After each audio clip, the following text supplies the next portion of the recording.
Okay, the microphone wasn't completely plugged in. Okay.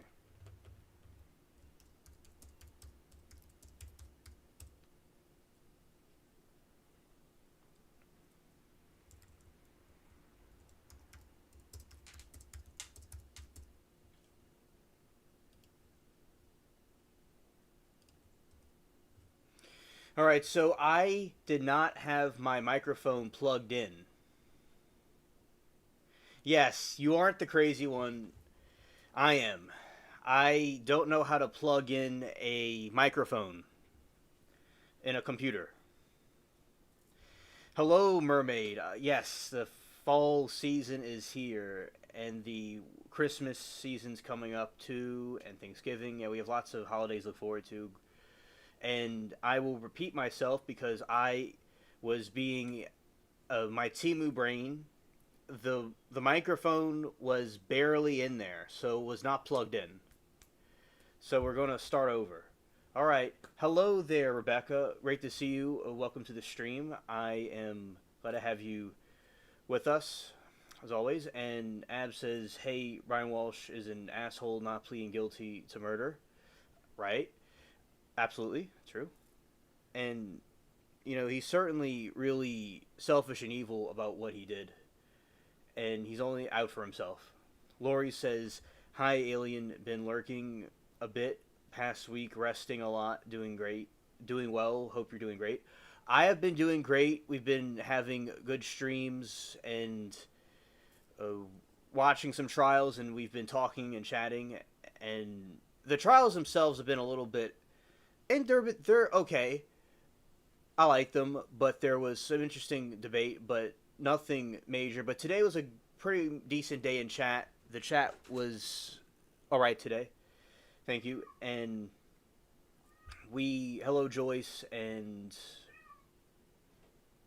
Miranda, uh, as I said before, and thank you Joyce and everybody telling me about the mic.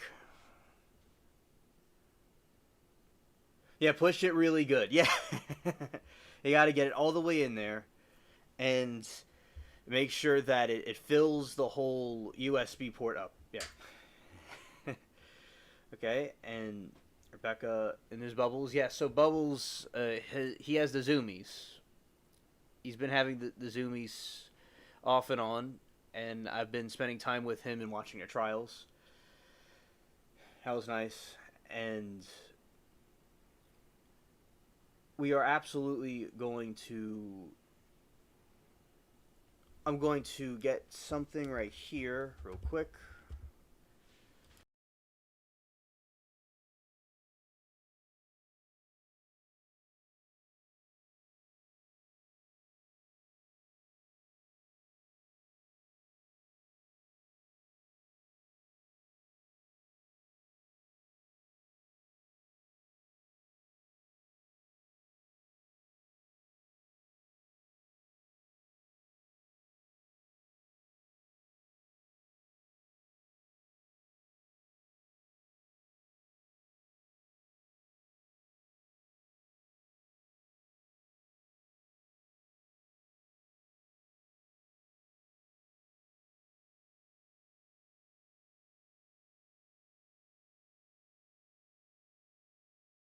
Okay, the interruption is now over. We are back.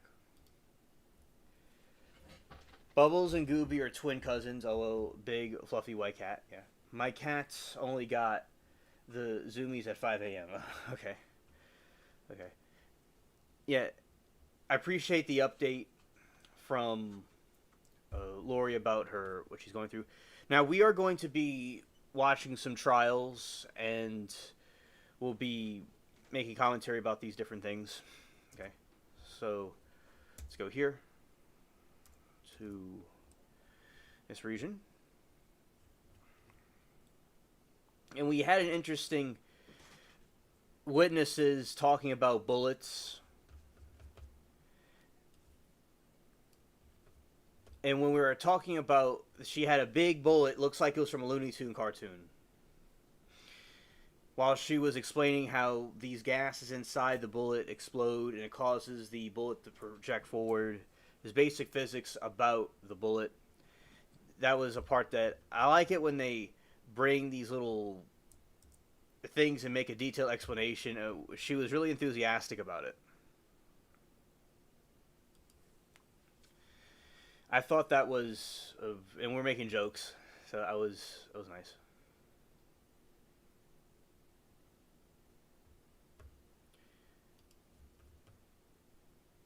Yeah, the plastic bullet model. With the plastic bullet models,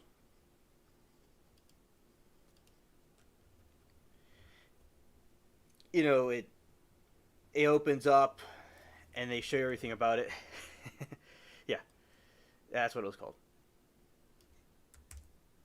Okay, now let's go this way, do a little summary. I'm happy to see you all. Yes, it was completely huge. I've never seen a model like that before.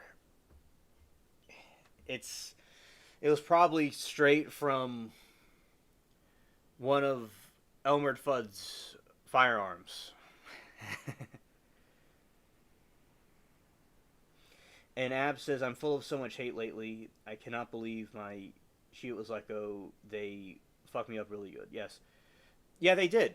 They certainly did fail you.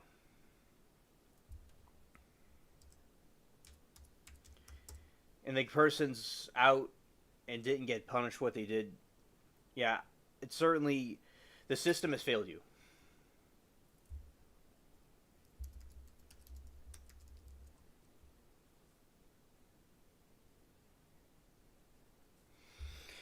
There was a 2-hour break today. It's nearly for 2 hours, it seemed, when they were doing the trial.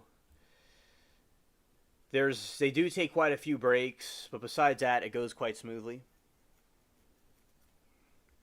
And Poole says, Abs, I've been up and lately into misery and realizing people who are most miserable than me too. Yeah.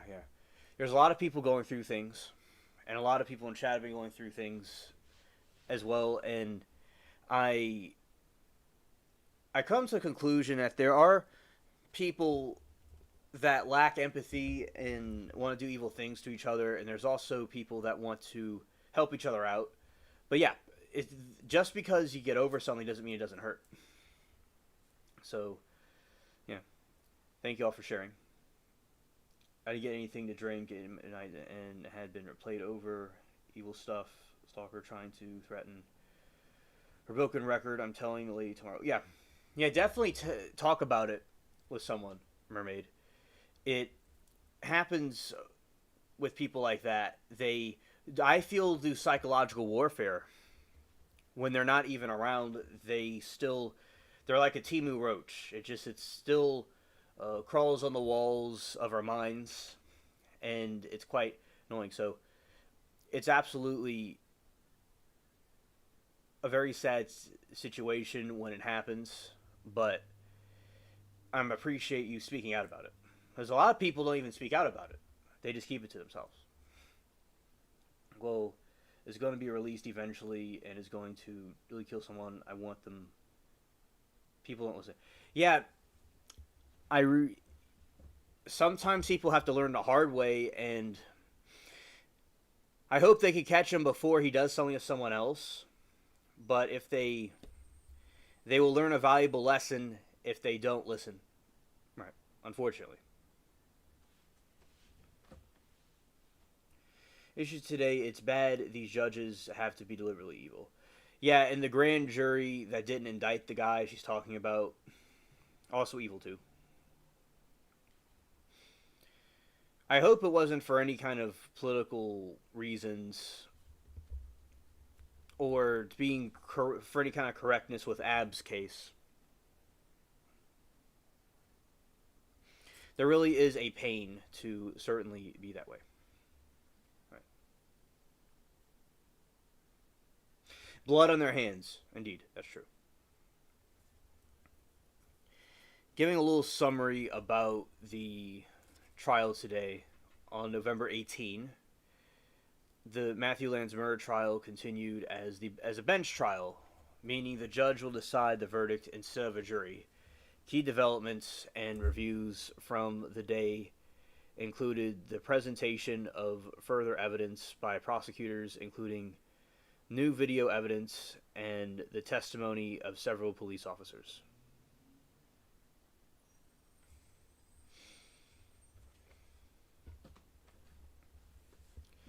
The bench trial.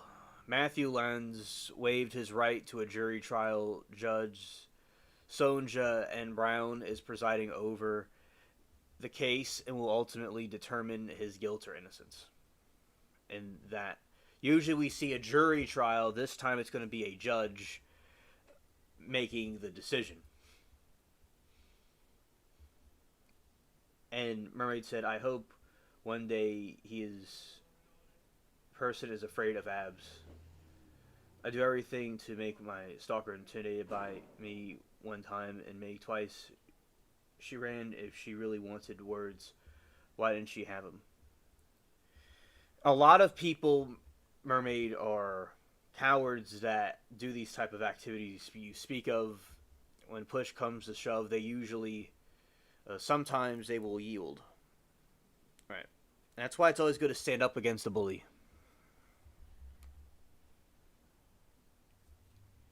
The MFer is messed up. Nothing can scare his egos. Right, and yeah, he certainly is a villain. And when you're dealing with someone like that, Abs, they usually can fall into a trap with their fierce bravery. Bravery in an evil way. It could be used as a way to lure them into something.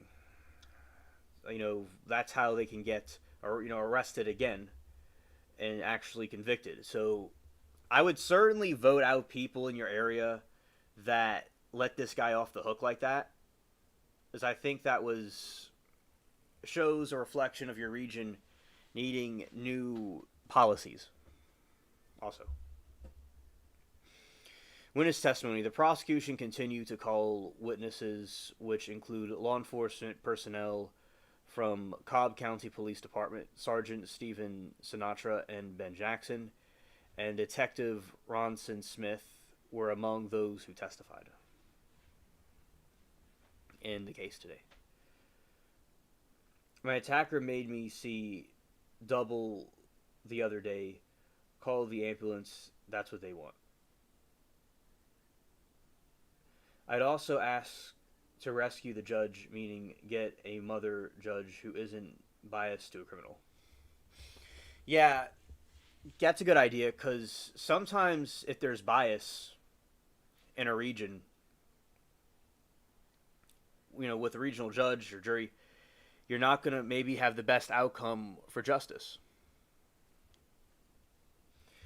It will go sideways. Yeah, another judge. No, I mean, I know what you meant. You meant another judge, but really someone that was a judge that's a mother, hypothetically, would understand better than somebody that might be biased.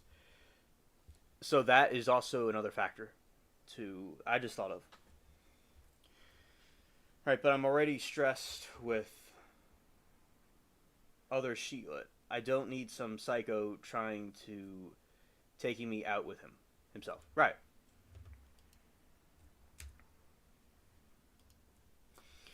You certainly don't need any more drama like that in your life. That's the last thing you need. So, if he tries something again to you or someone else, they need to catch him before he actually does something so they can see a pattern of behavior to indict him.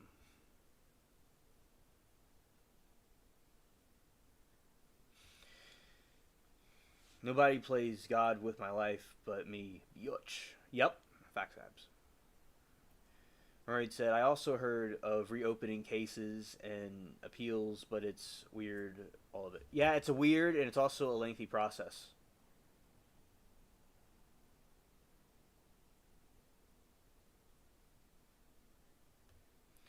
And the plastic bullet was huge, and it was long, girthy. It was a big, thick bullet in the model today that they had. So then the other part of this is evidence presented. The state presented additional evidence, including the new surveillance video during opening statements on day one. Prosecutors said evidence would show Lance's gun was used in crime. His DNA was on the firearm. Yes, alien said girthy. Yep. Scared. Statement on day one. Prosecutors said evidence would show Lance's gun was used at the crime scene. His DNA was on the firearm, and surveillance video captured him near the Hicks home the night of the murders. Yeah, I don't know. They screwed up. The world is effed. I'm so mad. Yeah, I'm mad too. I'm gonna continue to expose what happened to you because there needs to be more awareness about the stupidity, because I think that people like that are committing a crime being held accountable with their Timu tuition, especially if it's political correctness. I'm gonna not be a happy camper. That is not good to be politically, if that's the reason. But I would hope that just a stupid group of people that were duped that could see their wrongs later, because it doesn't matter what someone is. Like, someone's clearly being raped, somebody is clearly being attacked, and they should not repeat again and again. Oh, you're welcome, Abs. It causes me Timu infuriation. What is political? Oh, okay. So, Joyce, there's a theory, hypothetically, with Abs' attacker, that there was some sort of a bias where they let him go because he was Native American indigenous, maybe. Not that there's any evidence for that, but there's a theory that there could have been some other reasons besides the main facts about the crime that was committed. We've talked about it before a couple of times ago, that in general, if that wasn't a reason, that their system is just, in general, they want to let people off the hook more easily and not prosecute people that are doing crimes. So that is allegedly a theory that possibly could have happened. Novelty-sized bullet filled with trial procedure information, definitions for stuff like Brady materials, maybe some bingo cards, and an objection counter. Winning merch idea. Yeah. Yes, that is. Passion, absolutely. And welcome to the stream. Scared. Life is an anomaly. Me and my scared for life, and I want to jail for it. Was sad. Right. So we got one of our marketers' passion, the novelty-sized bullet filled with trial procedure information, definitions for stuff like Brady materials, maybe some bingo cards, and objection counter. Yeah, all the trial trivia in one bullet. Perfect way to do it. Be right back. There's something else going on here.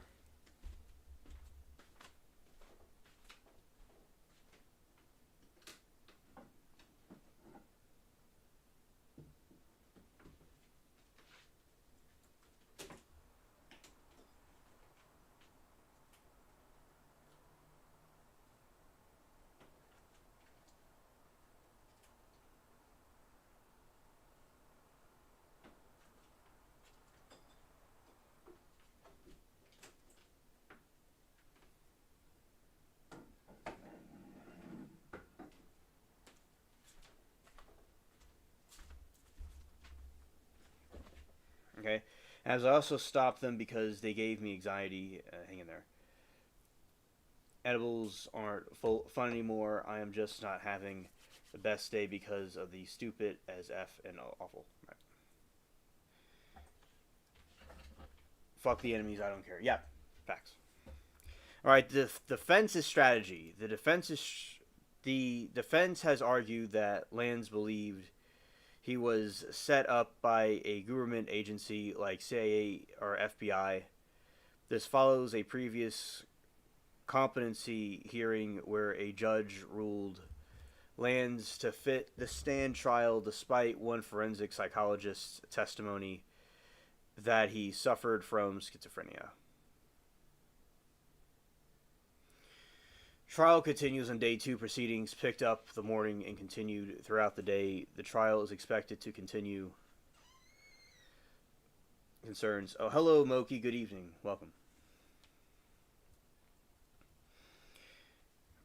Trial concerns of 2021 murders. Young couple Justin and Amber Hicks in their Cobb County home. Their 2-year-old son was found unharmed but alone in the house hours later. The cause has also drawn attention as Lance's brother, Austin Faley, stabbed a Pentagon police officer months before the Hicks murder. Yeah, so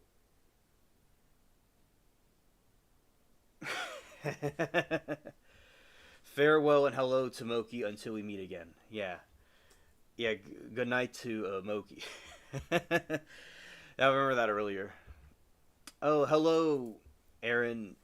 Welcome to the chat as well. It's great to see you. And yeah, so the bullet.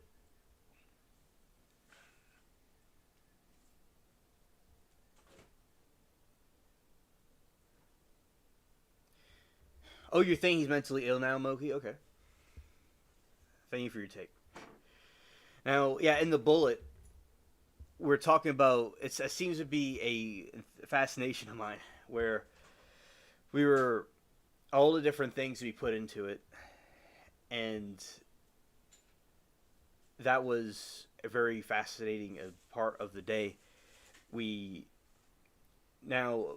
Because towards the end of the day, everyone was telling Moki good night and farewell and to take care, and everybody's like patting her on the back and said, it was nice having her in chat. And rumor has it that the chat room, even if it's not open, bots are telling her good night still. So, interesting. So yeah, so I said so many times. I may need to be stitched up. Right.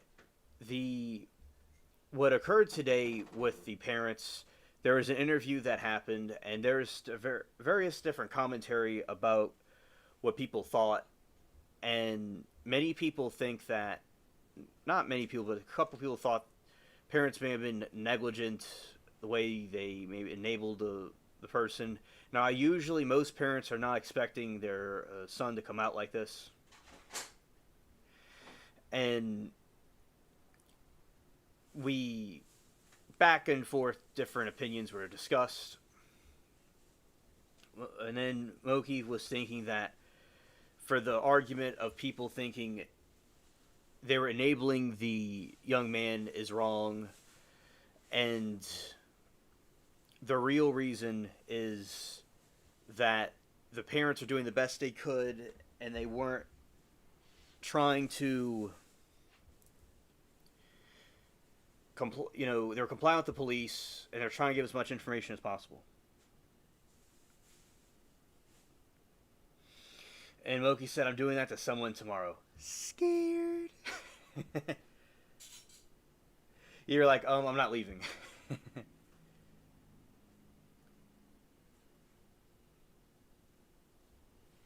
Take a hint, Moki. Scared. So, and Moki thinks that the defendant in the interview was mentally ill. Okay.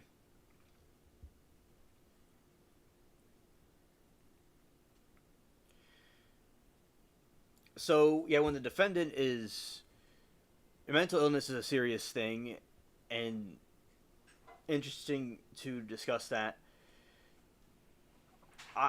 I would wonder what the motive of the defendant was, if he was guilty or innocent, whatever it is. I do think that, of course, if he's let out in society, he probably would do it again. So if he really was mentally ill, he should be given whatever evaluation about how to handle himself. But yeah, I wouldn't want him hurting other people again in the future.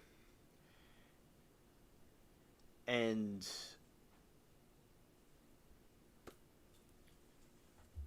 Chat says, I think the parents were in shock and truthful. Okay, thank you, Moki. I remember towards the end, they were panicking and the mother was throwing up. That certainly is true emotion right there. And sometimes when people are in shock, they go into freeze mode, where they try to register what's going on, and it goes in a fight or flight mode. Sometimes it freezes. So definitely there are signs that the parents were going through something like that. And remember, most parents are not expecting their kid to do that in the first place. Like, everyone's like, it can't happen to me, but it very well can happen to anybody, unfortunately. So everybody's going to react to trauma differently. Like with the other case and Davine Michaels, the mother reacted maybe not how other people would react when the son was beheaded, because the culture she was in may have encouraged him to be more stoic about stuff, but doesn't mean she didn't feel it. So yeah, that is a interesting point of view. Thank you, Moki.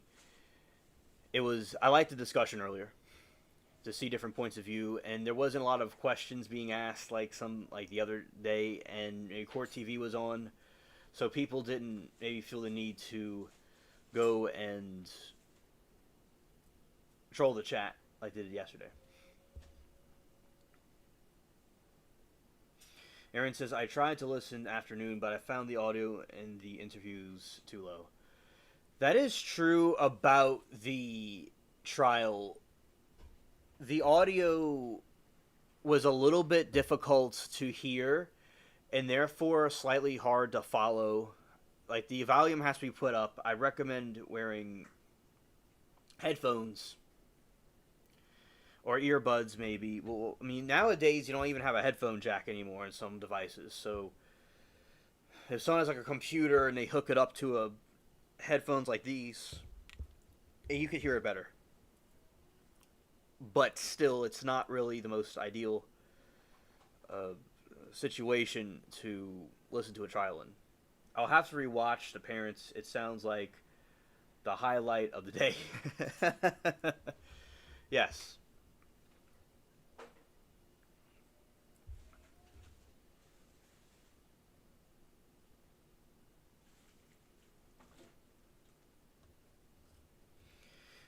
Yeah, it was. And I also think they tried to help both of them before things escalated. But what do you do? Right. When something is escalating to a point, people can only do so much because there's people that have free will. And somebody might be new to a very ugly situation that people were not prepared to handle, and sometimes no matter what you do, it's just going to not work out. So it's a lot of times it's a learning experience. And if any of us were in their shoes, like, how would we react if we were in their shoes? There's a lot of people, we could always make commentary about what people could have done differently, but of course we would have to be in the moment, in the heat, to really see if we ourselves how we would react.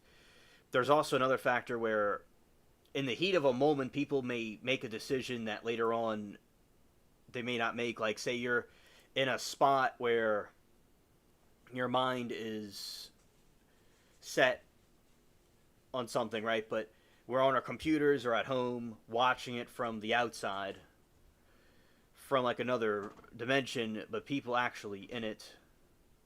That is where you have the real actions will occur.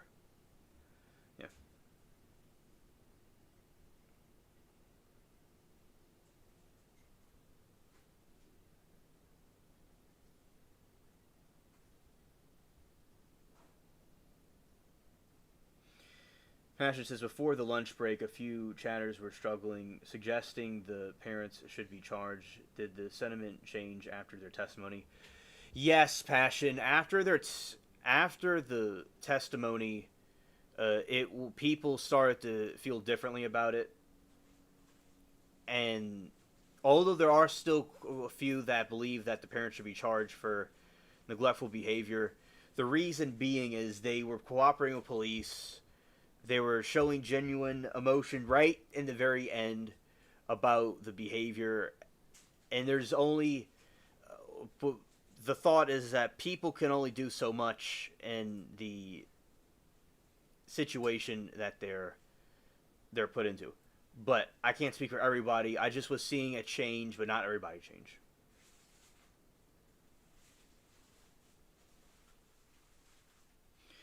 And Moki said, I think those people are the majority. They certainly are complicit enough to be charged. To be charged with something, you would have to be with a crime. If someone's an accomplice to something, or there could be neglect, but I don't know if the criteria would really be met in that situation. Like, yeah, you could say someone could have reacted differently. And when I first got there, I was observing it and observing chat and seeing different views and seeing what Moki was saying and just kind of juggling what I think about it. And then I appreciate all the explanations because I could see it being a stretch, probably.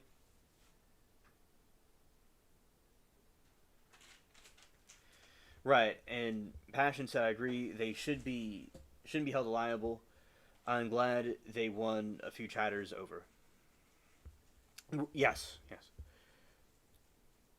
Being new to it, being a beginner, so to speak, I'm just observing what the different people are saying and learning more and just watching it more and more. Then I could see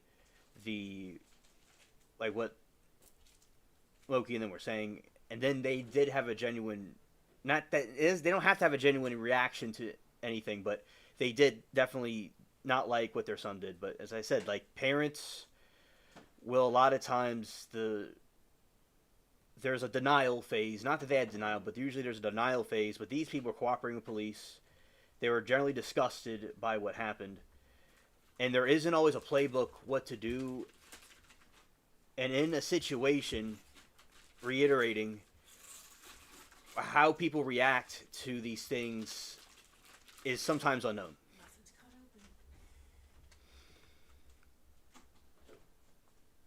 I wonder what the daughters think of it. Yeah. So the daughters, it'll be interesting to know what they think. I agree.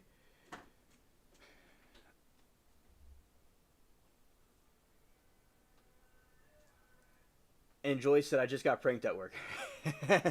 Scared. And he was seeing a psychiatrist. Well, that is a good sign for that, in the sense that somebody was trying to get him to get help. Not that it's a good sign what happened, but he was trying to get help. And he obviously had a problem as well. But it's still an unfortunate outcome that the psychiatry didn't quite make the cut because of the crime that was committed. But he was trying to get help, and he obviously had some mental health issues for him to see. Not that all people who are seeing a psychiatrist have mental health issues, but that we could piece together there's more credibility to him having some sort of mental health crisis with our pre-existing issues.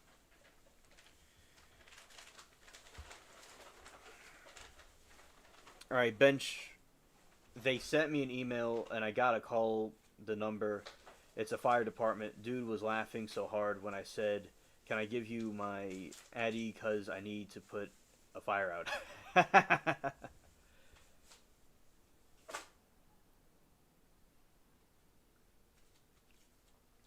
All right, and Moki says he knew the former homeowners had moved, and he didn't know a kid was in the house.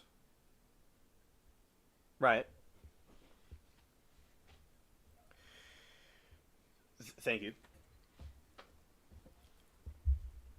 Certainly may have been out of touch with reality. And as I said, somebody that murders somebody for whatever reason certainly needs to be put in a facility, be, helped for them not to be like that, or to be locked up in another facility for the crime, because we would not want the person to repeat, and we want the person to get back to sanity, if that, or closest thing to sanity if possible. But the cause and the reason why this occurred is another thing to contemplate. And yeah, he seems to be out of touch with who was there, who wasn't there. He didn't know there was a kid in the house. You know, how would he reacted differently if he knew those factors is an interesting thing to speculate.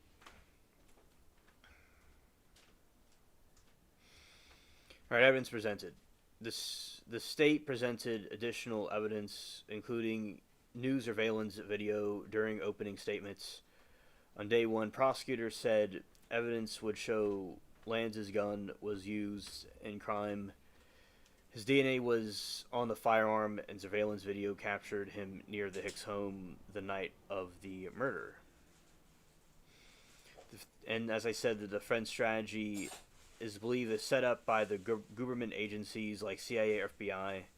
This follows previous competency hearing where the judge ruled Lanz fit to stand trial despite one forensic psychologist's testimony that he suffered from schizophrenia. I don't think he was set up by anybody, in my opinion. But if one psychologist said that he has schizophrenia, that usually they have delusions about things happening. Similar to the trial that happened where the kid said he was seeing demons roaming around and he was killing people. But as I said, the people like that shouldn't be released immediately in society, because they might do it again. But yeah, if one of the psychologists says that he had schizophrenia, he was already getting psychiatric help, this shows credibility to the theory of mental illness. Not like someone like Darrell Brooks, who's like obviously like a psychopathic individual that's trying to fake different things. So we'll see how the continued trial goes.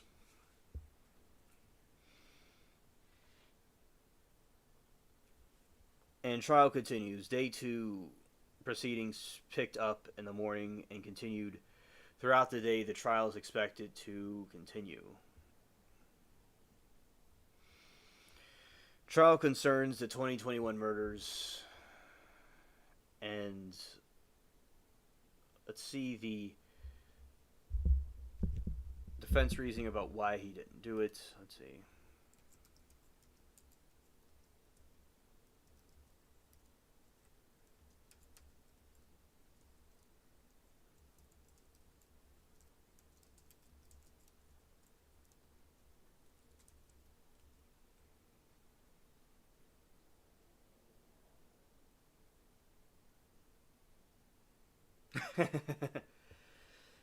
Passion says, OMG, that surveillance testimony, could it possibly have been presented in a less dull way? Thank goodness there's no jury. I know, right? In the surveillance, in these courtrooms, they'll show these images, they'll show these types of films, you know, in the courtroom. Now, when they show it to us, it's usually very bad audio and bad footage, you know, bad video footage. But it was presented in a dull way. And yeah, the jury would, yeah, absolutely. Because there's just one judge. But yeah, these courtrooms need to do better the way they present this type of information.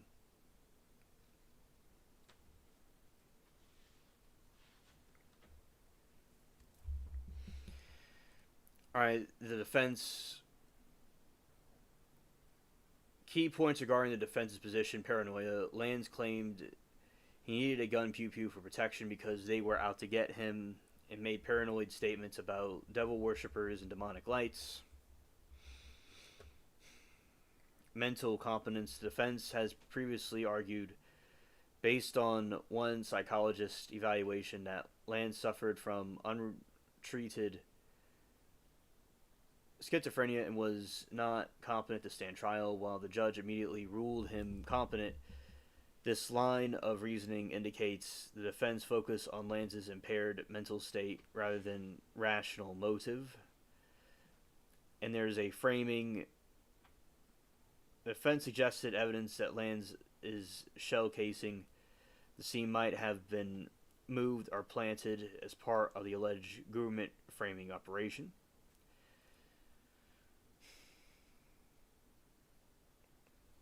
That's what the defense is going with in the case. Okay. And the prosecution... Yeah, so the prosecution is trying to refute this and say that he was guilty and he knew what he was doing.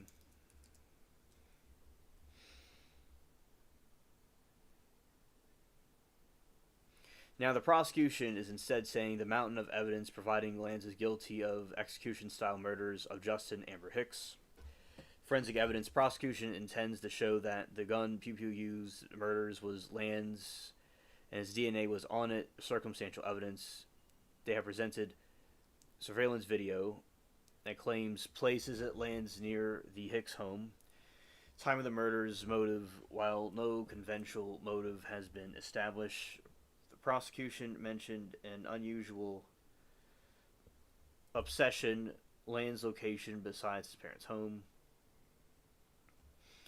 The prosecution emphasized the brutality nature of the crime, noting a couple was executed with multiple gunshot wounds, and the cruelty towards the child, that the child had to go through that when the parents were both... Oh, hello, Denisha. Good evening. Welcome to the show.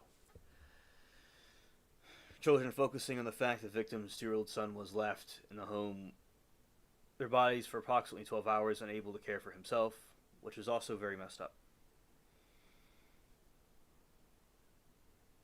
Competence argument in pre-trial hearings, prosecution successfully argued Lands was competent to stand trial, citing multiple doctors. Okay, Abs, good night to you. Thank you for being with us for a little bit. Okay, so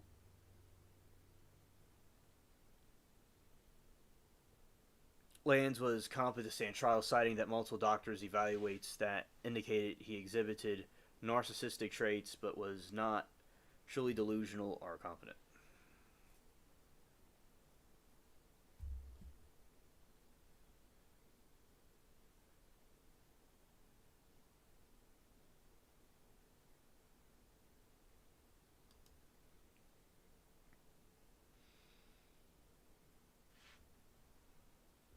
Prosecution surveillance video evidence that they argue that places Matthew Lands around the victim's home on the night of the murders. Lands' vehicle footage shows Lands' vehicle arriving at the parents' home. Movement of the property, the surveillance system, which had motion-activated lights in the camera, and they capture a shadowy figure. Entry and timing. The footage captured the timing of various lights activating around the home and help investigators narrow the estimated time around 9:55 p.m. to 10:10 p.m. All right. There you go.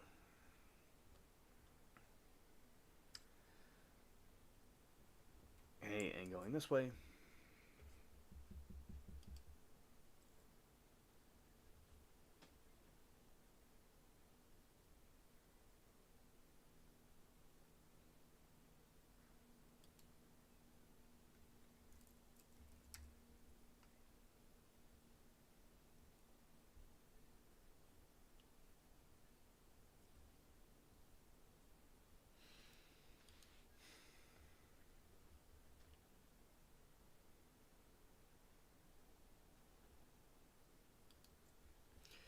Passion says Narcissus in the Greek myths was cursed to stare upon his reflection in a pool. Narcissism, self-obsession.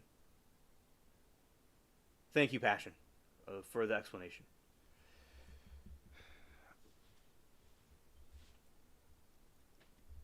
That's the origins from the Greek myths.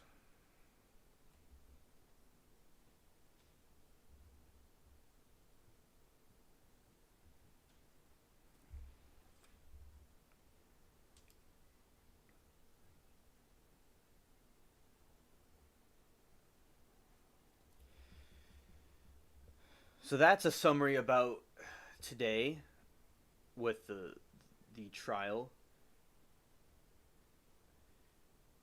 So at this point, we'll go and do the trial watching that we've been doing. I possibly could play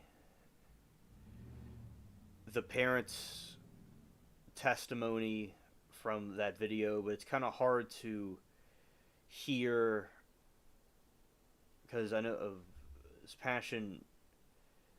May have missed it. Possibly we could do that if everybody was okay with it. Of course,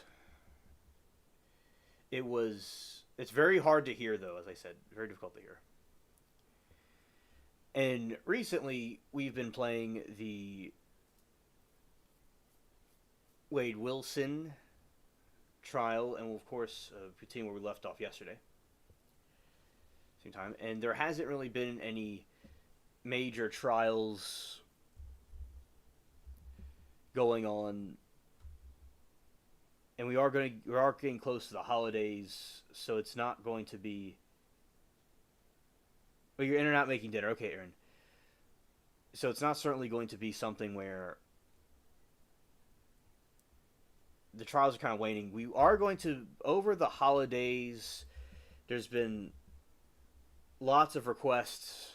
We are going to do streams during the time periods of the holidays, and we're kind of brainstorming different trials that we're gonna show again, like replaying of them. You know, that's a nice huge voice to tell her good night. See this.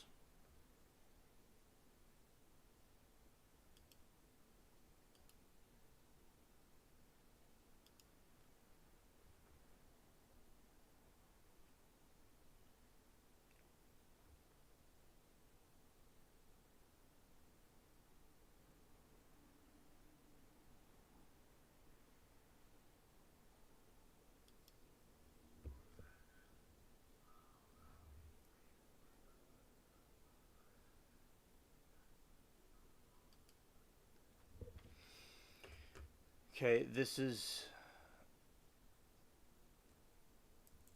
right here. Okay, and Aaron says, "How was your camping weekend, Joyce? I see you survived it." Yeah, she survived it.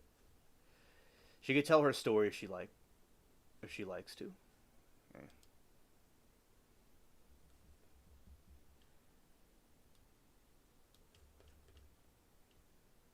Alright, let's see how bad the audio is, if y'all could even hear this.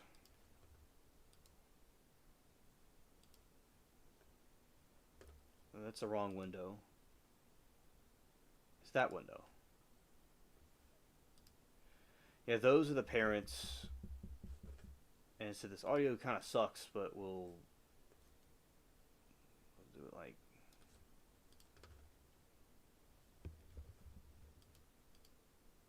And her police officer has obviously raised our suspicion and made the one.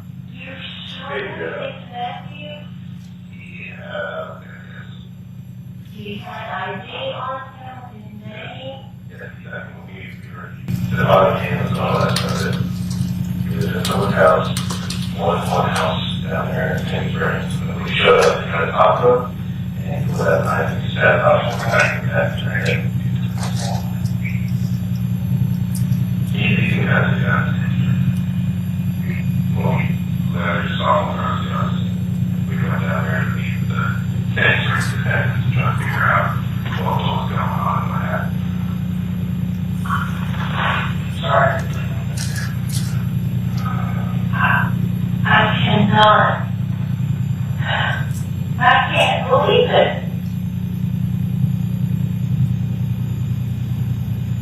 I'm sick.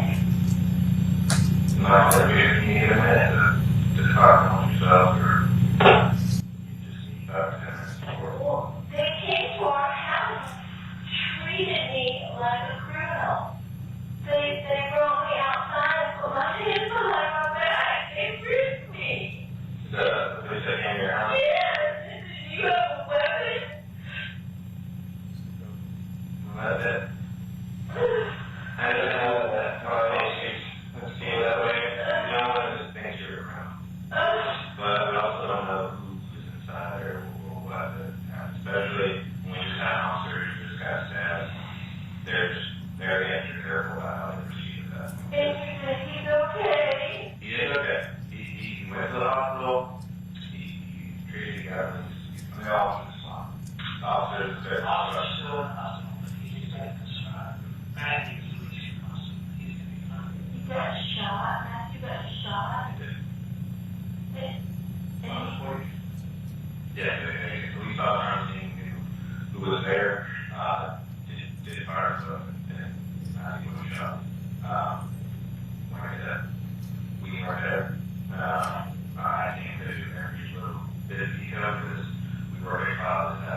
he was at that time. We were investigating this double homicide. There was another son of yours. And then this morning we got a call that when the same street found out who Matthew was and where he lived in relation to his double homicide happened, they called us and said, hey, you might want to know about this because how close it was now with someone else's home and harm was wet and staff leaving us there. So obviously when we're investigating homicide, that is something we have to follow up and we have to look into that aspect, okay? So that's how Detective Jackson and I ended up having How could he be mentally disturbed? He's been seeing a psychiatrist and the thing that happened with Austin because we were concerned it was so close. And we went together at first. And honestly, we've never met. I've never met Matthew. I've never had any communication with Matthew prior. I think the best thing about who Matthew was, what his life is been, I guess, is still okay. I never even knew anything about whatever happened at that house with your other son previously until yesterday. I looked at this the first time this has come to light to me. So that is why, obviously, we're here. Another thing that concerned us was that about the firearm that we had. And I guess from what we're being told, we may have taken from him for whatever. And we appreciate that. We told him that after what happened to Austin, he could not have any guns. Let me back up once down. When they were younger, we bought, I don't remember if I bought or who bought it, but we had one left, and we used to go to the range and shoot. It was a long gun, I don't remember what it is. And then they purchased 2 handguns, separate, like 4 together or something. I never really got a true story out of that. And after all said and said, we found We didn't even know they were in the house. we never had any idea. And that's, I mean, appreciate this a little bit. When I said, like, we never met before. I never knew anything about Matthew, I never knew anything about your son. We're not here to judge Matthew. Judge something you guys. We just trying to get answers. We always want to use it as some background. That's That our trails are now locked up in a safe. We bought a safe after we took them away. Put them in a safe, did them in the pocket. Matthew always has to go down his guns. Don't worry about your guns, you're not getting back. Maybe one day I'll go with you, but not right now, because I'm just not a gun person at all. I saw him every week. He'd come home when I go to Athens, and we'd play golf and dinner. I knew it was going to be tough with his brother's loss. We knew he had something going on in his head that we couldn't figure out. We couldn't figure out Austin either. We thought we were doing the right thing. I don't know if we will. But Matthew wasn't right.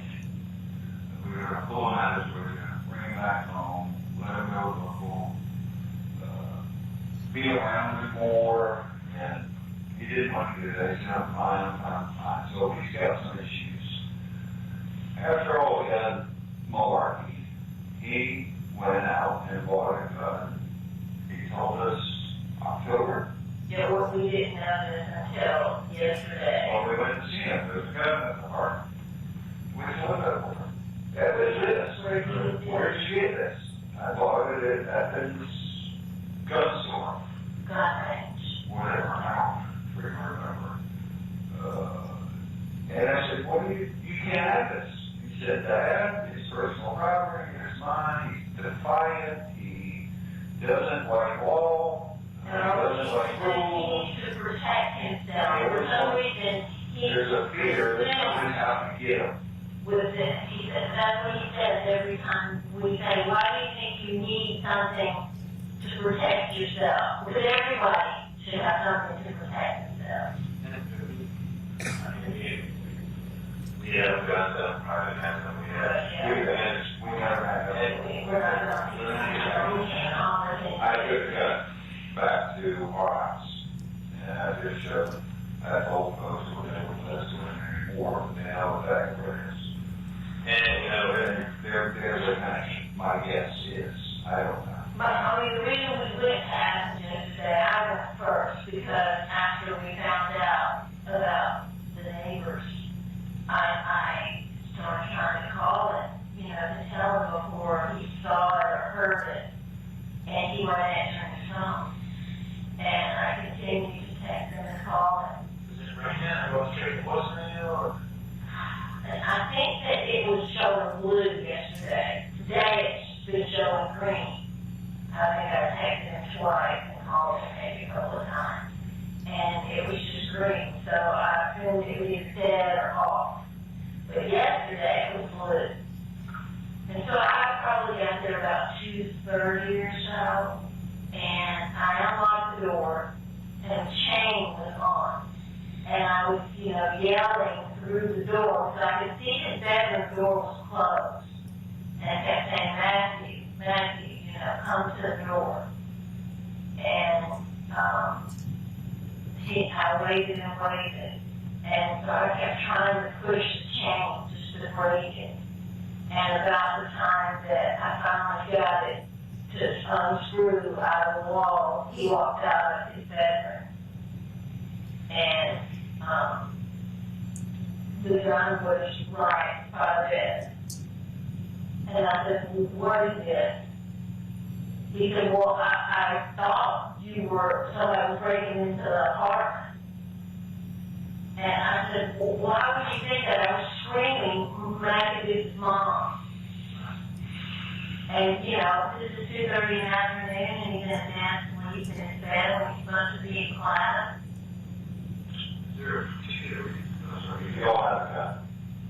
I haven't been here. If you're right, that's a gun. I'm sure they're now having that. I just follow exactly where I put it. Like I said, I really appreciate it. Don't not have any secrets here. But that is why we were there yesterday, because I was concerned that I couldn't get in touch with him, and I wanted to tell him about what happened. Did you have any suspicions? I had no, there was no working Wednesday night or whenever that occurred. Was it Wednesday night? Yes. Wednesday night, my dogs bark at everything. I mean, they bark when I go outside, I can't find anything. We didn't hear a sound. And so I have no idea what happened. If he was there, he was not in the house. Not in our house. Not in our house. No, not just mine, that's information.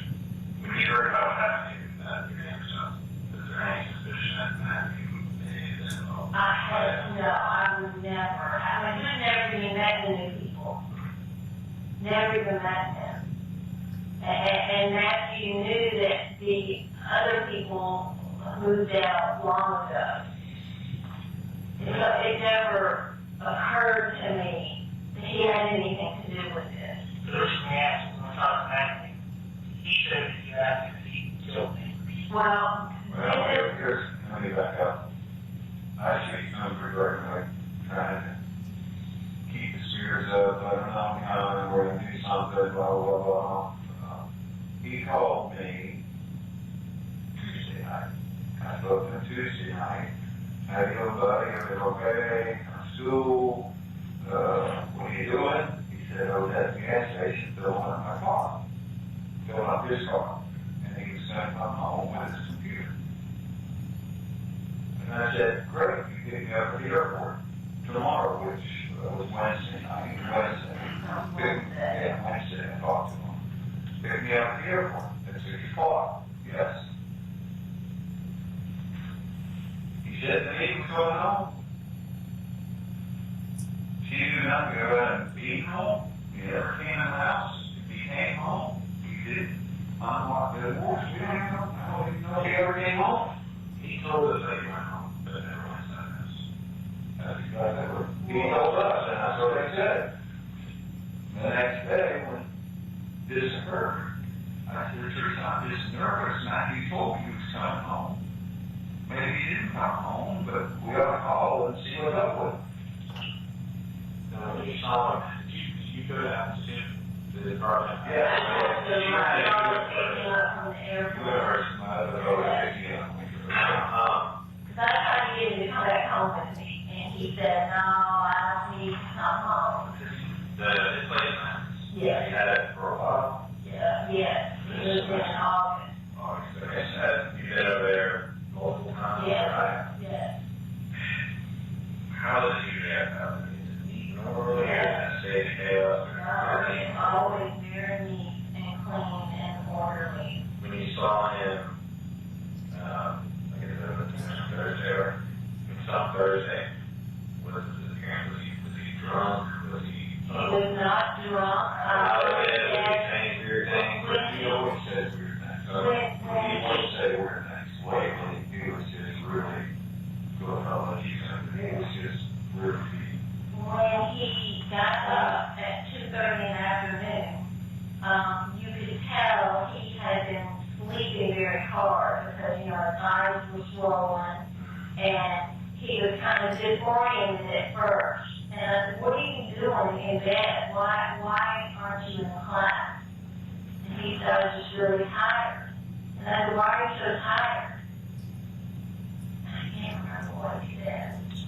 But I probably said, Daddy said you were coming home. I said, well, you weren't at home. I said, what is going on? And at first he told me that he came in the house. And I said, there's no way you came in the house because the dogs would bark and flip out. I said, there's no way you were inside our house. And I said, and you know, we have a thing that we latch and lock it. And I said, yeah. I said, how would you have gotten in? And then later he said, no, I didn't. And so I didn't really believe that he actually was anywhere in the vicinity. And that's when I said, well, you know, of course, I told the John, and we had that conversation, and I said, did you have anything to do with what happened to the neighbors?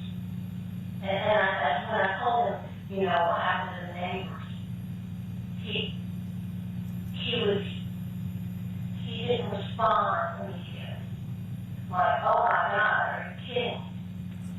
And I think he was just still not alert. I mean, you could tell.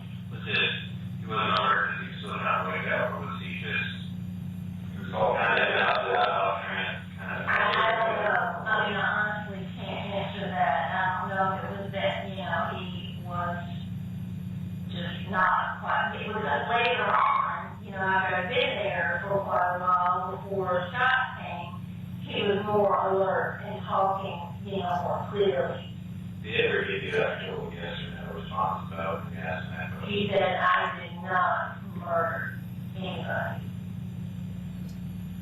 So other than him kind of sleeping at night, is that unusual from the sleep till 30 We years or no? should watch him on the weekend. We don't got our classes going. How about we say figure out so we can sleep until 2:30? Yeah, not that late, no. So, it's a little unusual for him to sleep at late. He looked tired when he woke up. Everything in the apartment seemed normal. Yeah. So, who actually did the picture? You wouldn't get it to her, that's why Teresa had called me. I said, get Matthew in the car, bring him to our house. And he refused to go home. That's when she called me and said, I'm here, blah, blah, blah, blah. He's off his rocker. I'm going to have everybody pick him from the airport. You go.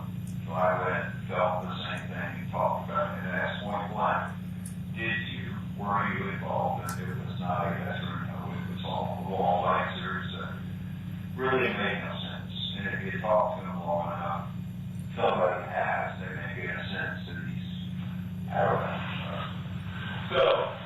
said, let's go.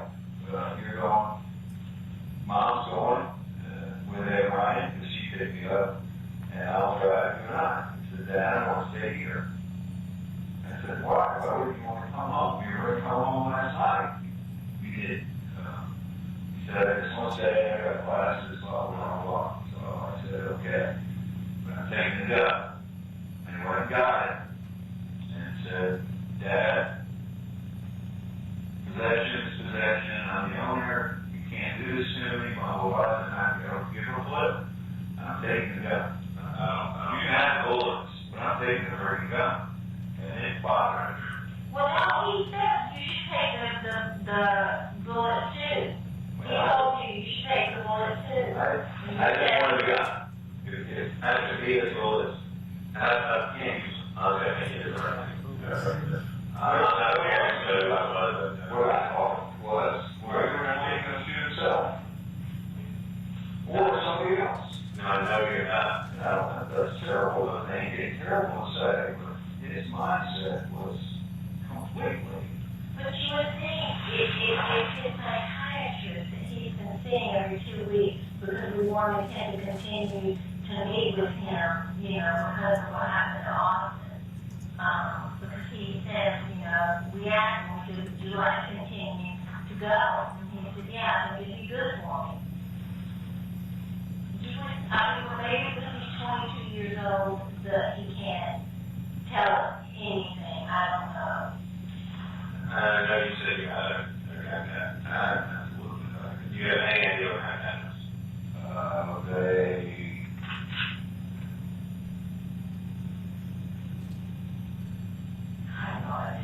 But you know what color it was? Black. Did it look like kind of like what you said, block? This is, yes, no, one of the block, because the other two guys we have blocks. This one was, looked at it. Did it shape like this? It was shaped like that, same size. But the holster's not that big. It's just about that wide. It's okay. I understand that. 88, 99, caliber. I was just curious. So, he had the bullets at his house? Yes. Did you ever see the bullets? Yes. Can you describe those to me? They were about 8. If I use for a casing, you know, any kind of showcase. What color was the showcase? Gold. The showcase was gold. She didn't have any other ammo at his house or anything like that? Not that, because the gun and the ammo was in his drawer. It was on the floor next to his bed. It was Right there. After 3 hours, he put it in his little drawer box. Did he have any other magazines there? He had 2, one on the side and one in it. Well, it was not in it, it was just kind of hanging out. Did those have the same ammo in there too? But the best time, yeah, I think it was the same. But I said, well, how many are in these? And he said, 8, maybe. I don't know. I said, how many are missing from the other one? Then he shot 5 or 6 rounds at his gun range. Did you fire boxes the camera? If I showed you below, would you be able to recognize it? I know so. Did you ever see anything on that was kind of like this? The bullets aren't that big. Nothing. Not that big. Is that just so wrong about that? I don't think it was so tough. It was all very simple. All right. No, a little. Now, I know you said you've seen a psychiatrist. Did you actually think that this? I mean, I told the psychiatrist that, you know, I thought that he was either bipolar or schizophrenic, you know, of the episodes that we've seen over the last few years. So it's been 50 years now. About 2.5. I'm sorry, I'm just trying to think. I know things sound very bad. Yeah. You all had the right up and down. So a couple years. Yeah. So like high school years? No, he was always an excellent straight A student, went to magnet school in Kennesaw Mountain. athlete, played lacrosse, never got in trouble, never drank, never was, it was the good crowd kids. When he went to Georgia, I wanted him to get a fraternity to help him because he was kind of a geek, he was in computer lab at school, and I just thought it would help him socially at Georgia. And I sitting in his dorm or apartment all day on the computer. I did not think it will help you socially. You'll really enjoy it. But I went down to the store and loved it. And so I think that was the beginning of the end. Of course, he got in there and started drinking and smoking, and Lord only knows what else those guys do. And, I think he started smoking pot. He had never smoked pot before. And the kind of crap that those kids get now, I don't know what's in it, but it's not the kind of pot from way back then. And so we started seeing, his grades started climbing after the first semester, and behavior, yes. Was he struggling at school this time? Yes. Yes. Yes. Yes, he's been struggling ever since. Yeah, they were doing something out of some sort, probably done this, at the fraternity house, and it got him way off track, I think, and he went up and, again, has something the other night. Yes, it has not been on maybe him a hug now. And the counselor, waving around, people freaked out, It's and, paranoid. he was, So, he got arrested. He was, he's off probation. And he had 2 more months. well,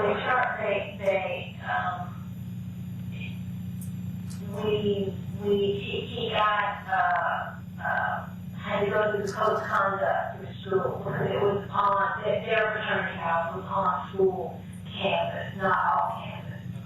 So when they contacted the fraternity council to tell them what had happened, they in turn contacted school. So then the school board called me and said, I'm calling to let you know there was an incident at his fraternity house.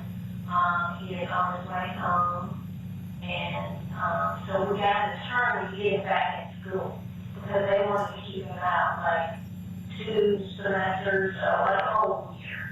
And we just felt like, the kid's never been in trouble. He got so high, he didn't know what he was doing. He needs a second chance because he's just a great student, great kid. But it was hard, it was Clark County Police. Yeah, so I drove him to the police station and turned himself in. Because of the attorney. And you think that incident was because he got too high, or Yeah. John said, or you think that was the beginning of maybe?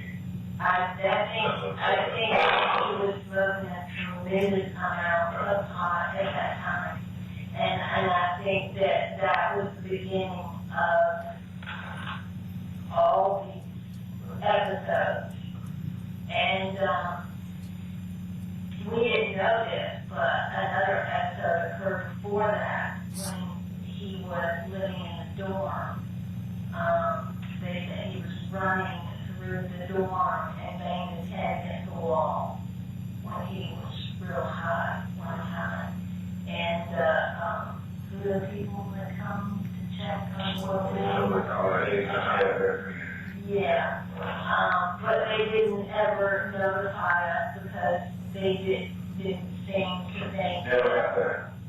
He, I had to say the same. He quit smoking because he was on, he had to do weekly work he had to. work every Sunday went to the police station. So I think he was straight for a period of time, and then once he completed that, he kind of slid back to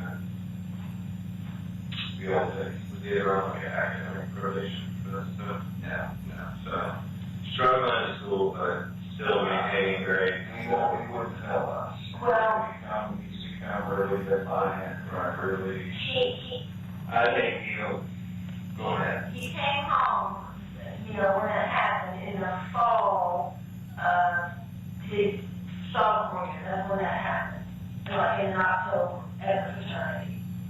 And so he stayed home through, did he go back to the spring? Yeah, for COVID. Oh yeah, that's when COVID hit, so he had to stay home. He was allowed to go back to school and classes, but he had to do it online because that's when COVID hit. So he was home that whole year, and then that summer, and then this is his junior year, and so he went back. Well, we got an apartment in April because he couldn't find any community service in Cobb County for his program. Yeah. So he was full boat scholarship for 2 quarters. Came out of Kennesaw High School with a 4 point something, and went to Georgia and had a 3.6 and a 3.5, and joined the fraternity all down. And my guess is today, he had 1 good quarter, because we said you got to straighten up, we're paying a lot of money, and I think this quarter will be his worst this major. It was engineering, and he switched it to cognitive science. Which again is, well, not science. It's a new major, I think, at Georgia, but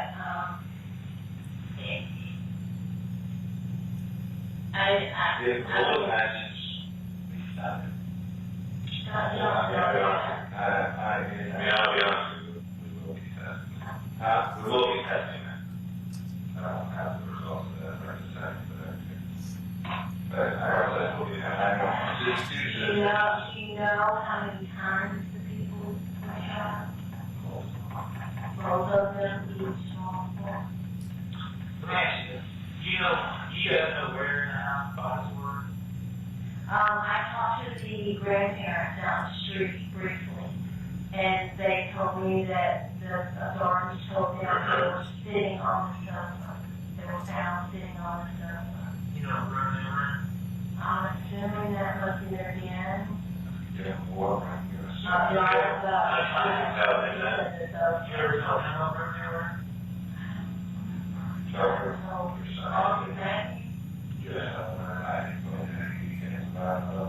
All I want to know is was he involved, yes. It's the only thing. I'm not aware And I know they can do strange things, seeing strange things.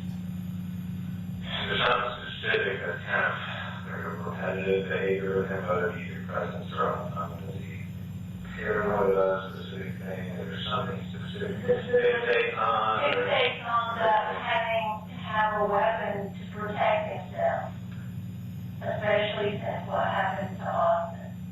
Is this like a everyday thing, or is it kind of comes and goes, or he has good weeks and bad weeks, or as far as whatever's going on with him?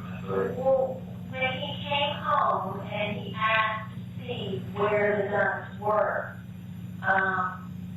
I was the only one who knew where the key was. And so Daddy, as I said, you know, I don't know where the key is, but I will get Mom to go get it, and I will show you where the guns are, that they're safe, and they're put away, and they'll be here for whenever. And so I went got the key, and, you know, unlocked it.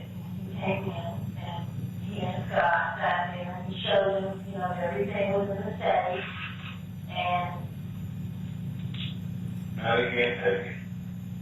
It's locked back up, and I'll be here when we think it's time to do something else. So he's pretty big on protecting himself. Did he ever express anything of why he needed protection? Maybe did he express that he thought was... I think in college there were folks out to get him. And I think it was on the devilish, demonic side of his mind that he that weren't true, that led him to believe, tell me somebody's gonna come get, I don't know. Yes, one day when I was in Athens, he drove me past this temple that he said were devil worshippers. Because he said he was sitting outside one night, and he heard a woman or somebody scream to the top of their lungs. And we said, where do you think that was coming from? He said, I think it was coming from the demonic temple. It was amazing. Everybody was on the sidewalks. That's what it was. I didn't get your way to it. So I said, are you kidding me? He told me that would come when I was in D.C. And the next time I saw him, I said, tell me where all this happened. And it was 3/8 of a mile from his house. And I said, something doesn't make sense. If you scream as loud as you can at that place, there's no way you're back at your place. So I was that in his mind? He believes things that I don't think would ever have heard from. I don't get that. For me, three months ago. Yeah. Did you ever say anything about that house that happened? Even before the house that happened? Was there a fixated on your house? Talking about the radius people who live there? Now, I mean, you know, when that was all going on with Austin, I would ask him, I would say, do you see any of this that Austin thinks he sees and that's going on? Have you ever seen a flashing lights at Austin? He said, I've seen the light. And he said, you know, I think that one or both of them are messing with Austin. He said, you know, I've never seen them in person. He said, but, you know, I think that they are messing with Austin. So, did Austin have a fixation on that house? Well,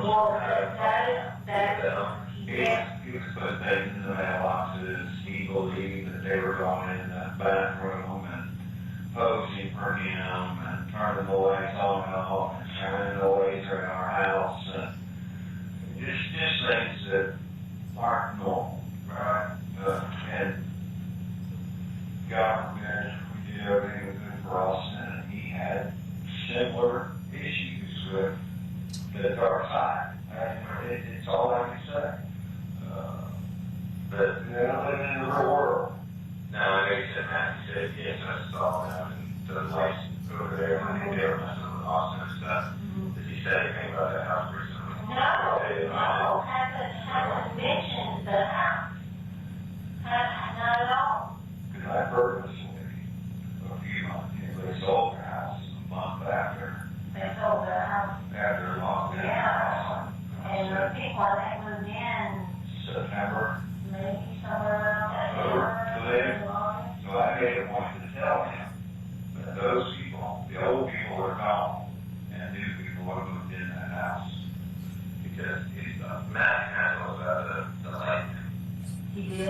about the previous owners messing with Austin. Because, like I said, I was very familiar with what happened with Austin and that house prior to that. This was new to me until today. And I can tell Matthew was very, you know, we asked him, what happened to your brother in the house? And why did he go over there that one time that their house was that come? Because I don't want to talk about that house. What happened to my brother? He seemed like he's very, like, I don't want to talk about it. But then he would say, yes, they used to mess with the lights. He talked about the lights. They put your lights out all the time.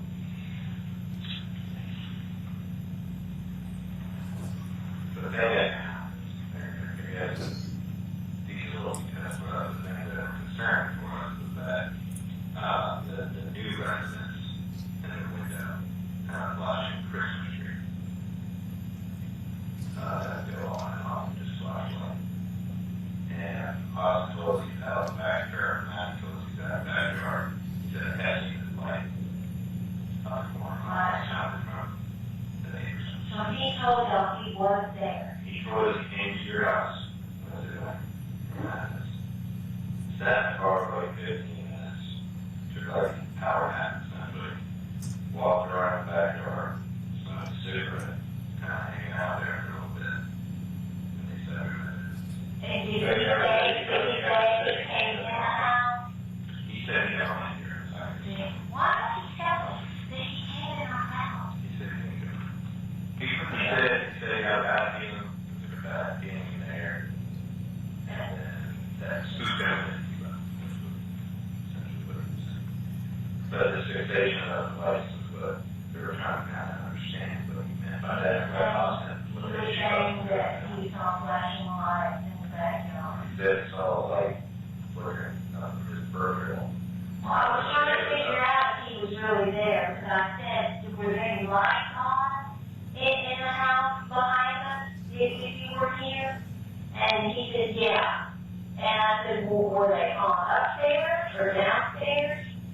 Because they left, I think, the lights on. It wasn't everything exactly like we found it. And from what I've seen, it's the downstairs lights that are on, not the upstairs.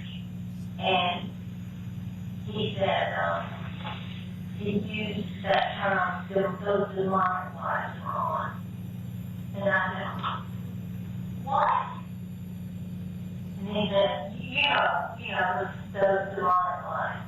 So he said that happened or Yeah. after this happened. Yes, So he told you they're going to cross this demonic. yes. And I said, Why would he, what's the point in telling you about the Christmas lights? No, he didn't tell us about the Christmas lights. I'm telling you that when we're talking about flashing lights and stuff, the house just happened to have a flashing crash. So that was something we were thinking like, Even just flashing lights. we were trying to think Go out of the about house and the flashing Christmas tree, you know, yeah. And he called it demonic lights to me. And that's why I didn't believe he was really there. Honest to God, I just believe he was just not here. I said, after you came home and you said you came in the house, the dogs were heard you, the dogs were barked, the light you have on the lights that automatically comes on when you walk in. Right. So I'm a very light sleeper. I said, there's no way you were inside our house. And he said, yeah, you're right. I didn't come in the house. Yeah, I believe you. I believe you didn't go. So, one minute he told me one thing and the next thing he told me another. So I just didn't know what to believe. And that's when I probably said, did you have anything to do with those people? Did you know he was up in Metro Atlanta? Oh, I have no idea. What? Did you know he was up in Metro Atlanta today? No. Did you think he was still in that house? I didn't know if he could have come back. Burgess. Yeah. Did you think he was still in that? Yes, because we said when we left, buddy, if you stay here, you got to go to class. Don't go online, go in person. And he said, I am. So I texted him this morning because I thought his classes were 11 and said, you up? And he didn't respond. And then I tried calling him. And he just went straight to voicemail. And I thought, oh gosh, he's still asleep. He did not get up. And so I called him again at some point, and it went straight to voicemail again. And so I told Scott, I said, I guess we need to go back tomorrow and see what the world's going on. I didn't know sure he called you today. No. We told him that if he didn't come home with us last night, just to stay and come home Tuesday when classes were over.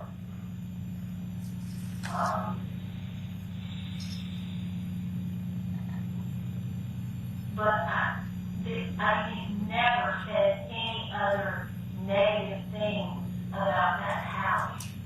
Once that was all over and done, and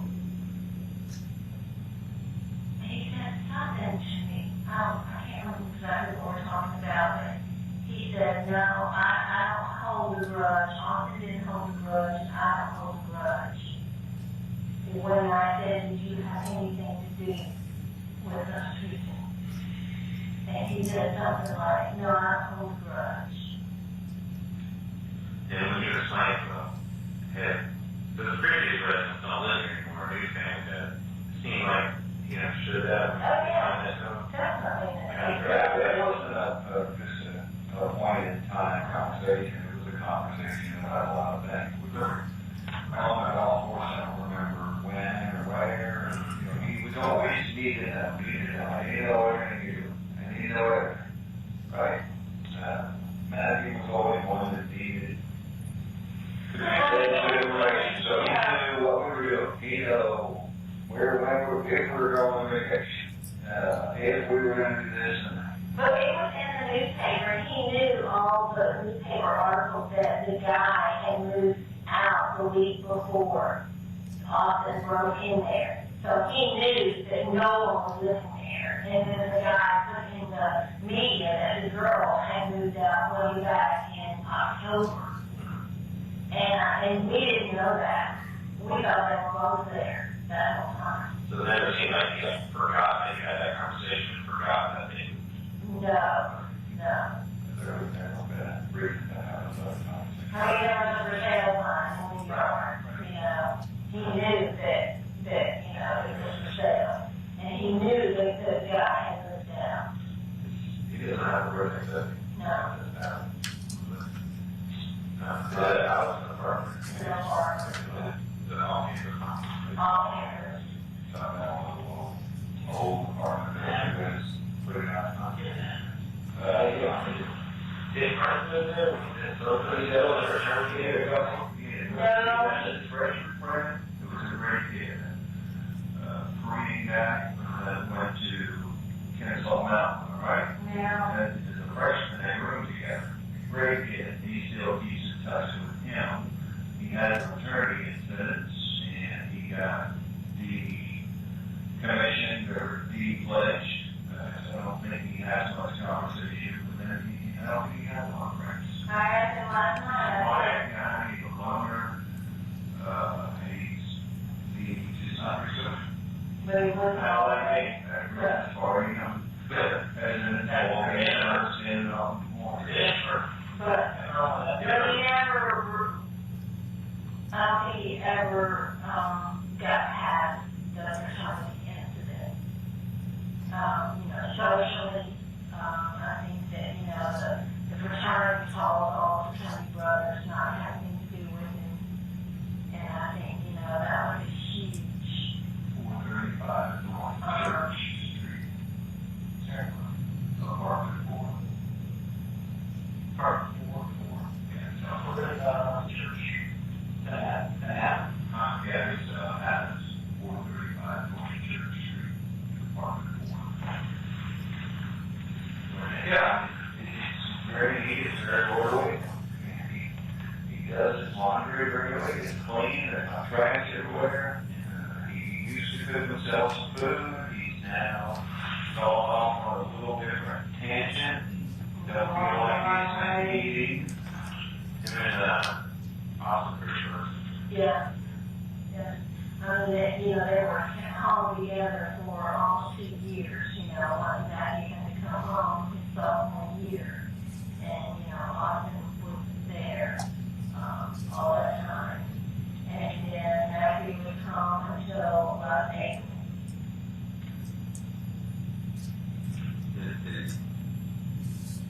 Did he take it pretty hard afterwards? We all did. And I understand you said, and I would be good to sympathize with you. We were trying to understand what Matt said. My said was Right. Yeah, it did not. He was hard on it for a month, few weeks or a month. That's why every weekend I would go do something. Austin, August, it was always time. He had a breakdown on the way home from Virginia. We had to go up there and I knew the body. We had one last chance to go see Austin and be going on before we had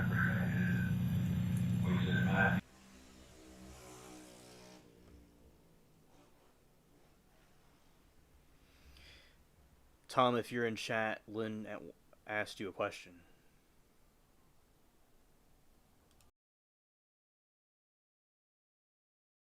He had a choice. He would come with us. He wanted to.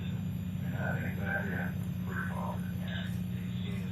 Did it seem like it got worse with maybe delusions or Well, I mean, he had a physical, like, crying breakdown in the car, driving home for 10 hours.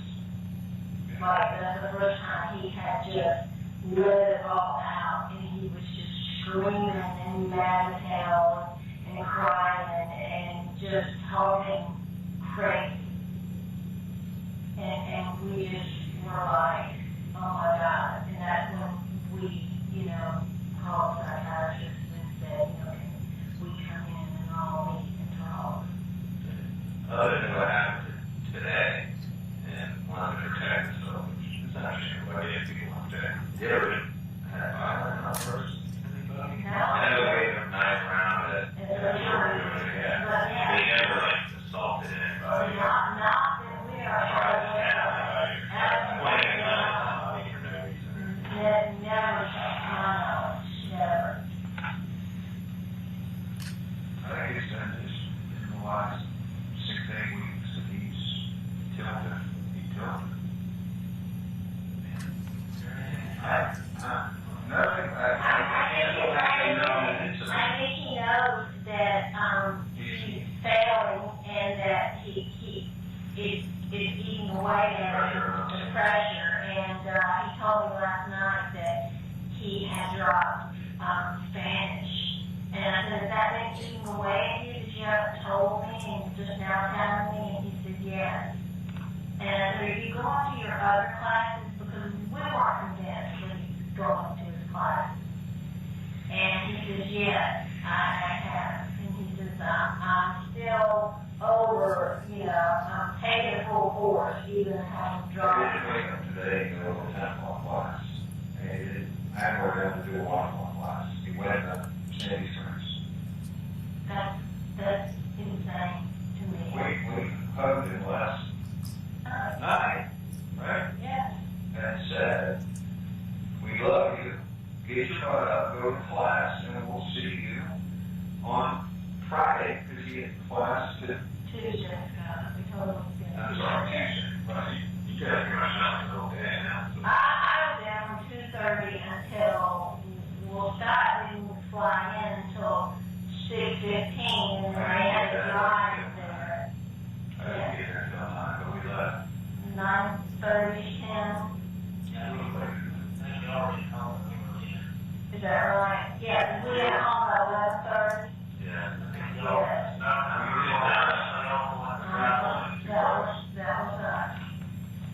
Yeah. Yeah, for some reason, he drove up in his car, left it abandoned on the side of the road. On the highway? Well, he was up. He was off. Well, let's see, Yeah, north side. north side. Went to north side. Left his car in the middle of the road, In the middle of in a lane, and a hero truck found it and abandoned, so they just kind of pushed it over to the side, because it's just in the middle of the road. No, it was that north side. Yeah, right on that Cobb kind of line. Right in the middle of the road. Yeah, there was a camera, there's some traffic cameras up there, you see him get it out, it's kind of pacing around, and just walk away. And then next thing I find out, I don't remember how far away, down the road, goes into one house, walks out, and goes into another house, which there were people home at the time. They told him, hey, we couldn't get out of our house. Started saying some things that they thought were unusual. He would leave, walked up the stairs, walked upstairs to their house. They called the police, and that's when that whole incident was finished. God, he lost his mind. And I don't want to know every specific detail. That's kind of what they Tell you is stop your car in the middle of the road. We don't know if he died or. yeah, we don't know if it's a problem or man, Didn't we we? know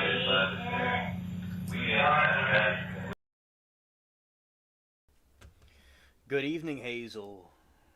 Welcome, dropping by to send love to everyone and say a quick hello. Be well and have a restful evening, everyone. Always nice to see you all. Take good care. You too, Hazel. Thank you for the kind words. Shout out to you. We had this day now the hero of our team is kind of bragging that way, but James Spring obviously did a search warrant on the black records that he had. And when I saw it, they had to give me this locked. So he left the middle road locked. I don't know where he's I don't know. An officer, a car, locked the car, and either headed somewhere else, or either caught. We don't know. We don't know yet. We don't know if there's a chemical problem or ran out of gas. Whatever I say is that they have it kind of just. In the first house, did he just walk in? I don't want to tell you the wrong thing. I'm not 100% sure because I'm not doing that investigation. When I was told there was 2 houses he went into. One of them, I know at least one of them was occupied.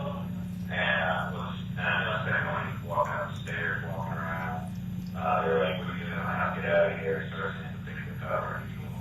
They can all take springs. Their officers show up. He comes down the stairs.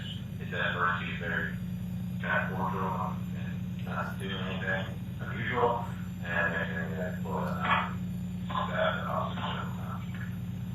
And then they had one of the other officers over there open fire on him. And then he shot twice. Where was he shot? Just one in the neck. I don't know exactly. You know, I think one in the neck. Shoulder, chest here. Neck transport to the hospital. But he did receive medical care. And that's the ambulance released him there. They cleared him to be released. You're all sensitive again? He's in his range. They charged him. I don't know every single one of the several criminal suspects. So they charged him several. Everybody's all on an officer. Yeah, officer. Yeah, I mean, he's got nothing to do. So what does he say about the RNA slave? So he told us about the issue with Austin and the whole thing about the lights. And about the lights, he admitted to being there that night. And as far as your property in the backyard. No, you don't remember mentioning anything about the living room, the body work. I don't recall mentioning that video. He said that to us, and we thought that was unusual. Because he never released that. We never released it to the media. As far as the police department. And I don't know if people may have or don't figure out here, but he made a comment that, yeah, we're getting killed in the living room. Kind of like, so we can totally into that. I'm pretty sure I told him that someone broke in the window, and that they did tell him that they thought that someone broke in while people were gone. Because that's what the grandparents told the grandfather, that the authorities told them that they think somebody broke in while they were gone and were in there and surprised him because he said they were just sitting on the sofa. So I might have told him that.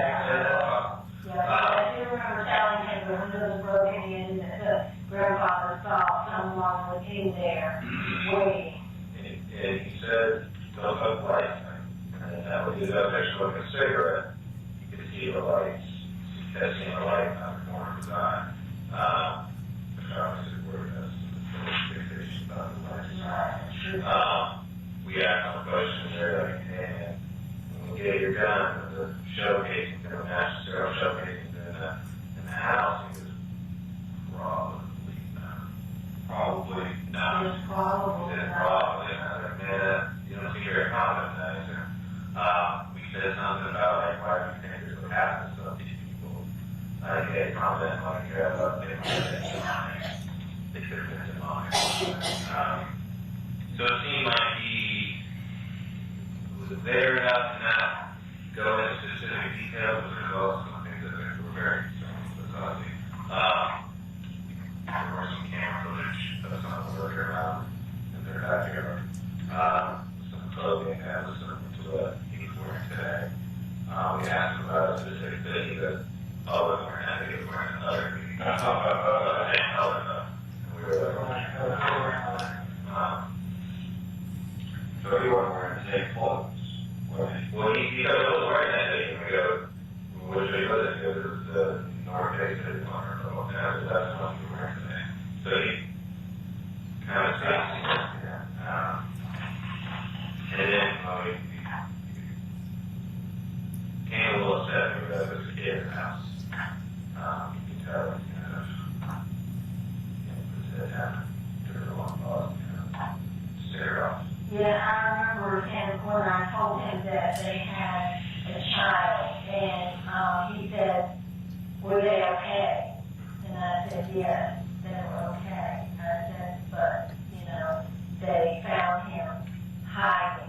He was clearly, upset. Because I heard him saying he was okay. Love to get the house. Oh, dear God.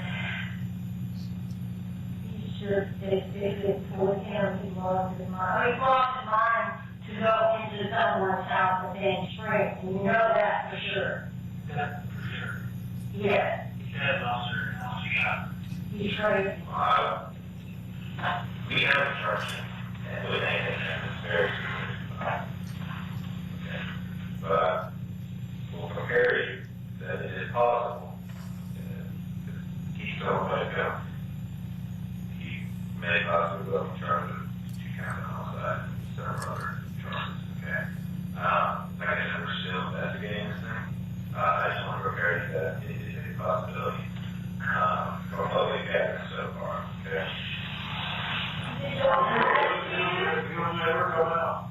Yeah, we'll put him in jail and he's never come back. He's crazy, God. Help. You don't come out. We don't come out. We have started finishing this month. Okay. I just want to prepare you that with what we've done so far, and it's But what's the process to continue? What's Charles' process? Call Mr. Mary. You call an attorney. that's, I mean, Well, what you have this is up to you. That's all. We're here. He's already had the criminal charges and seen these things. Right. Sure. Your phone, your phone. My number's 404. 702. Both of them. That's our number. 404 787. Oh. 667. And Teresa's is 404. 402. 402. 09. What's your number? 0952. 37. Oh, I like to. Yeah.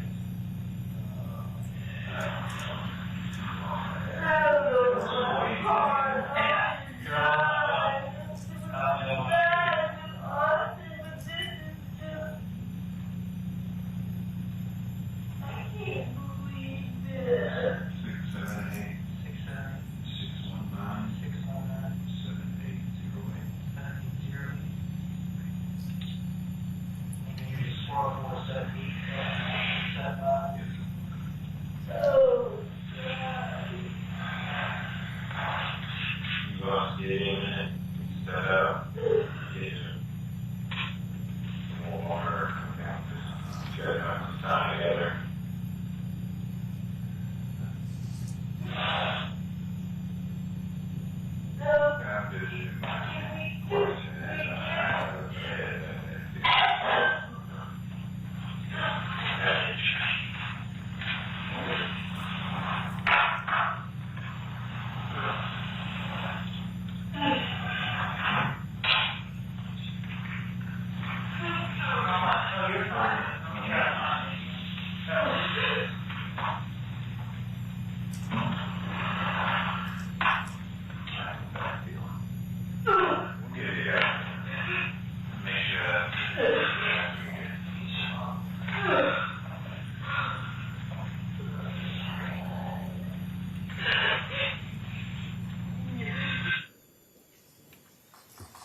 the record, I'm stopping this video at 10:18:20. Detective, you see that both yourself and Detective Stannard exit the interview room. Is that the completion of the interview? Yes, sir. I think we went back in one more time just to check on him. But nothing of conversation as to this case, really? Correct. So I want to ask you some questions about some of your take. Before you go to that, why don't we take a quick break? It's been about an hour and about 15 minutes. Give everyone an opportunity to stretch and get some water, and we'll come back at 2:50, about 10 minutes. Thank you, Judge.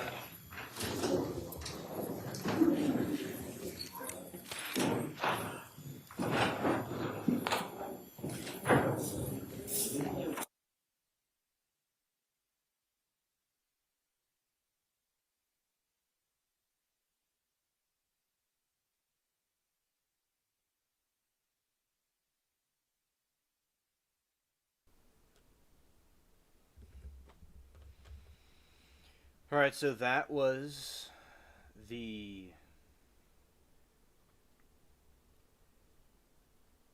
parents' testimony.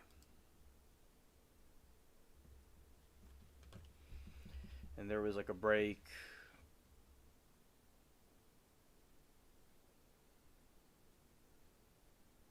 Let's see. Anything else? First off, the fact that they decided they needed to take the gun from their son, as Mr. Scott said, he thought he might be suicidal or homicidal or hurt somebody else. And then Matthew told them that he fired 5 or 6 rounds at the range, which was consistent with the number of rounds from the homicide scene. Now, who ultimately took the gun from the defendant? Scott said that he took it because Matthew wouldn't give it to his mother, so he said he took the firearm and left the bullets there in the apartment. And what did he do with the gun? He took it and if I recall, he put it in his bedroom closet, which is when officers arrived at the house, he told them where to find it. They found the gun.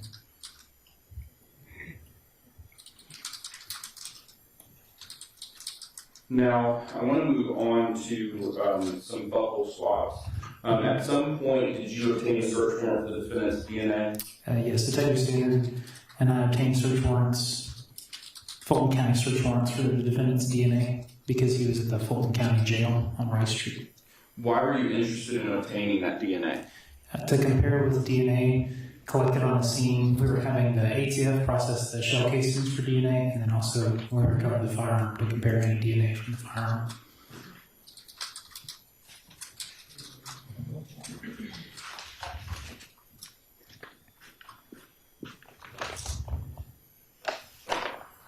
Now, were you able to actually execute that search warrant? We did. The search warrant was obtained November the 30th, and then we executed it December the 1st, I believe around 11:48 hours.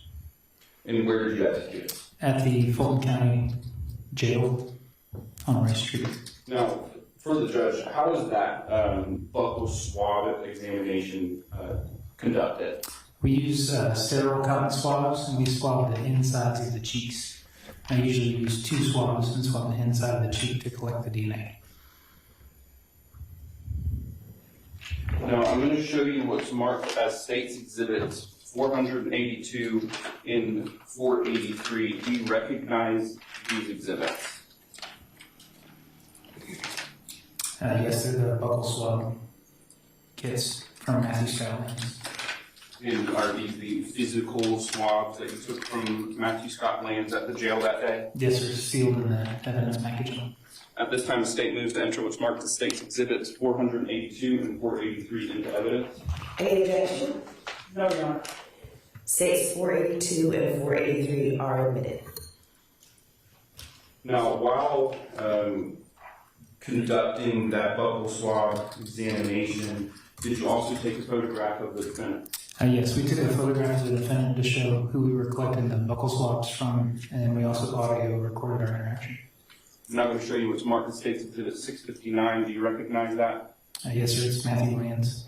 And is this the photograph you took during that buccal swab examination? Yes, sir. It is. At this time, the state moves to enter what's marked as State's Exhibit 659 into evidence. Any objection?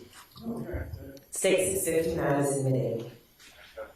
Now, you also mentioned an audio recording. Prior to your testimony, did you happen to listen to that audio recording prior to your testimony? Yes, sir. I viewed it this morning. And was that a copy of that interaction with Mr. Lands at jail that day? Yes, sir. At this time, the state moves to enter what's marked as State's Exhibit 467 into evidence. Any objection? Had the opportunity during the break to listen to that, so we don't have any objections. Thank you. State 467 is admitted. You gonna publish it? Yes.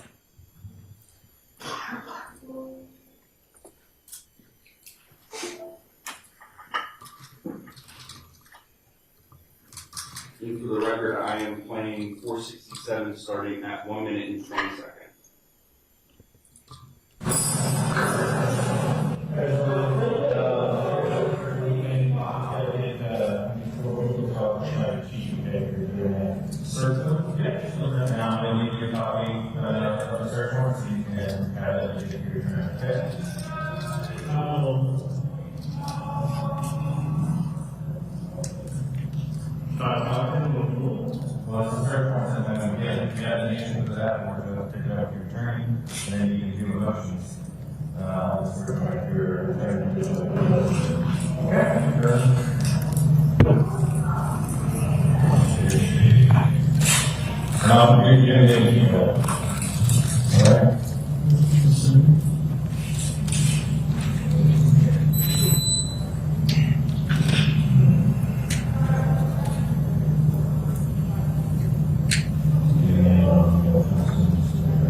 Okay, same thing. Do that again, and then we're done. And move out there. Okay. Open out one point.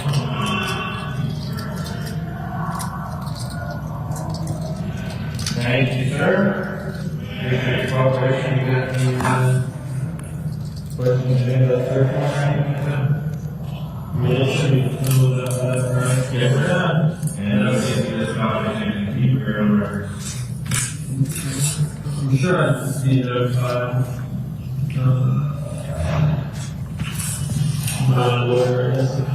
yes, give them that copy and we'll all have additional copies on it that you can get from Fort Fair Cop, okay? That is really 15. Yeah.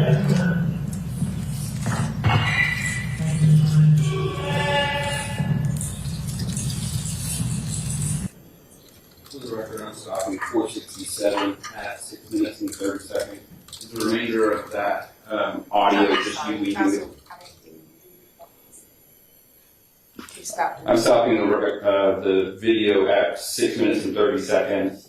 Detective, the remainder of that video, is that just you leaving the jail? Yes, sir. It's just us leaving. Now, the swabs that were taken that has been admitted into evidence, were those sent off for forensic testing? Yes, sir. I believe 2 were sent to the GBI and 2 were sent to the ATF. Now, I want to show you what's already been admitted, State Exhibit 659.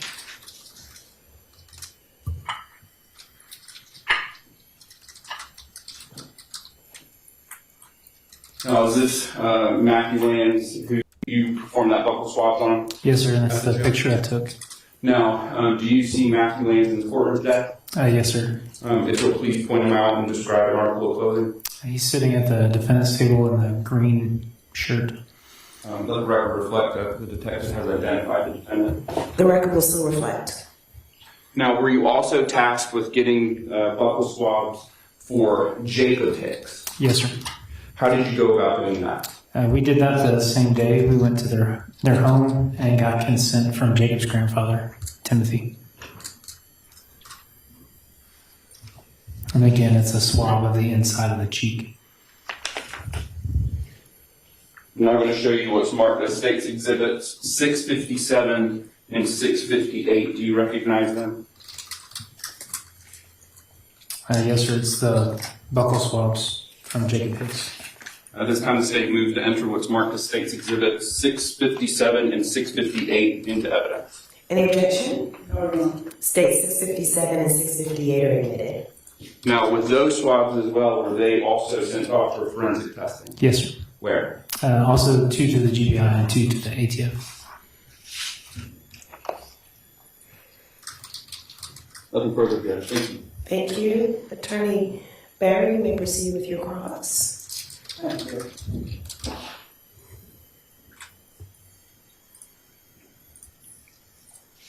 Detective Jackson, did you, were you involved in the search of the home or go to the home on the 18th? On Defile? I'm sorry. On Defile or the one in Athens? The next day, the 18th. The scene? The scene? Yes, sir. I was. Okay, and what was your job at the scene? I assisted with processing the scene. I'm sorry. I assisted with processing the scene. Processing. Okay, and what did you do to process? Look for evidence, look for shell casings, search the upstairs bedroom. I remember when the Indian investigator got there, I assisted with moving Amber's body. Did you find anything other than the shell casings that were of interest? I believe we found a piece of a projectile, if I recall. Okay. Did you collect that or somebody? I did not. The crime scene technician and the medical examiner's office collected those items.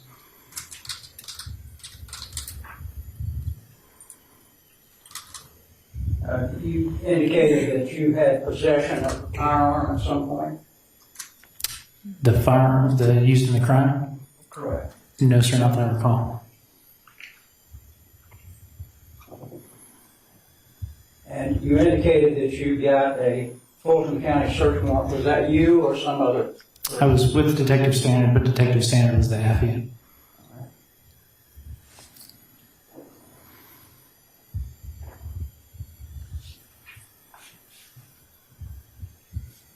in relation to the firearm, I did find the magazines at the apartment in Athens. Okay. So that was going to be my next question. Did you go to Athens to be involved in that search there? Yes, sir. And what did you find in that search of that? In the computer desk drawer, I found 2 loaded magazines. Okay, 2 loaded magazines, and were those 9mm magazines? Yes, sir. Did you find any loose bullets? Not that I recall. Okay. Was there anything else that you found of significance there in the search in Athens? No, sir, not that I recall.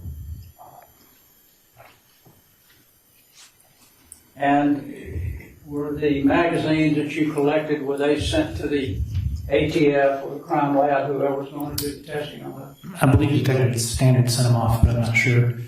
I do remember counting the rounds in them. One was fully loaded and one, I believe, had 12 rounds in it. Okay. How many rounds does the clip normally hold? 17? Okay.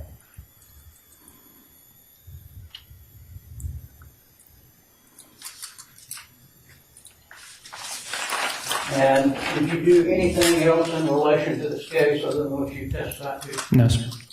All right. Thank you. Is there any follow-up or redirect for Detective Jackson? No, Judge. May I be excused? Yes, Judge. Thank you. Detective Jackson, excuse me. Thank you.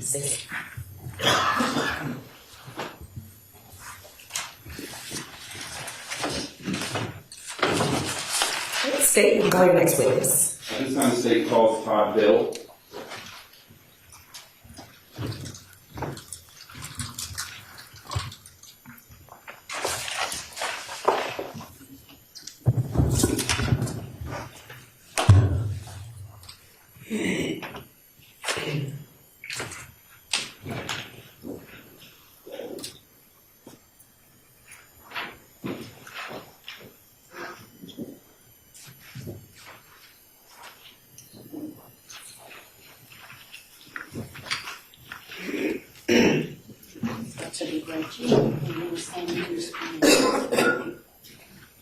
You raise your right hand, please. You do solemnly swear or affirm the testimony you're about to give the court on the issue now pending shall be the truth, the whole truth, and nothing but the truth, so help you God. Thank you. Have a seat for me. And once seated, if you please state and spell your true and correct legal name of the record. My name is Todd Bill. Last name is B as in boy, I-L-L-E. You may proceed.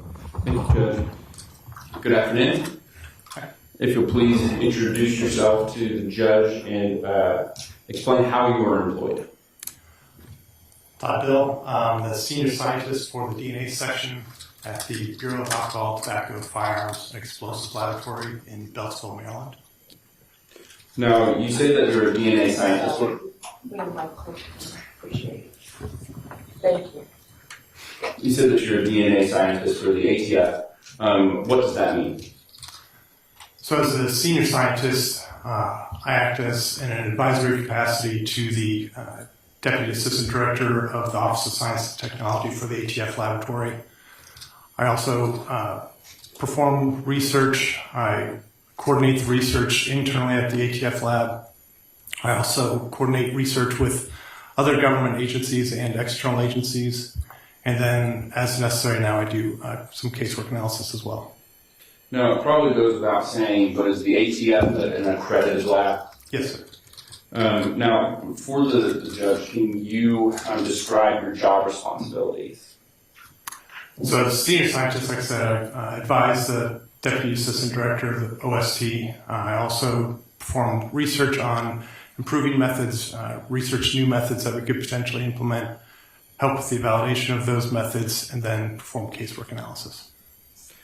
Now, how long have you been with the ATF? It's coming up on 20 years, since 2006. And have you been specifically kind of in the DNA field with the ATF during that entire time? Yes, sir. Prior to being with the ATF since 2006, did you have any other experience dealing with DNA? Yes, I started my forensic career with the Indiana State Police Laboratory in 1991. I was actually hired in the trace unit. As before they had a DNA unit, but later on that year they decided that they wanted to start a DNA unit. And since my background was in biochemistry, I transferred over to the DNA unit, helped start that unit. I was there for 10 years, doing DNA analysis, serology analysis. Eventually, when the DNA technical leader position became a thing, I became the DNA technical leader of the laboratory. DNA technical leader is responsible for all DNA technical, or all aspects of the DNA analysis at the laboratory. So developing the methods, validating those methods, implementing them, performing research. You oversee all the training of the analysts. You're also responsible to make sure you're following all the quality assurance guidelines and that we comply with all the accreditation and national quality assurance standards.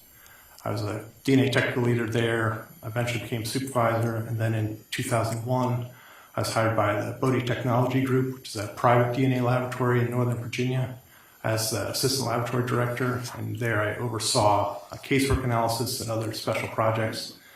For instance, I led the team to develop the DNA extraction methods and process flow for DNA identification of some of the skeletal remains from World Trade Center. I'm sorry. Sorry. And then became the vice president of special projects there, involved doing different special projects with mass graves, mass humanitarian events. For instance, I went to Thailand after the tsunami in 2004, 2005 to help with the identification there. Then in 2006, the ATF laboratory decided they wanted to have a DNA unit. They've had a laboratory, ATF has had a laboratory since late 1800s, but a lot of the DNA analysis up to that point wasn't really relevant to what they did. DNA analysis was typically body fluids such as blood, semen, saliva, but touch DNA analysis was becoming more prevalent at that time, and so that lent itself more to the type of evidence that we see at the ATF: firearms, explosive devices, and Molotov cocktails, things like that. So they hired me, as well as two other people. They hired me as the DNA technical leader to lead the team to try to get DNA analysis at the ATF laboratory. There I was a DNA technical leader until about 2 years ago, and then I got promoted to the senior scientist position. Now, with that experience, did you have education that led you towards becoming a DNA analyst for the ATF? Yes. My Bachelor of Science degree is in biochemistry.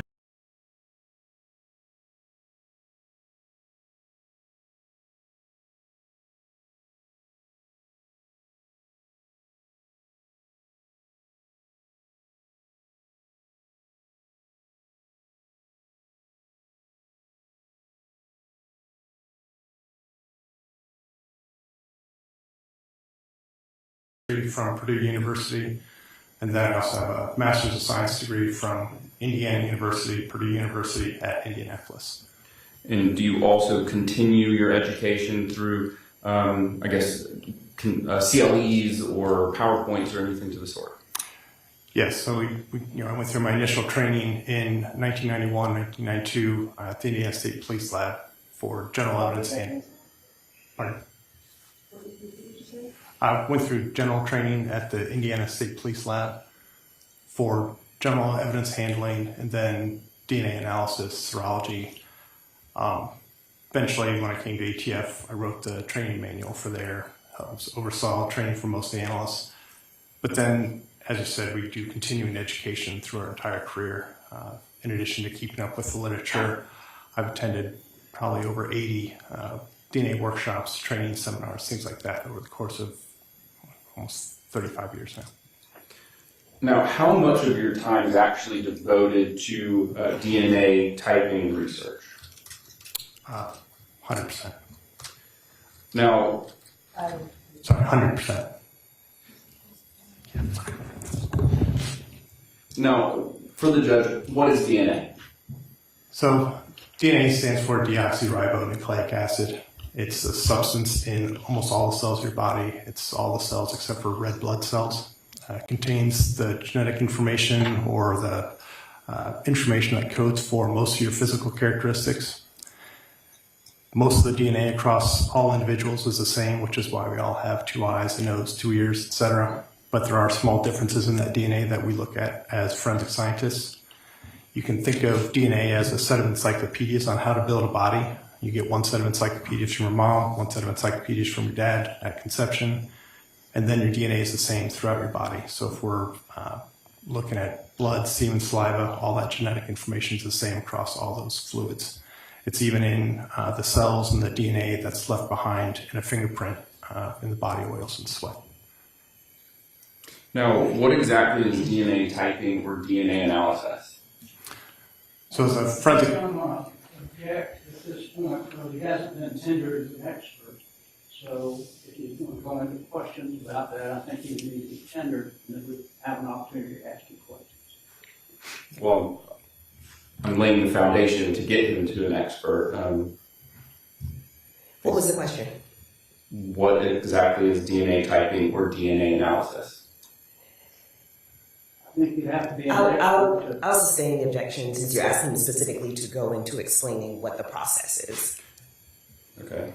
Have you been trained in DNA typing, DNA analysis? yes, sir. And over the 35 years of being a senior DNA analyst, is that your job? Yes. And can you tell the court as to what that process is? What DNA analysis is? Yeah. Yes, sir. And is that something that you've been doing for the last 35 years? Yes, sir. So at this time, I would move to tender him as an expert in DNA analysis. Did you want to, what do you, We'll hear him on that at this point, too. all right, you may. Thank you. Good afternoon. Good afternoon. You indicated that at this point you are more into research than you are actually doing the DNA testing. Would that be fair to say? Well, this year's been kind of a big year, so I've been doing actually a lot of casework this year, but yeah, my job responsibilities span both research, casework, and advising the Deputy Assistant Director. And what were you doing in 2021? What was your job in 2021? I was the DNA technical leader. Okay. And did you actually do the testing on this case? So we do kind of a team approach. There was an analyst that did some of the extractions on this, and then I took it after the extraction on. Okay, so you didn't actually do the testing, you looked at it afterwards? I did some of the testing, yes. So he did, this individual did the extraction, then I did and we'll probably get into this later, but I did the quantitation, concentration, amplification, genetic analyzer analysis, and then the interpretation and comparison, along with the statistical calculations. And Sorry, as well as the statistical calculations. Statistical stats. And who was the analyst that did the other portions of that investigation? Mr. Clayton's, Adam Clayton's. I'm sorry, I couldn't. Adam Clayton's. He's another analyst in our laboratory.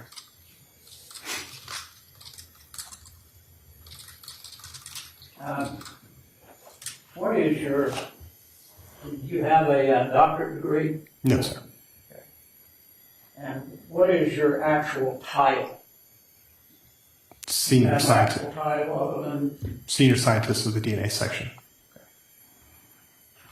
how many times have you been declared an expert by the courts? This is, I believe, my 90th time testifying both at the local, state, and federal level.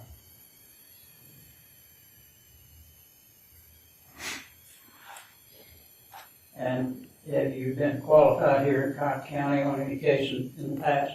I don't believe so, no, sir. Okay.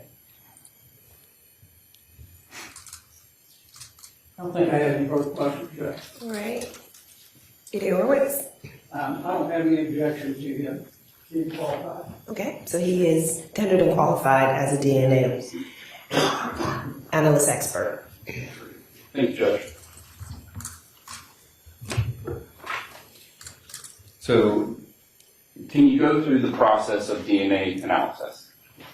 So the goal of DNA analysis is to collect DNA or biological material from evidence from a crime scene, develop DNA profiles from that evidence, and then compare those profiles to the DNA profiles from relevant individuals, determine who could or couldn't be included, or who could or couldn't be possibly included as contributors to those DNA profiles, and then draw conclusions from there. Now, can you explain the process for conducting DNA typing? So the first step, and probably the most important step, is the DNA collection, collecting it at the scene and then collecting the biological material from the evidence itself. This is usually some type of a swabbing collection method. Then we extract the DNA. This is a series of steps that separates the DNA from the cellular and environmental debris. Once we've extracted and purified the DNA, then we determine how much DNA we actually recovered from the evidence. We may have to concentrate the DNA down, but eventually we amplify the DNA. We use a process called polymerase chain reaction, or PCR. This is basically just a molecular Xerox machine that makes millions and millions of copies of specific regions of the DNA. If you go back to the analogy of thinking of DNA as a set of encyclopedias, it's like you're going back in and making specific copies of paragraphs within these sets of encyclopedias and just making millions and millions of copies of those just for visualization purposes. Once we've amplified it, we take those samples and run them through a genetic analyzer. Sorry. With water there. Thank you. Run them through.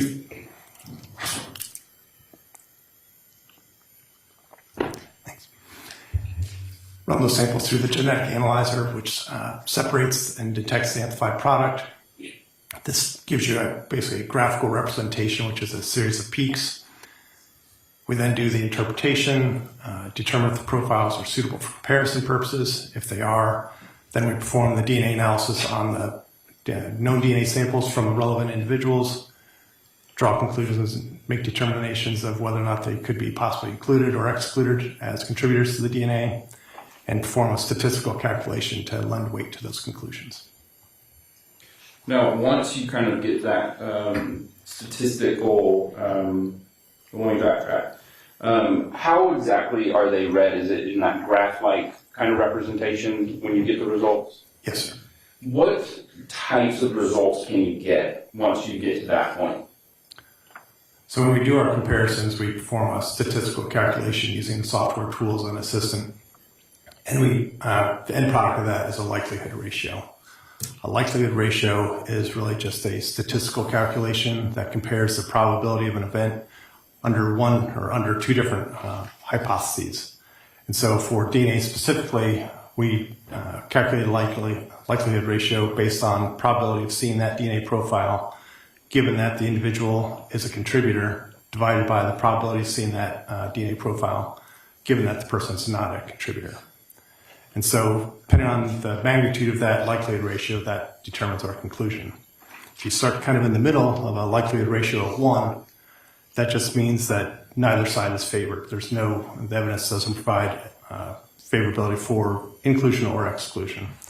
As you go to values less than 1, if it's just under 1, close to 1 but less than 1, there's limited support for exclusion, meaning there's some favorability for exclusion, but it's within a range where we have a higher risk of false exclusion.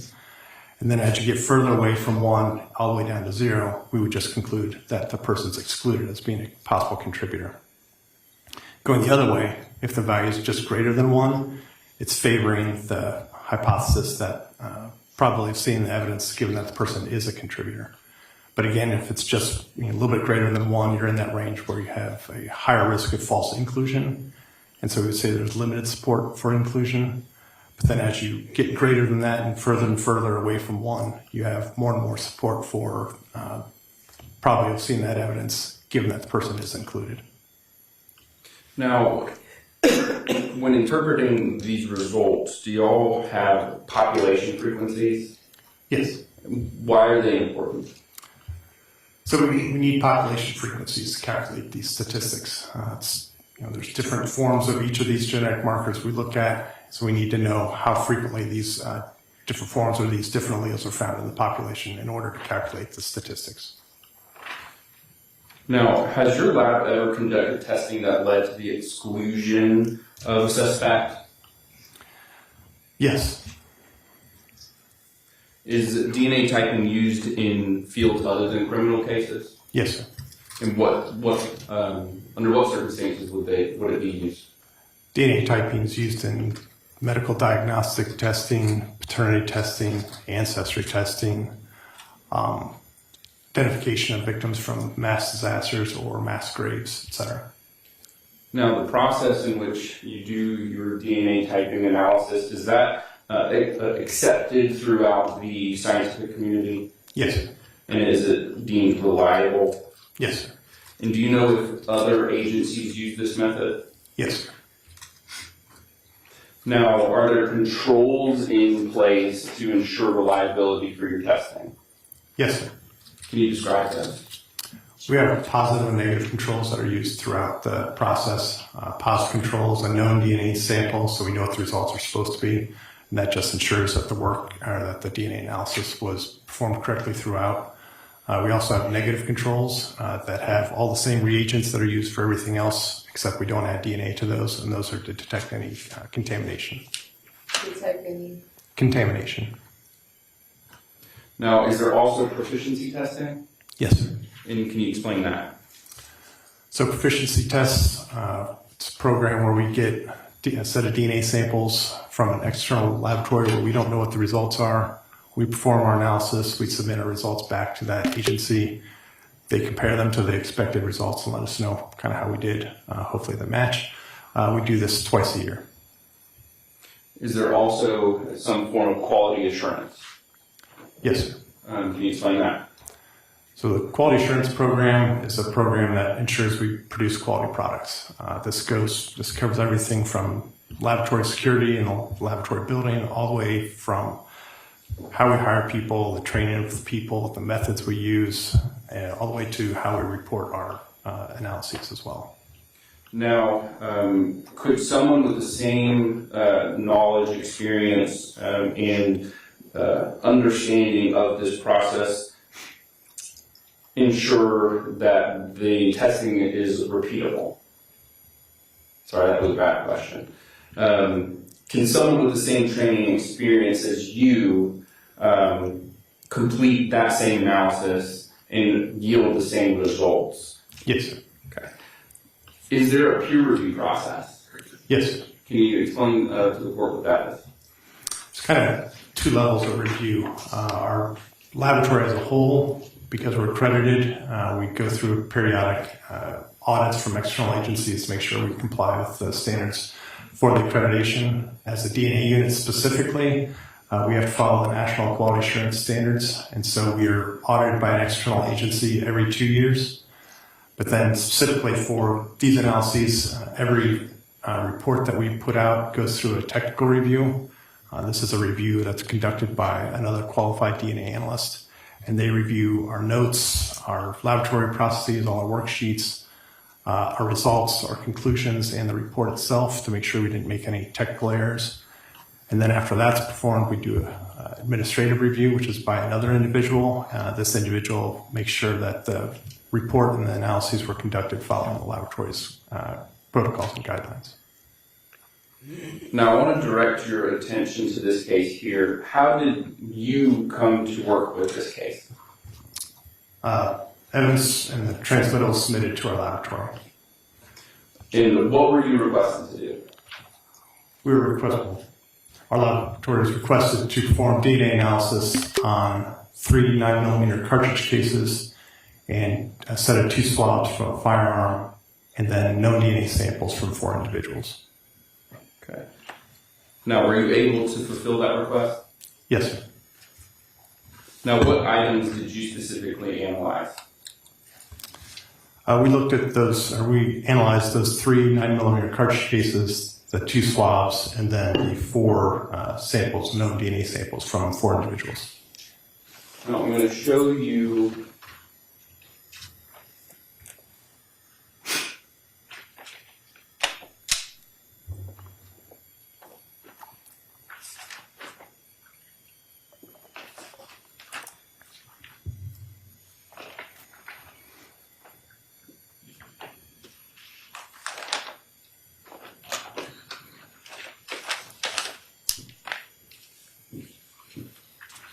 what's already been admitted into evidence as State's Exhibit 657. Do you recognize the labeling on this 657? Yes, sir. And if you'll turn it over, what is this labeled as? This is labeled as the known DNA sample from Jacob Hicks, the buccal swabs. And is this the buccal swabs that were used in your analysis? Yes. Right. Then moving to State's Exhibit 482 that's already been admitted into evidence, do you recognize the labeling on that? Yes, sir. And if you'll flip it over again, what is this exhibit? These are labeled as the known DNA samples from. Alright, so what happened was when I went to go log in, for some reason the password wasn't matching when it should match, so I was trying to log in some other ways, and then I just decided to make a new one. So I'll play this clip that she was talking about. Let me get the link. Alright, so that's what I was doing. Here we go.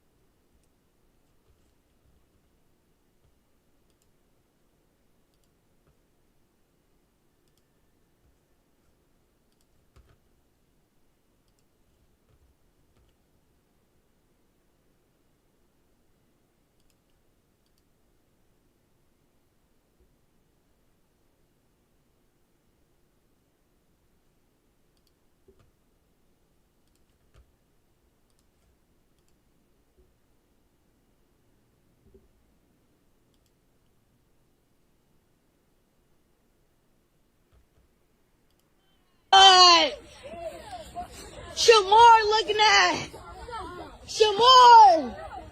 Come here. What you want, Shamar? Foot. Shamar, foot. What you want, Shamar? Shamar looking at. Come on. Look at them ankles, boy. Shamar looking at. Junior. Junior. Hit. Hey, fool, don't touch my brother, fool. Oh, hell no, those ankle asses. Look at them bitches, man, crackhead. Other bitches, Lauren. That's his ass. That's his ass.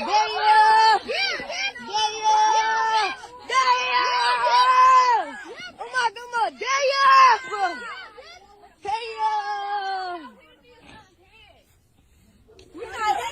The little kid's in there, not the big kid. The big kid's not touching him. I'm saying the little one. I should smash that bitch on my brother. Damn! Crack! Damn! Hey, fool, let my homie go. Let my motherfucking homie go. Let my motherfucking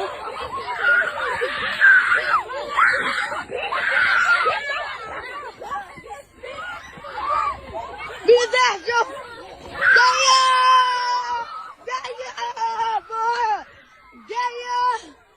They working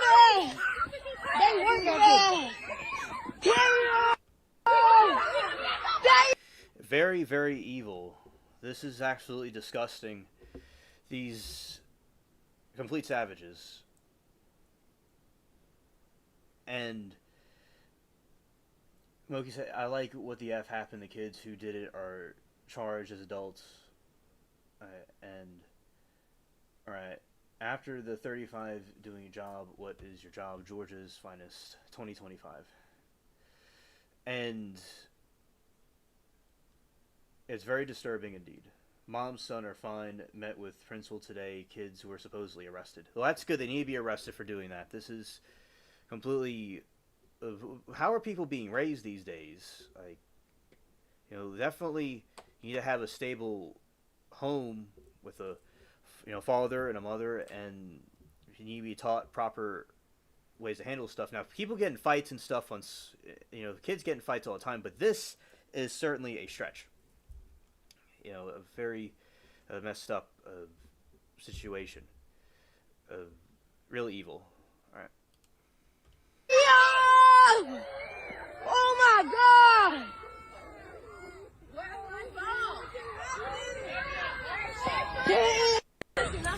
Come on, boy. All right. So that we played the whole clip. We played the whole clip. Thank you, Mermaid, for telling us about this. I'm glad that they got help, and I'm glad that the kids were arrested. And you know, all right, the violent attack happened Monday, November 17, near 106th Street and Bensley Avenue, just down the street from the elementary school.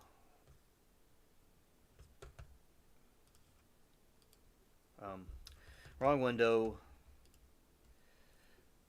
Pregnant. Okay. This video shattered me. Young black children attacking a black pregnant mother. It's heartbreaking. Sign we've lost our way. Our ancestors faced outside hate. Now we must confront hurt from within. These kids need urgent help and guidance. Their guardians.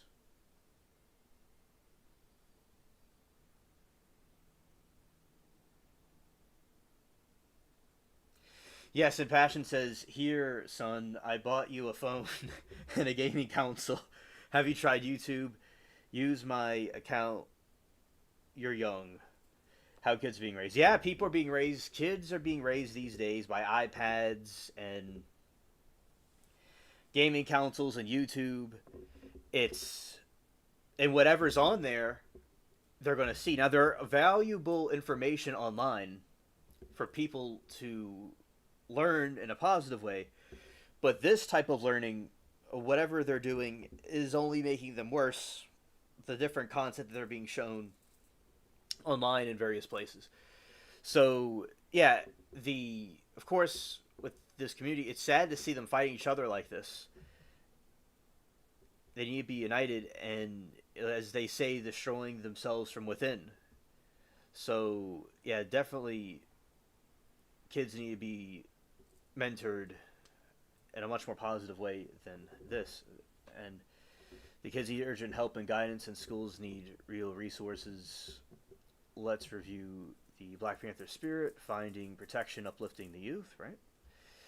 And the poster says, "I call all Chicago Mayor Johnson, Chairman Fred Hampton, and Jr., all leaders to stand with the mother, these children in our community.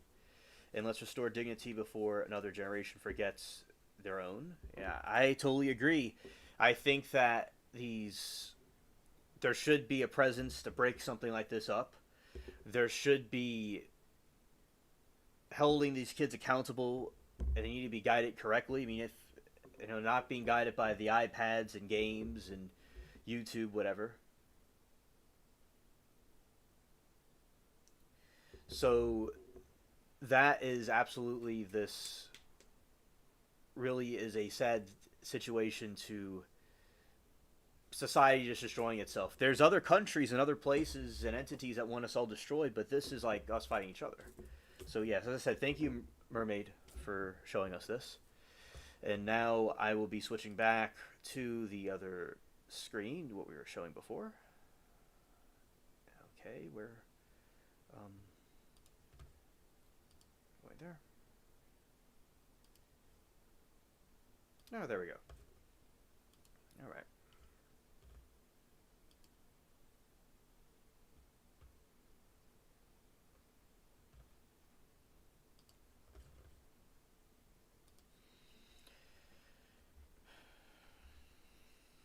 All right, so how do y'all think the judge has been through this? You're referring to the murder trial of Georgia versus Matthew Lenz. I think the judge has been taking lots of breaks. I haven't really seen anything too good or too bad from her. She just seems like she's just doing the job. Other people could answer in the chat what they think. I just see it as the trial has been she takes lots of breaks, but besides that, it's been going smoothly, I think.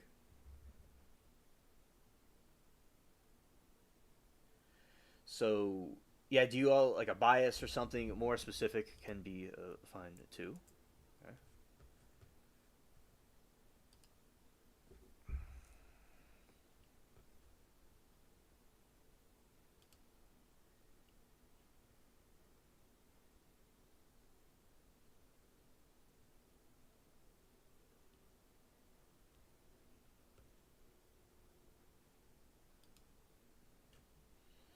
Yeah, so that is also a cool thing to like try to understand, like how it, happened.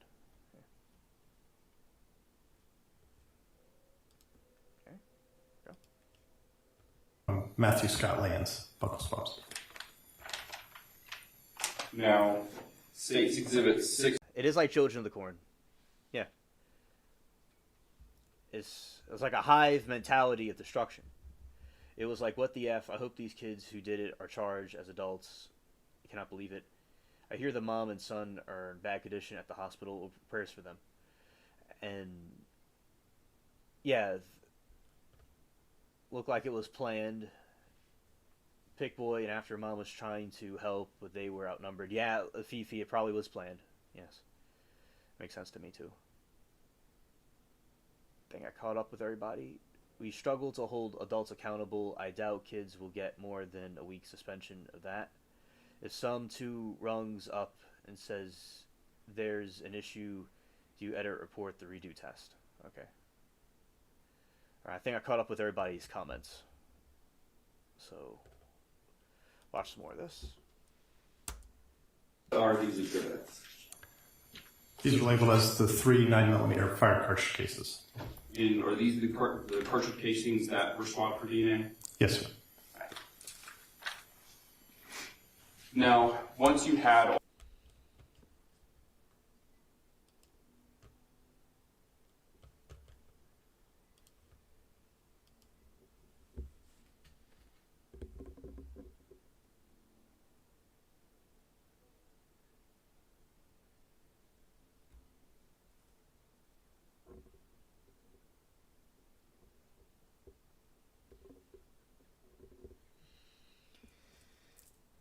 All right, Kim says, I just saw what you wrote to Mermaid. I don't think I can watch it. I think it'll piss me off. That is absolutely insane. Thank you for the scoop. Yeah. Oh, yeah, it's extremely infuriating. Yeah. Definitely. Thank you, Kim, for your thoughts on it. All right, Kim says, basically how she handled the trial, yeah. Is she biased? I've been in and out so much. I like the story, not so much for the judge. I have not noticed anything biased. But the other people in the chat can speak up if they think that there was a bias. I have not sensed a bias, in my opinion. She just seemed neutral to me. But as I said, I could be wrong. all of this information or all of these exhibits, did you conduct your analysis? Yes. And once you conducted your analysis of those exhibits, did you reduce your findings to a report? Yes, sir. I'm going to show you what's marked as State's Exhibit 671. You recognize State's Exhibit 671?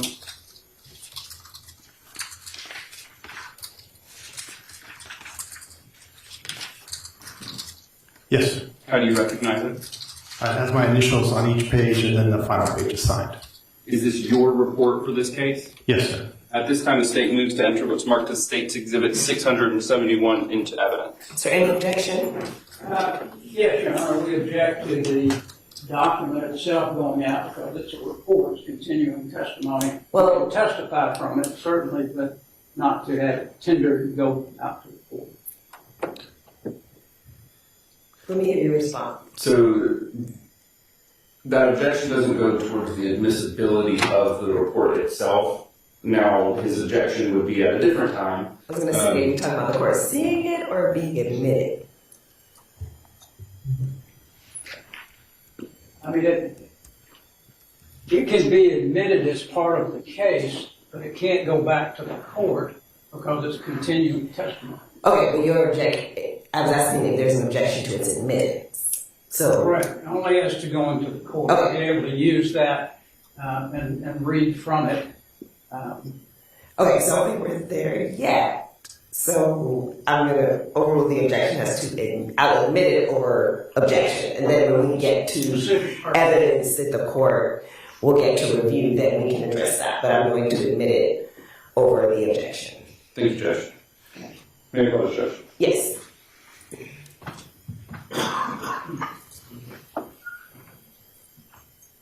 All right. I'm now showing you the first page of 607. Sorry, State's Exhibit 671. What is this header up here? That's just describing our laboratory. And is that the ATF? Yes. All right. Now down here, below that to the right, is what information do we find here? So that's the date the report was transmitted. It's our laboratory's case number, has the two submission numbers, or evidence was submitted at 2 different times. Has the reference number, which is our ATF agent's case number, because of course that's different. Then there's the title of the actual investigation, and then for this type of exam, it's my specific exam, forensic biology. Now, under reference title, what is the reference title that you have here? Title is Verbena Drive Homicide. Now, what information did you have when you actually received these items? There's usually a report of investigation that we get along with the evidence that describes where the evidence came from. Potentially a little bit of background so we know what we're actually performing DNA analysis on. And from where it came from, is that a Verbena Drive homicide? Yes. Okay. Now, down below, we have listed exhibits. What are these 3 here? So lab exhibit numbers 1, 2, and 3, as well as the agency exhibit numbers 1, 2, and 3, are the 3 9mm cartridge cases. And are those the 3 that you've already identified in your testimony? Yes, sir. Now, I did forget to show you State's Exhibit 461 that's already been admitted into evidence. Do you recognize that exhibit? Yes. Now, is 461 the what you have listed here as number 4? Yes. And is that the swabs of the ZEV 9 OZ9? That's how they were identified to us, yes. Okay. Now, as we continue down in that section, what were the other items that were submitted to you? So exhibits 5, 6, 7, and 8 are the 4 known DNA samples from the relevant individuals. Now, you've already, for number 5 and number 6, were those the items that you've already identified here in court? Yes, sir. Now, if you will please ask this. As we proceed through your report, do you have some sort of a grid system indicating the results? Yes, in order to try to simplify how we reported results, we reported in a table fashion. Now, I'm going to show you page 2 of 671. Now, for the court, can you walk through this grid so we can understand your findings? Yes. So the left column is the exhibit number. So we just talked about exhibits 5, 6, 7, and 8. Those are the 4 known DNA samples. Going across there, we have the sub-exhibit number. So whenever we take a cutting of something, we create a sub-exhibit from that. So 5.1, 6.1, 7.1, 8.1. 5.1, 6.1, 7.1, and 8.1 are all the sub-exhibits from exhibits 5 through 8. 5.1, this is the cutting of the known DNA sample from Matthew Scott Lands. 6.1 was the known DNA sample from Jacob Hicks. 7.1 was the known DNA sample from Steven Sinatra, and then 8.1 was the known DNA sample from Timothy Hicks. So you go across, the next column lists results. So here we just kind of summarize the DNA profile we saw. These were known DNA samples, so they should be single source. So in this case, for all 4 of these, we obtained a single source male DNA profile.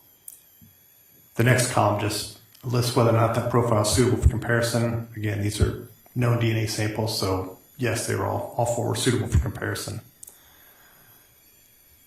Going down to exhibit number 1, 2, 3, that's the combined sample of the fired cartridge cases. That just fell under sub-exhibit 1.1. Those are the combined swabs from the 3 9mm cartridge cases. The result from that was a DNA profile consistent with 2 contributors. At least one of those contributors was male, and it was suitable for comparison. Going across, there's a whole section for conclusions, and you can see those 5 conclusions I listed before. In this case, we found that there was support for inclusion for Jacob Hicks, exhibit 6.1, support for inclusion as a contributor, possible contributor to this profile from the 3 fired cartridge cases.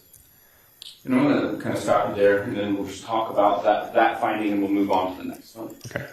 So going to the exhibit number 1, 2, 3 column here, we see combined swabs from 3 9mm cartridge casings. Were swabs taken of those 3 casings? Yes, it's a kind of a rinse and swab method that we developed specifically for fired cartridge cases. And we're kind of weighing, if we do each one individually, we expect very low amounts of DNA from fired cartridge cases. So since these all had the same markings, same caliber, the individual collected the DNA from all 3 of these as one sample. So swab all 3 of them, and that was used in your comparison to these known DNA samples of Matthew Lane, Jacob Hicks, Steven Sinatra, and Timothy Hicks. Correct. All right. Now, did you follow your DNA analysis process while comparing the DNA profile from the 9mm cartridge cases to the known DNA profiles? Yes. Now, is that what we're finding as a result here in that second, or I guess the 4th box to the right?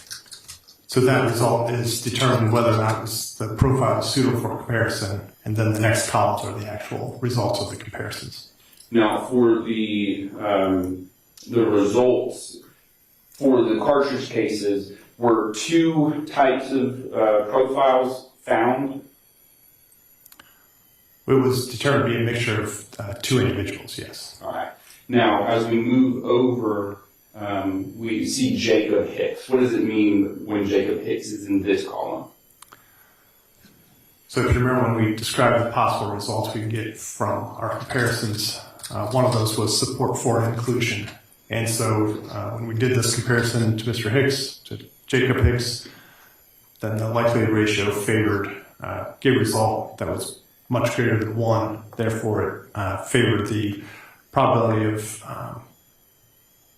seeing this evidence given that Jacob Hicks was a contributor to the mixture. Now, were you sent the DNA profile of Amber Hicks? Yes. Or no, sorry, no, sir. All right. Is it possible if it could be an Amber Hicks's DNA on these cartridge casings? Yes, she could be the second individual, yes. And over here on the far right, we haven't got to this column here. What's this column? That's the result that favored exclusion. And in this case, these individuals were excluded as being possible contributors to the DNA profile. So for the cartridge casings themselves, was Matthew Lamb, Steven Sinatra, and Timothy Justin Hicks excluded from these 2 profiles that was found, given the population frequency? Yes, I mean, it's a single profile. It's a mixture of 2 individuals, but yes, they were excluded as being contributors to that mixture. Now, I want to talk a little bit about touch DNA. What is touch DNA? So touch DNA, trace DNA, this is just a general reference to something different than what we typically thought of DNA analysis in the past, where it was blood and body fluids. This is being able to get a DNA profile from something you've touched or it's been touched. It's DNA that's left behind in the body oils or sweat in a fingerprint, or it doesn't have to be a finger, but something that's come in contact with you. Now, if a child were to pick up a casing and play with it, is it possible for that child's DNA to be on a casing? Yes. Now, in your experience on discharge casings or cartridges, how successful are you in actually extracting DNA off of spent casings? On a per sample basis, about 30% of the time, we get a DNA profile that's suitable for comparison from a sample from fire cartridge cases. After a casing is actually fired, is that when a majority of the DNA could be destroyed? There's a lot of factors that affect how much DNA we recover and the quality of that DNA. There's just the deposition itself is affected by the substrate, how much pressure, how the pressure was applied, but also the substrate itself.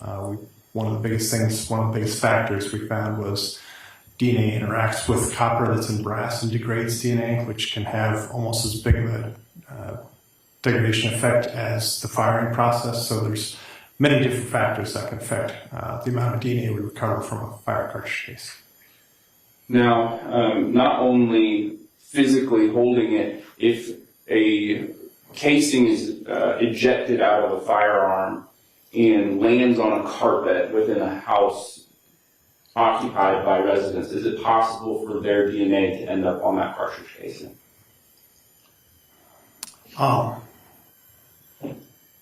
Is it possible? Potentially. But again, there's a lot of factors. More DNA transfers with direct contact, more contacts that happen. The further away you get from the direct contact, the less DNA that can be transferred. Depends how much DNA and biological material is on that carpet to begin with. If it falls in a corner that's not stepped on very often, or there's not much contact with your skin, that would reduce the amount of DNA that can be transferred. If people don't walk in their bare feet on the carpet, then there might not be much biological material there to begin with to transfer. Things transfer if they're wet more often than if dried surfaces, so there's a lot of factors that would affect that. Now, for your findings in this specific examination of the casings, were you able to, did you find a population frequency? We performed our statistical calculation, yes. Now, moving to page... Our statistical calculation. I'm moving to page 3 of State's Exhibit 671. Now, within this paragraph here, if you'll tell the court what your findings were as it relates to Jacob Hicks. Do you mind if I read from the report? If you'll read from the report. Okay. So the statistical calculation number 1, which if you look at the table again, that's what was in that final column. We label each of the statistical calculations.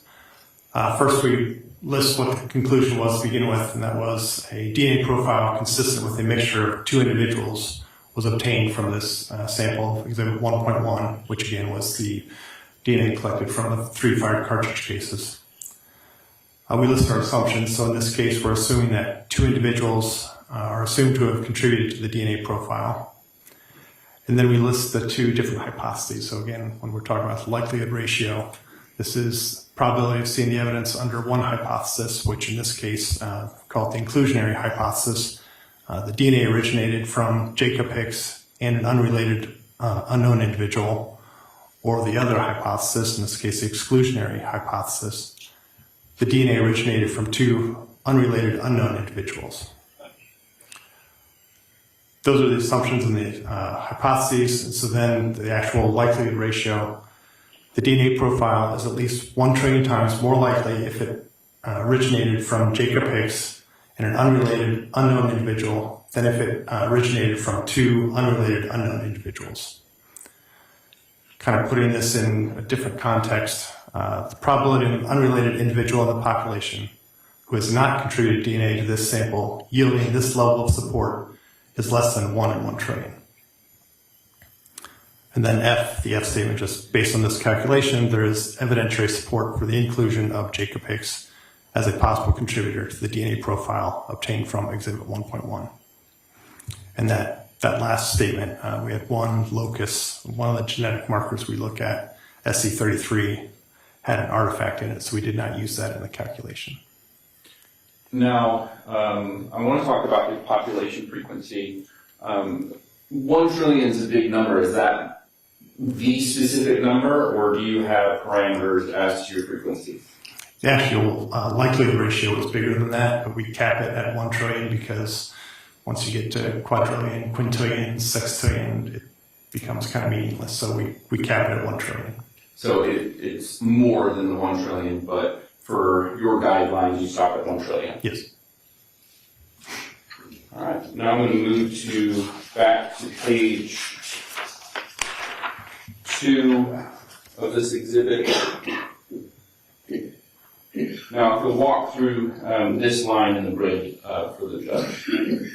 Sorry, I didn't see which line. Sorry, the last line here. So here, again, we're talking about Exhibit 4, and then the sub-item from that, which is the cuttings of the swabs. These were the set of swabs from the pistol.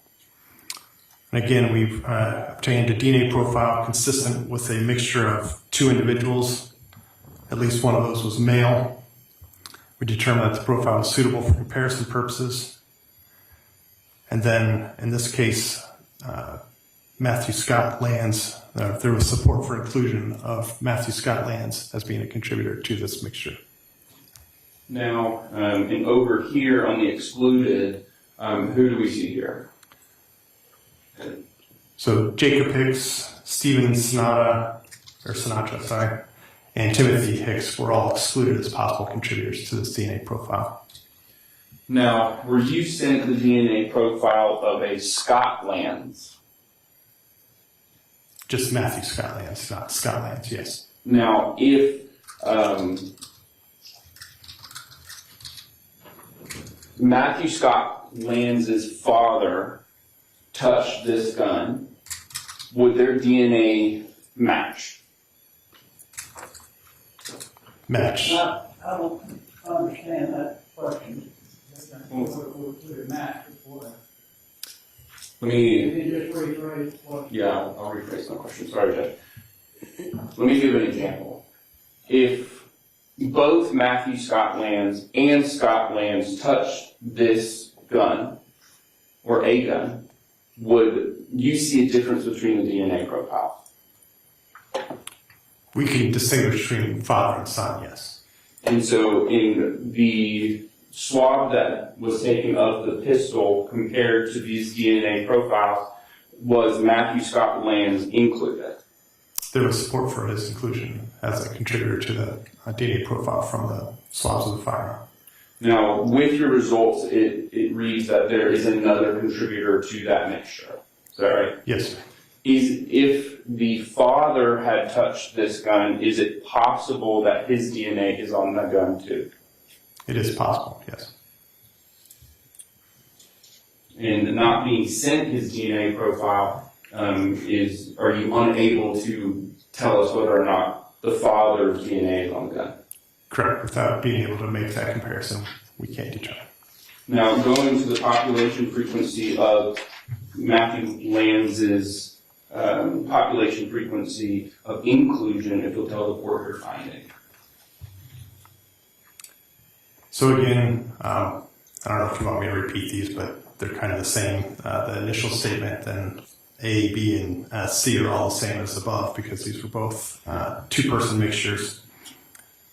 Inclusionary hypothesis, Matthew Scott Lands, and inclusionary hypothesis was DNA originated from Matthew Scott Lands and an unknown, unrelated individual. Exclusionary hypothesis is that the DNA originated from 2 unrelated, unknown individuals. The likelihood ratio, statement D, the DNA profile is at least 1 trillion times more likely if it originated from Matthew Scott Lands and an unknown or unrelated unknown individual than if it originated from 2 unrelated unknown individuals. And again, putting this in a little bit different context, the probability of an unrelated individual in the population who has not contributed DNA to this sample yielding this level of support is less than 1 in 1 trillion. Based on this calculation, there's evidentiary support for the inclusion of Matthew Scott Lands as a possible contributor to the DNA profile obtained from 4.1, which were the swabs of the firearm. So now, just to go back to this, to page 1 of the exhibit. So those findings that you just gave to the court were that the swabs of the ZEV OZ9 pistol had 2 profiles on them, one of which was Matthew Scott Lands. There was support for inclusion of him as being a possible contributor, yes. Now, as you finalized your report, was it peer reviewed? Yes, sir. And was it approved through the peer review process? Yes, sir. Nothing further, Judge. Thank you. Mary, you can proceed with your cross. Just have a couple of questions. You received the firearm, correct? In your lab? I actually don't know. I just know from what we received for DNA analysis, we received the fire cartridge cases and the 2 swabs of the firearm. I don't know if we received the firearm itself at the laboratory in Maryland. Does your lab, I know it's an ATF lab, do they process firearms for trace evidence? Do you know? Yes. They do. Okay. And do you know whether this firearm was ever given to the lab for any trace evidence? I believe it went for the exam at our Atlanta laboratory. And so if it went there, they would treat it like any other piece of evidence where we try to maximally exploit any potential evidence on that, which includes fingerprints, trace fibers, and DNA. And I was a little confused about this question. Would it be possible for Amber Hicks's DNA to be on the shell casings? You were not given her DNA sample, or were you? We were not, therefore couldn't make that comparison. So when the state asks you if it's possible, I guess anything's possible, but it's not the probable. If you didn't get it, there's no way you'd be able to know, right? I can't say if it's probable or not probable. I wasn't given the sample to do the comparison. Okay. All we know is that Jacob Hicks' DNA did show up on those shell casings. There was support for inclusion of Jacob Hicks on those cartridge cases. I can't say definitively one way or the other. Right. Thank you very much. Thank you. Thank you, Attorney Berry. AD Horowitz, is there any follow-up or redirect? No, Judge. And Mr. Bill, be excused? Yes, Judge. Thank you, excused. Thank you very much. Why don't we take a quick break, and if I can have the attorneys approach just 1 moment.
Would be 410.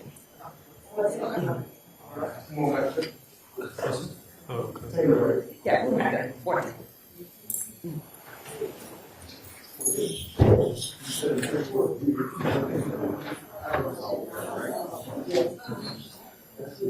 Oh, yeah.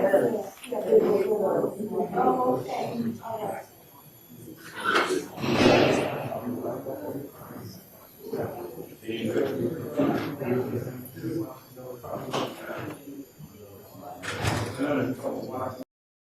So all of my testing is actually physically looked at by a second examiner, and that second examiner with the training and experience has to look at the evidence themselves microscopically, and they also reach conclusions. And so before a report can even be issued, two examiners with the training and experience have looked at that and concluded the same things.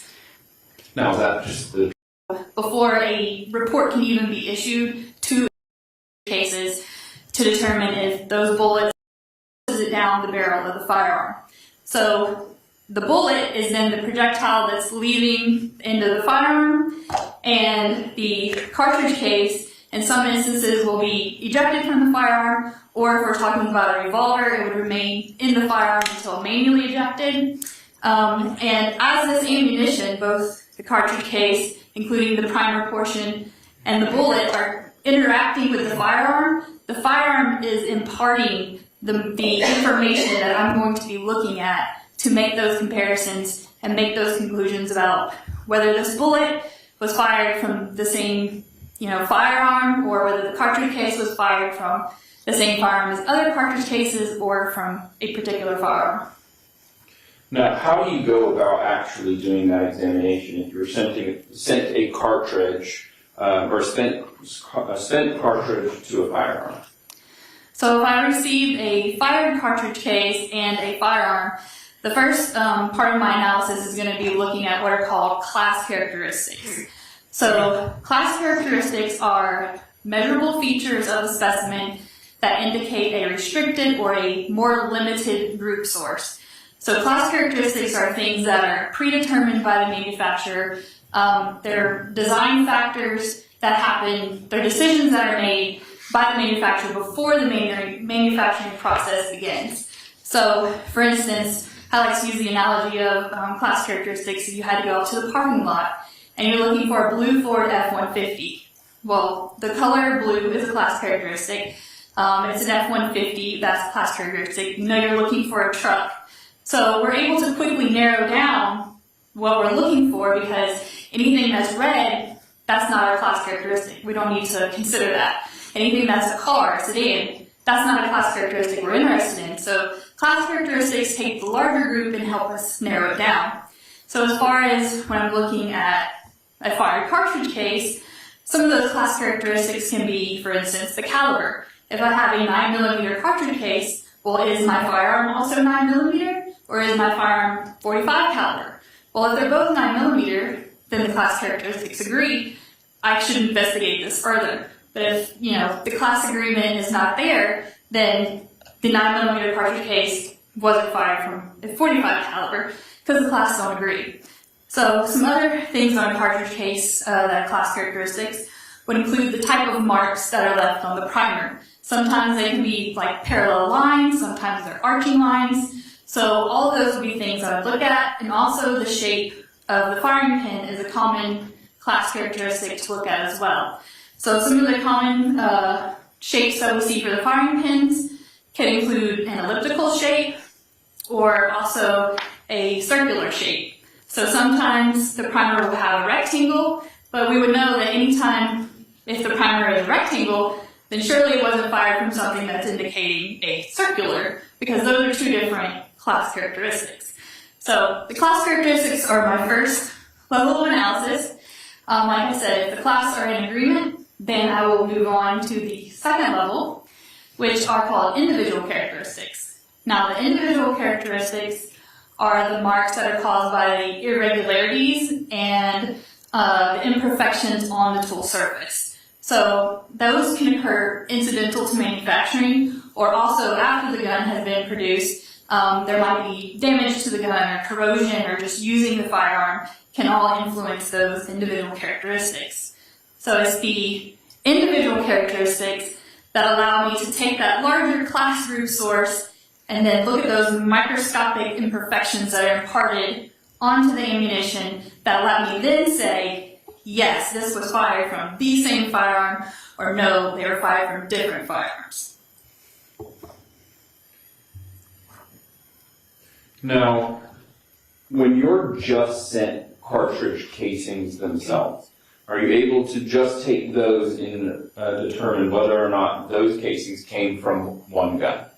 Yes, even when I do not have a firearm for comparison, I can still take multiple fired cartridge cases and compare them to each other on my comparison microscope, which my microscope allows me to have like a left stage and a right stage. So I basically put a piece of evidence on my left stage, a piece of evidence on my right stage, and when I look through my eyepiece, I'm seeing both of those items side by side under lighting and magnification. So yes, I can compare multiple fired cartridge cases to each other under my comparison microscope. And basically determine that those casings came from one particular firearm. If that is the scenario, yes, I can decide, yes, if those individual characteristics I'm seeing, if they're in agreement, then they were fired from the same firearm. But if I'm seeing either class or individual characteristics that are not in agreement, then I would have to conclude they were not fired from the same firearm. Perfect. Now, are the methods and processes that you take at the ATF, are they reliable? Yes, and these are common in the field of firearms identification to use these processes that I'm talking about, and I use similar processes to do these comparisons both at the GBI and at the ATF. Now, can someone with the same training and background conduct the same testing and come to the same result? So all of my testing is actually physically looked at by a second examiner, and that second examiner with the training and experience has to look at the evidence themselves microscopically, and they also reach conclusions. And so before a report can even be issued, 2 examiners with the training and experience have looked at that and concluded the same things. Now, is that just the peer review process? So we actually have multiple levels. First step is once I'm finished with the physical comparison of the evidence, it goes through a process called verification. And that's where that second examiner will take the physical evidence and also look at it on their microscope. And then after they reach their conclusions, then I can put together all of my paperwork, and then it moves on to a technical review process. During the technical review process, another examiner is looking over all of the data that I recorded and all of my photographs and my report to make sure that everything I have assembled for the case file supports the conclusions that I am reporting.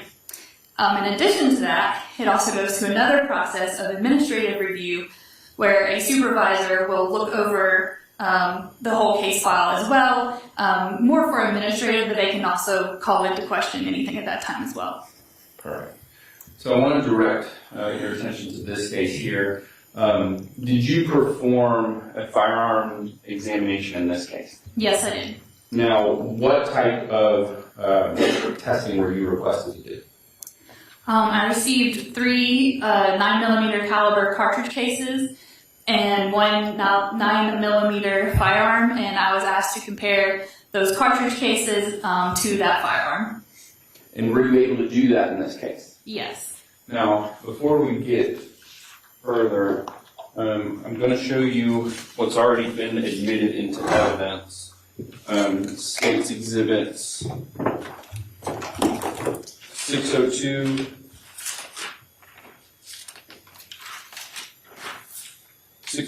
603, and 604.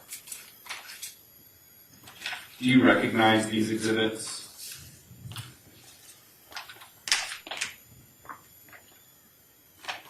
Yes, I recognize these exhibits. Each of the packages has a label with the ATF case number that I created that has also the item number and my initials on it. And are these the 9mm casings that were submitted to the ATF for testing? Yes. Now, now I'm going to show you 607. Do you recognize 607?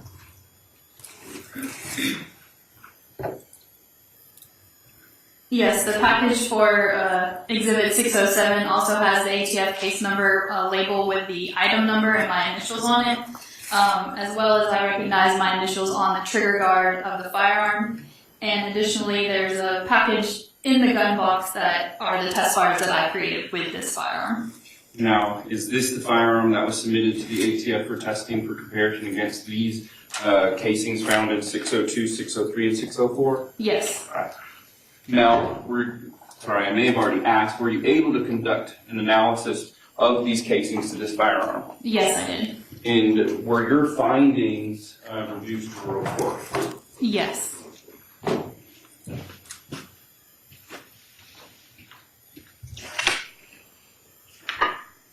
I'm now going to show you what's marked as State's Exhibit 670. Do you recognize this exhibit?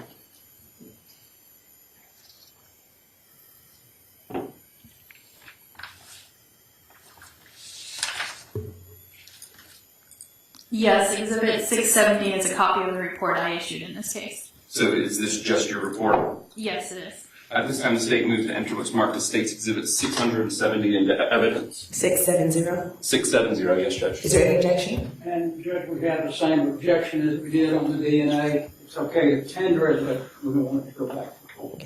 So the court will admit it over objection. We will address any issues with what the court sees at the end of the case. Thank you, Judge. May we publish? Yes.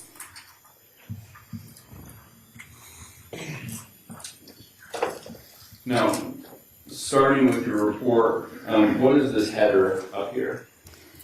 That header is an indication that it was received first at the ATS Washington lab in Beltsville, Maryland.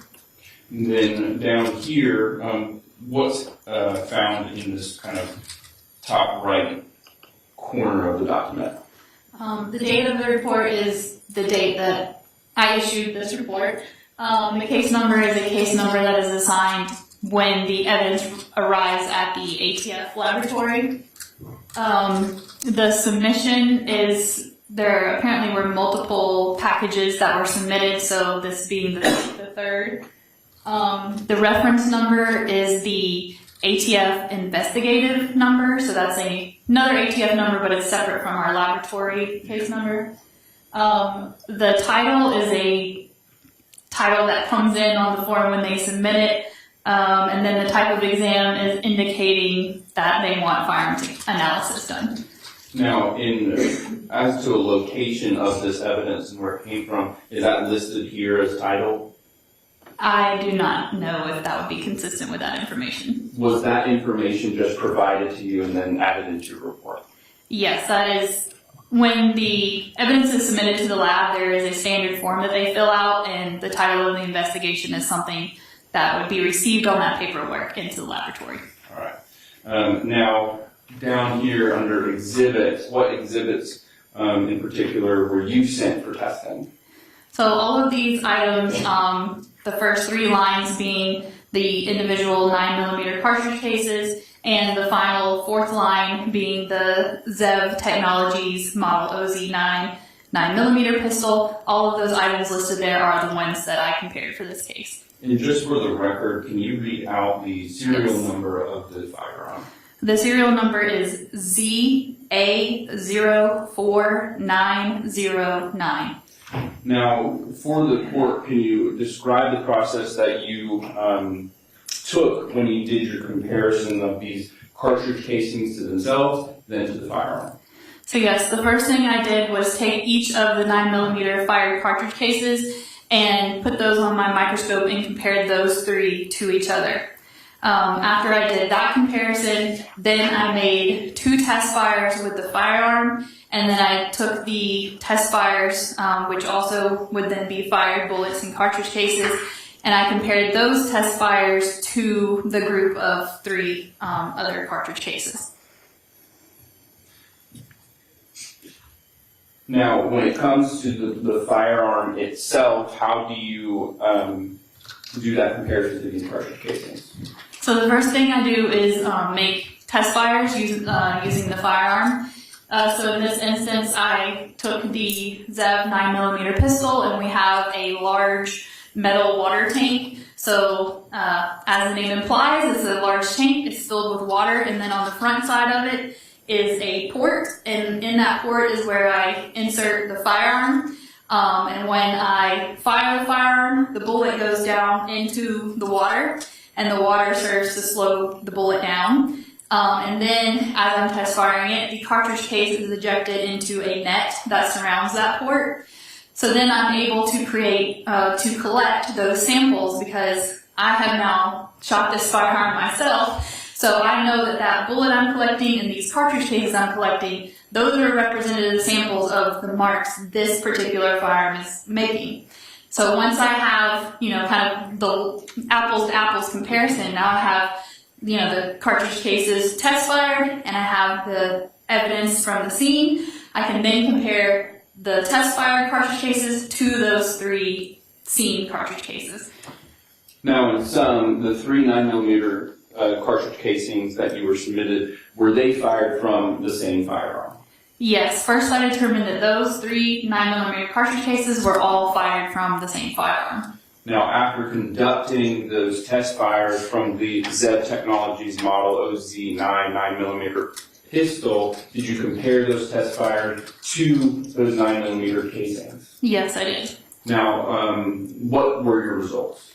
I also determined that those 3 cartridge cases were fired from that Zev Technologies model OZ9 9mm pistol. And is that notated here under your results and examinations? Yes, the first line stating a conclusion, which is actually the second line, says the exhibit 9 through 11, which are our ATF numbers, the exhibit 9 through 11 cartridge cases were identified as having been fired in the exhibit 12 firearm.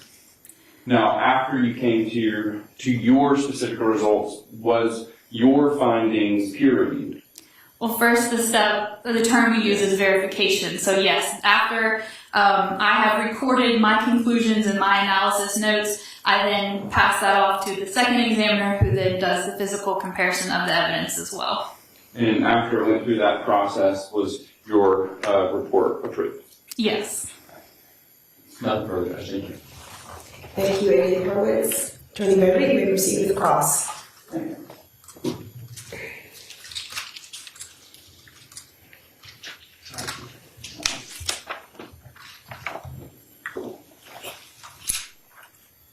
Were you asked, Ms. Kelly, to do anything else with this firearm other than to test the cartridge cases? No, sir.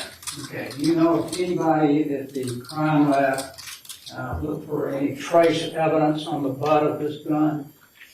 Part of my analysis does include recording whether there was any trace evidence that was visible to me. I'm not a trace examiner, but I would not know if a specific trace analyst looked at this firearm or not.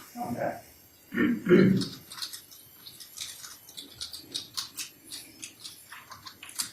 And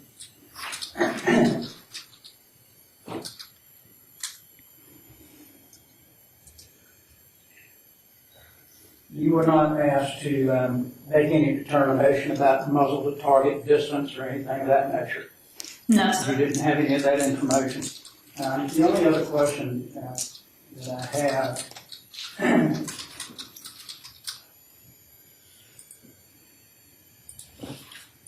is when you fire this weapon, it ejects the cartridge, correct? Yes. In this particular type of weapon, how far would this bullet or this cartridge be ejected from the weapon? I wouldn't be able to answer that. Like I said, when I create my test fires, there is a net that is stopping it from traveling any further. And the distance that it could travel obviously would vary between different types of firearms. And I would say possibly often it's the case that cartridge cases are not recovered from where exactly, because when I do shoot in a range, they're prone to roll, bounce, it could be several reasons why cartridge cases, once they're collected on a scene, are not in the area they would have been if they had only just been ejected from a firearm and then stopped there.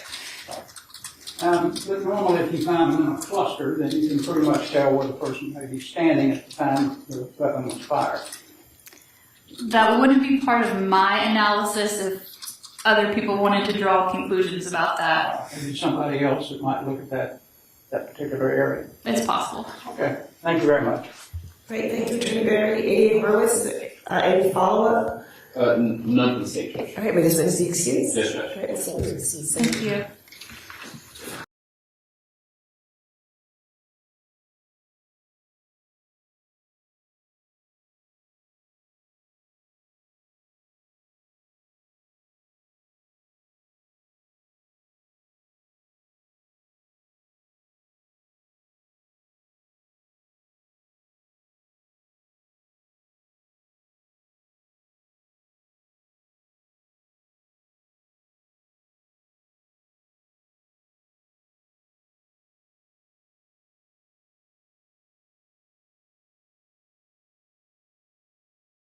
The state calls.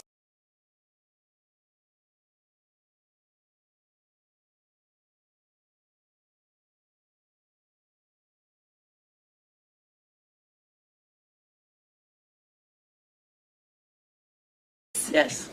And were the doors locked? Yes. And did you plan on having any guests or company staying at your house? No.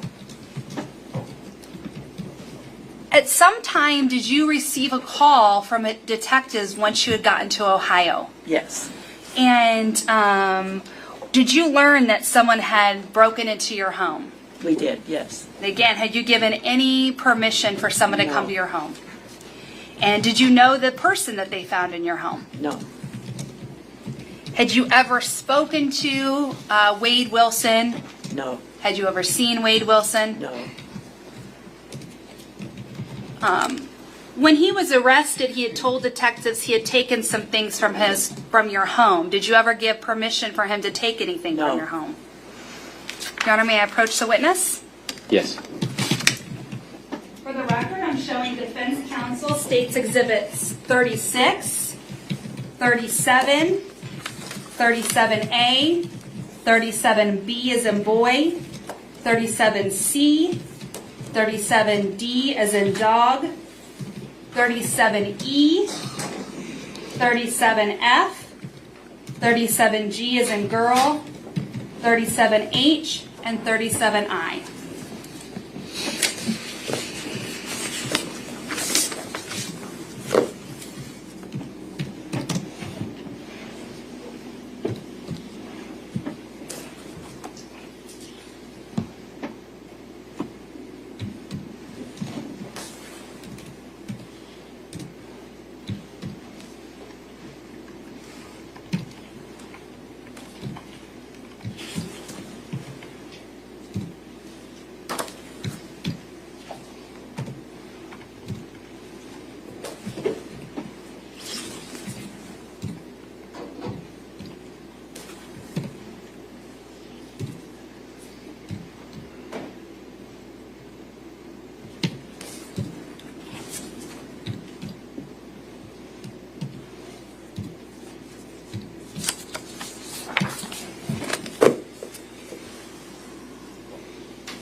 Okay.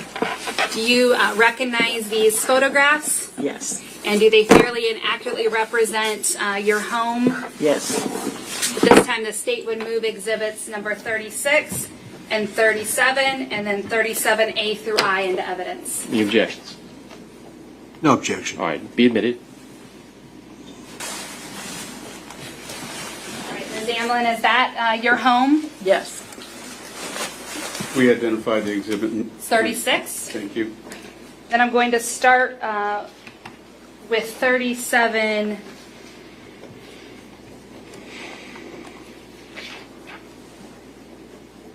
Is this a window to your home? Yes.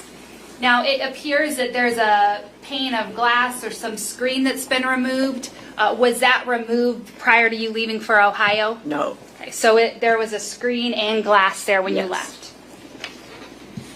Now I'm showing you 37B, the screen and glass. Is that the screen and glass that was part of that window? Yes. And were those actually broken? Yes. And did they need to be repaired? Completely.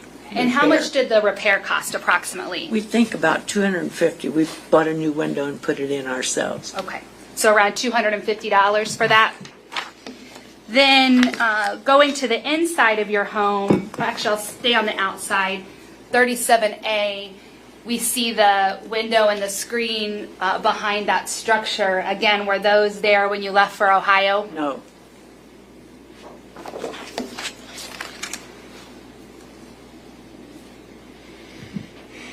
Going now to the inside of your home, 37C. Do you recognize that backpack or anything on the counter or the stool? The backpack, yes. Okay, and whose backpack is that? That's ours. Okay, and was that backpack left on the chair before you left? Where was the backpack located? In the bedroom. And then what about this, looks like actually pants and shirt and belt that are sitting on the counter? Those are probably my husband's. And did your husband leave the belt or shorts or shirt on your kitchen counter? No. And if he had, you would have put them away? Right. We don't do that. Then looking at 37D, that's just a close-up of a hat and backpack. Do you recognize that orange hat? Not the orange hat. Okay, but the backpack. The black you mentioned. backpack, yes. Now, looking at 37E, that's just the clothing that was set on top of your kitchen counter. Is that clothing, does that belong to your husband? Not those two, Okay. no. And so you don't recognize those or know where they would have come from? No. But again, they weren't there when you left? No.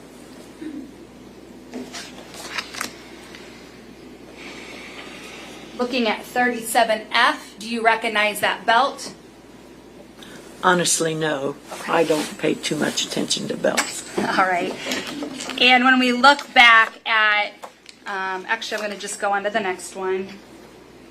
37G, did you leave your cupboards open? No.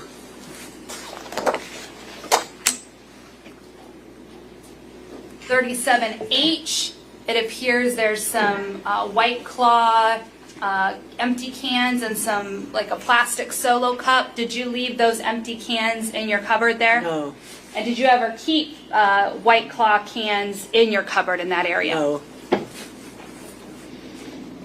Then 37I, there are 5 empty cans of White Claw. Are those alcoholic beverages? Yes. It's like a seltzer? Yes.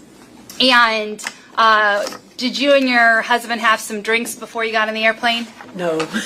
Okay. Those are in the refrigerator. And so were those White Claws left out empty when you left? No. So all these were are different from how you left. Yes. Those were all full and in the refrigerator. And about how much does White Claw cost? I think about $15. It did then, probably more now.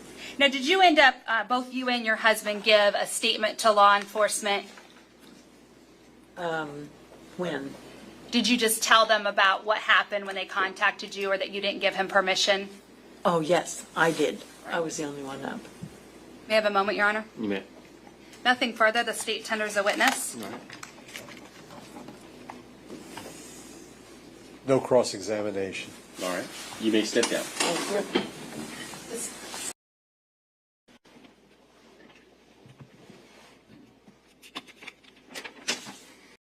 The state calls Daniel Baker.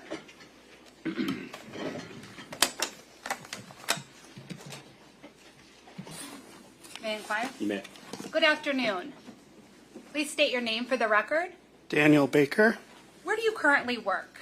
I work for the Indian River Crime Laboratory. What is your occupation? I'm a criminalist assigned to the DNA unit. What is your current role that you have? As a criminalist in DNA, I screen items of evidence for the presence of biological fluid and material. This would include blood, semen, saliva, and hairs. I then attempt to develop DNA profiles from those items of evidence, perform DNA testing, write reports, and testify when needed. To become a criminologist, what type of education do you have? I have a Bachelor's of Science degree in psychology from the University of Colorado. With this degree, I completed coursework in biochemistry, molecular biology, genetics, and statistics. I also obtained minors in biology and astrophysics. In addition to that, I have a Master's of Science degree in forensic science from the University of Florida. After getting your degrees, where did you become employed? I began my employment with the Florida Department of Law Enforcement in the Fort Myers Regional Operations Center. What year did you start with FDLE? Would have been January of 2012. Is FDLE a state crime lab? Yes. And are items of evidence sent to FDLE for testing? Yes. Was your role specifically to biological testing? Yes, that's correct. And do they also have testing for drugs? Yes, it has a full suite of forensic analysis. So firearms, drugs? Yes. Now, how long were you with the Florida Department of Law Enforcement before going to your current agency? I was there for approximately 8.5 years. What specialized training do you have that prepared you for your duties as an analyst? When I began my employment with the Florida Department of Law Enforcement, I underwent an approximately year-long training program. This training was broken into 2 main phases. The first phase involved me learning about the theories behind all the testing that I would be performing. I took practical exams and written exams to prove my competency in performing the tests that I would be employing. The second phase of that training involved working on actual items of evidence under the supervision of another qualified analyst. Now, were you required to attend continuing education through your employment at FDLE? Yes. What did that training entail? Part of the requirements for the laboratory to maintain its accreditation is for analysts in the DNA unit to undergo continuing education. This is a minimum of 8 hours every year, and it essentially involves going to an outside training where you learn about current topics in the field. Typically, most analysts will attend much more than 8 hours per year, but that's the minimum requirement. Now, you mentioned accreditation. What did you mean by accreditation? Accreditation is a public statement of the laboratory in which the laboratory is stating that it meets and maintains a set of internationally recognized standards set forth for the science labs. Now, is FDLE accredited? Yes, they are. And who accredits that agency? They are accredited by ANAB, which stands for the American National Standards Institute National Accreditation Board. Were you required to undergo proficiency testing? Yes. And what is proficiency testing? Proficiency testing is another way that I can demonstrate my ability to perform the testing that I employ as part of my job.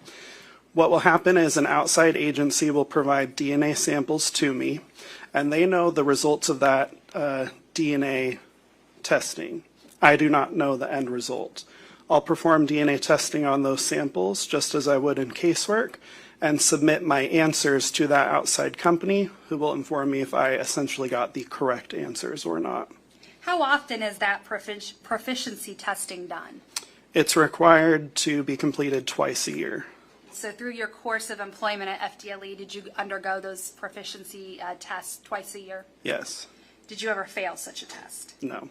Are all the tests and analysis you perform validated and generally accepted in the forensic community? Yes.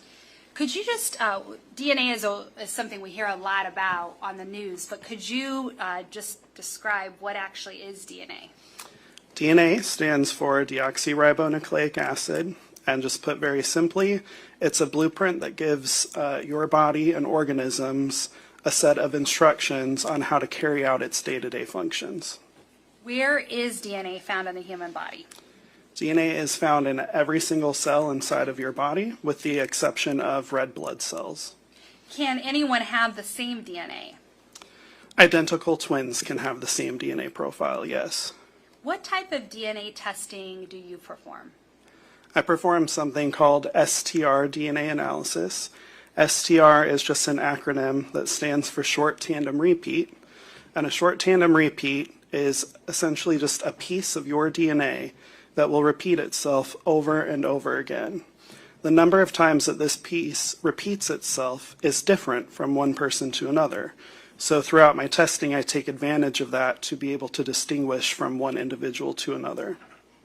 Now, how do you go about getting a DNA profile from a biological sample? I would undergo the DNA analysis process. Okay. And are controls used in the testing process? Yes, they are. What is a control? A control, there are two different types. There's something called a positive control and a negative control. These are items that I perform DNA testing alongside whatever evidence samples I'm working. And they ensure that my testing is working properly. So positive control is a DNA sample in which I know what the DNA should be. So when I perform DNA testing on the sample, at the end of the testing, I should get an expected result. If that happens, then I know that all of my chemical reactions and all of my testing worked as I expected it to. On the flip side of that is a negative control. A negative control is a sample that does not have any DNA in it. So when I go through my testing procedures, at the very end, that sample should contain no DNA. And that ensures that no contamination occurred during my testing. What happens if those controls don't work properly? If the controls don't work properly, then as an analyst, I would reassess what went wrong, and the testing would be reperformed. Did you have the opportunity to analyze evidence in a case that involved Wade Wilson, Christine Melton, and Diane Ruiz? Yes. How did you come to be assigned to or involved in this particular case? It was assigned to me by my supervisor. Now, when you get a case assigned to you by your supervisor, are you given any details as to why those items of evidence are sent to FDLE? Typically for DNA testing, yes, I am made aware of certain case scenarios or circumstances. What is the reason for getting that information? The biggest reason is to help me decide how I'm going to test an item. So just to give you a very generic example, say that an investigator submitted a bed sheet to me for DNA testing. With no background information, I don't know what to do with that bed sheet. I might assume maybe a sexual assault took place, so I'm looking for any semen. But what if in reality it was used in the course of a homicide and a body was wrapped up in that bedding, and they're looking for maybe the DNA of someone who could have wrapped the body in a bed sheet? I wouldn't know that without that type of information, and I can't perform every single type of testing on every single item of evidence. So for that reason, we need additional information to help guide the testing. So would that additional information also guide you where you might want to swab on that piece of evidence? Exactly. Were you sent a number of pieces of evidence to analyze in this case? Yes. Now, sometimes when items of evidence are sent to you, do you just receive swabs that are from swabbing a piece of evidence? Yes. And then other times are you sent actual physical items for you to swab? Yes. Were you sent a number of physical items in this case for you to determine where you might want to swab? Yes, I was. Now I want to start, and let me ask you this too. Does FDLE have a certain number of items of evidence that they'll accept for testing at a time? Yes, there is an evidence submission policy. And what is the point of an evidence submission policy? Why is it narrowed down to a certain number of pieces? The biggest thing is to help in the expedition of getting things tested in a timely manner. If it was left to investigators, they would probably submit hundreds of items of evidence to be tested. Unfortunately, that costs a lot of money and takes a lot of time. So in order to get answers quicker, there's a submission policy that's implemented. Now, once those items are tested, are investigators allowed to send more items of evidence to test if it's relevant? Yes.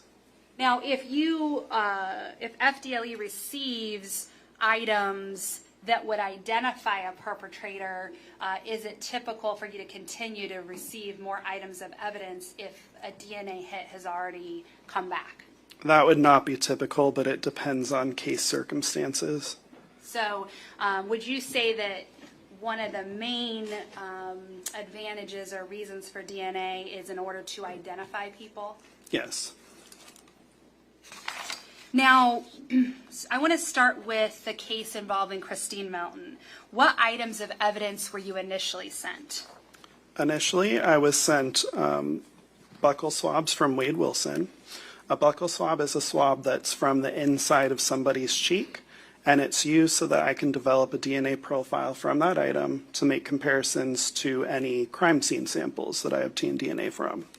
In addition to that, I obtained 2 tied shirts, a shirt, a pair of jeans, a bathing suit top that were tied together, along with an additional untied shirt, a curtain rod, and a blood stain card from Christine Melton. A blood stain card is blood that's collected at autopsy, again used very similar to how I would use a buccal swab. It's used to develop a DNA profile from that so that I have the DNA from the individual it came from to make comparisons to evidence. So the unknown items of evidence from the scene, is it your goal to develop a known profile from each of those items of evidence? Yes, if any DNA is present, obtain a DNA profile from those evidence items. And then ultimately, do you compare the profile from something from a scene or an item of evidence sent to you to those known samples that you've created? Yes. Now, in this case, you mentioned there was a buccal swab from Wade Wilson. Why is the swab taken from the cheek? Is there any scientific reason for the DNA coming from there? It's a very DNA-rich portion of your body, and it's easier to collect than blood. Now, when you received these items of evidence, did they appear to be properly packaged and sealed? Yes. And was there an identifying case number from the agency on each of those items? Yes. Now, did you give each exhibit an identifying FDLE number? Yes, when evidence comes into the laboratory, it gets an FDLE lab case number associated with it, and each item gets a unique exhibit number. And may I approach the witness? You may.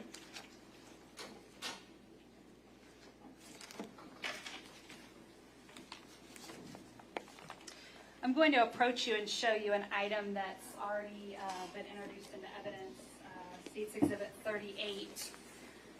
Do you recognize this exhibit? Yes, I do. What is this exhibit? These are buccal swabs from Wade Wilson. And are your initials and date on that item of evidence? Yes, they are. This red tape, if you can just show right here, this red tape that's on that envelope, is that from Florida Department of Law Enforcement? This tape up here is no, that would be from an original seal from the submitting agency. The red tape along the bottom is my seal after I completed my testing. Okay, thank you. Now, when you received the buccal swabs from Wade Wilson, were you able to complete a DNA profile of that swab? Yes, I obtained a complete DNA profile. And how were you able to do that? I performed the DNA testing process on that item. And what does that DNA testing process entail? The first step would be to actually take a sample for DNA testing. So I'm actually cutting a little piece of the swab that was submitted. And then the next step is to actually access the DNA. In order to do that, I need to break open the cells. So I use heat and chemicals to break open the cells to get to the DNA. Once I've done that, I need to know how much DNA is present in my sample. That's because the chemical reaction that I'm going to perform needs a certain amount of DNA present. So I like to refer to it kind of like Goldilocks. Too little DNA is not good. Too much DNA is also not good for my process. I need just the right amount. I have to know how much DNA is present in order to know the right amount to use for my chemical reaction. That next chemical reaction is where I actually will make millions of copies of the DNA. I'm making copies of the areas that I'm testing for. DNA is very small, so by making the millions of copies of it, I'm making it so that I can visualize this at a later step in my process. That next step is to put it on an instrument that will separate it and generate graphical data that I, as an analyst, will look at and make my determinations from. Your Honor, at this time, I'd seek to move States Exhibit 38, the buckle swabs from Wade Wilson, into evidence. Any objection? No objection. Be admitted. May I approach, Your Honor? You may. Sir, I'm approaching you and showing you States Exhibit 15, which has already been shown. If you could just take a look and tell me if you recognize this exhibit. Yes, I do. What is this exhibit?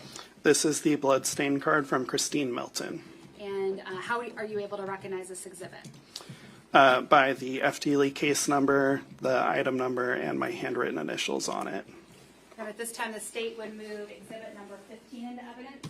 No objection. Be admitted. Now, with this blood stain card, were you able to come up with a complete DNA profile for Christine Melton? Yes, I was.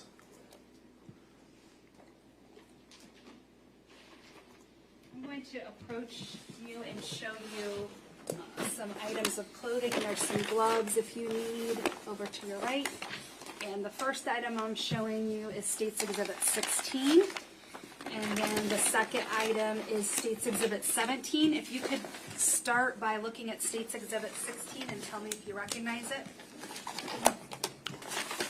Yes, I do. Okay, and how are you able to recognize this exhibit?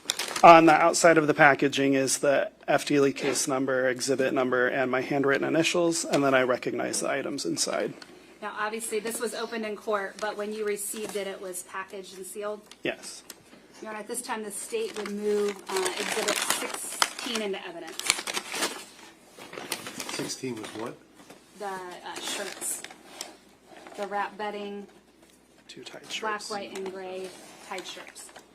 No objection. Be admitted. And I'll have you look at States Exhibit 17.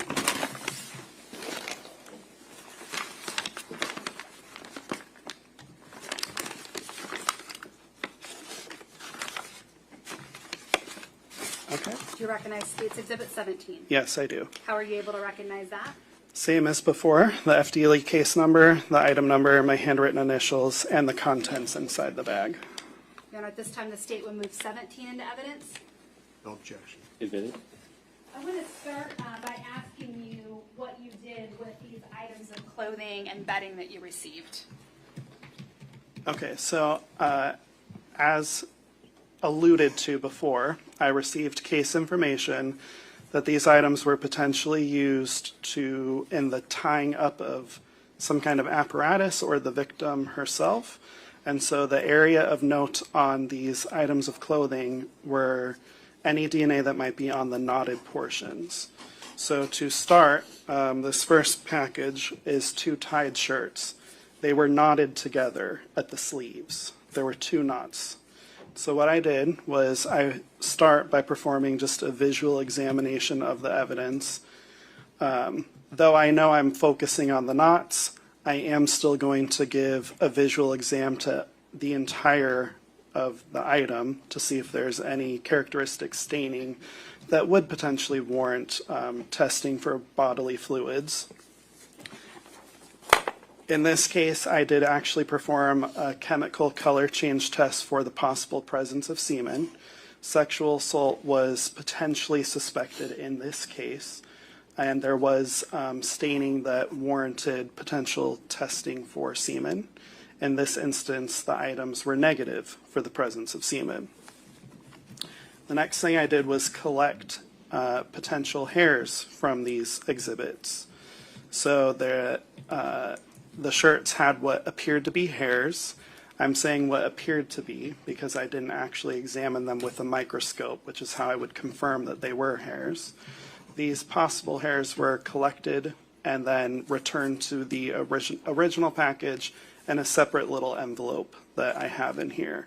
That would be for any possible future testing if for some reason the hairs needed to be examined. After that, I focused on the knots of the shirts. So what I did is go to the first knot and I swabbed it for any potential DNA that would be on the outside portion of the knot. That then became my first sample. I then untied that same exact knot and then took a separate swab and swabbed the inside portion of the knot. That then became my second sample. And then I repeated this process for the second knot that was present on these items. Swabbed the outside of the second knot, untied it, and then swabbed the inside of that knot. How many knots total on those shirts did you examine? May I refer to my notes? That will refresh your recollection, yes. I believe it's 2, but I just want to verify in my bench notes for you.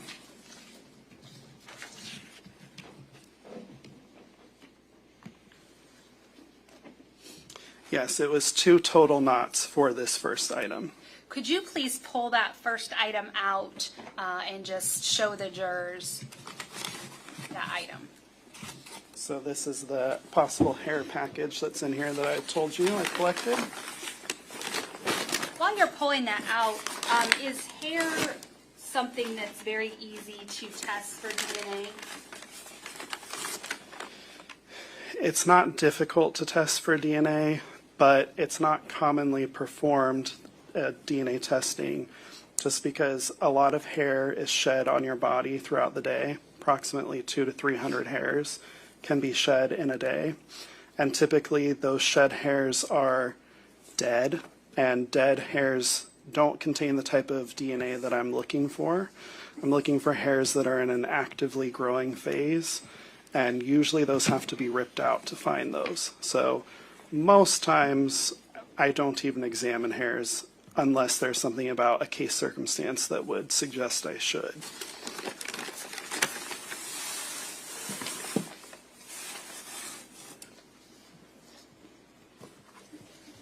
So shirt 1.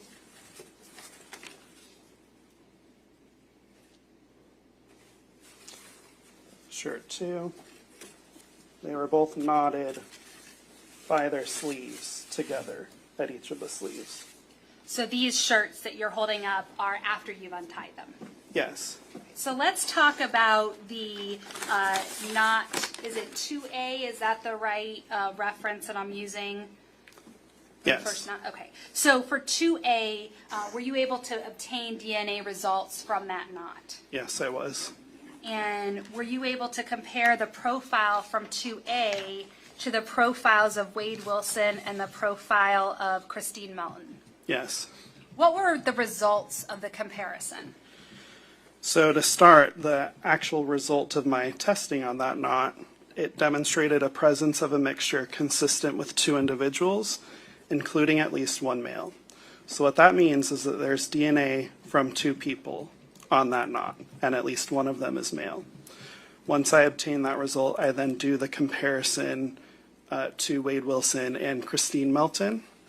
And Wade Wilson is included as a possible contributor to the mixed DNA profile, and Christine Melton is included as a possible contributor to the mixed DNA profile.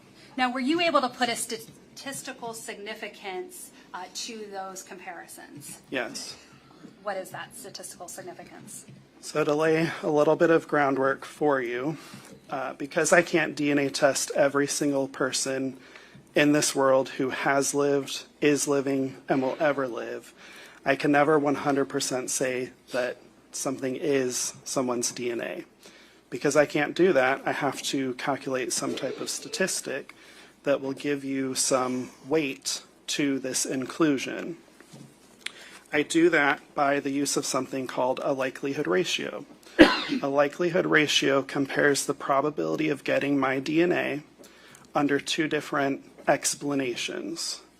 So the first explanation, as an example, when I'm comparing Wade Wilson to this DNA, it would be what's the probability of the DNA if Wade Wilson is the source of it along with someone else, because it's a 2-person mixture. The alternative explanation is what's the probability of the DNA if someone unrelated to him is the source of the DNA. The higher the number that I report is, the greater the support there is for that first explanation, the inclusion explanation, if someone is the source of it. So with that groundwork laid, when I compared Wade Wilson, the observed DNA profile is greater than 700 billion times more likely to occur if the sample originated from Wade Wilson and one unrelated individual than if it originated from two unrelated individuals. Okay, so you said 700 billion? Greater than 700 billion. Is 700 billion the cap that you use, the highest number you use? At FDLE, a procedure is to cap the number at 700 billion. Now, about how many people are there now in this world? Approximately 7 to 8 billion. Now, this result you just gave, that was from the first knot untied, is that correct? No, this would be from the first knot as it was tied. Okay, so then you untied it and swabbed that, is that accurate? Yes. Okay, so is that 2B? Yes.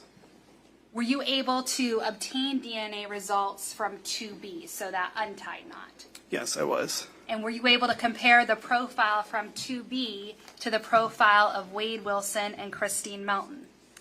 Yes, and just to back up, I never gave you the statistic for Christine Melton on the knot that was before it was untied. It's a very similar number. The DNA profile is greater than 700 billion times more likely to occur if the sample originated from Christine Melton and one unknown unrelated individual than from two unrelated individuals. So the profile that you were able to compare to Wade Wilson and Christine Melton from 2B, what were the results of that comparison? Item 2B demonstrated the presence of a mixture consistent with two individuals. Wade Wilson and Christine Melton are both included as possible contributors to that mixture. And the observed DNA profile is greater than 700 billion times more likely to occur if the sample originated from Wade Wilson and one unrelated individual than if it originated from two unrelated individuals.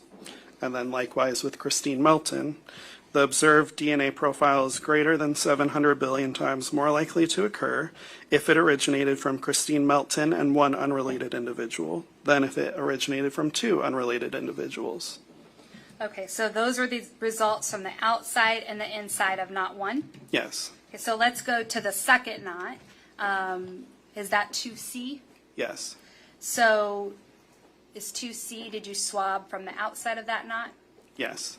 Were you able to obtain a DNA profile or DNA profiles from that knot? Yes, I was. And were you able to compare the profiles from 2C to the profiles of Wade Wilson and Christine Melton? Yes. What were the results of the comparisons you did? Okay, so the results from the knot itself demonstrated the presence of a mixture consistent with three individuals, including at least one male. Wade Wilson and Christine Melton are both included as possible contributors to that mixed DNA profile. The observed DNA profile is greater than 700 billion times more likely to occur if it originated from Wade Wilson and two unrelated individuals than if it originated from three unrelated individuals. Likewise, for Christine Melton, the observed mixed DNA profile is greater than 700 billion times more likely to occur if it originated from Christine Melton and two unrelated individuals than if it originated from three unrelated individuals. Now, the second knot, did you untie it and swab the inside of that second knot? Yes. Were you able to obtain any DNA profiles from that second knot? Yes, I was. And were you able then to compare those DNA profiles to the profile of Wade Wilson and Christine Melton? Yes. What were the results of that comparison? Okay, the results from item 2D demonstrated the presence of a mixture consistent with four individuals, including at least one male. Wade Wilson and Christine Melton are both included as possible contributors to the mixed DNA profile. For Wade Wilson, the observed DNA profile is greater than 700 billion times more likely to occur if it originated from Wade Wilson and three unrelated individuals than if it originated from four unrelated individuals. For Christine Melton, similar. The observed mixed DNA profile is greater than 700 billion times more likely to occur if it originated from Christine Melton and 3 unrelated individuals than if it originated from 4 unrelated individuals. Now, did that complete your testing for those 2 shirts tied together? Yes, it did. What was the next item or clothing item that you tested?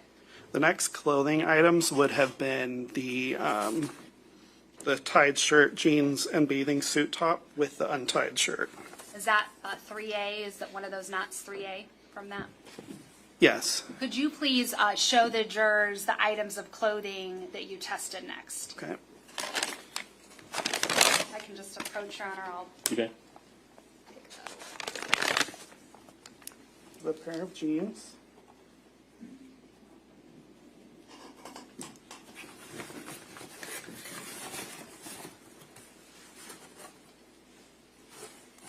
One of the shirts.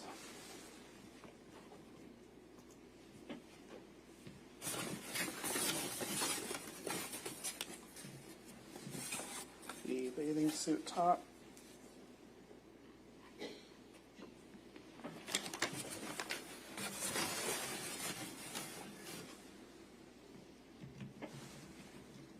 And the other garment.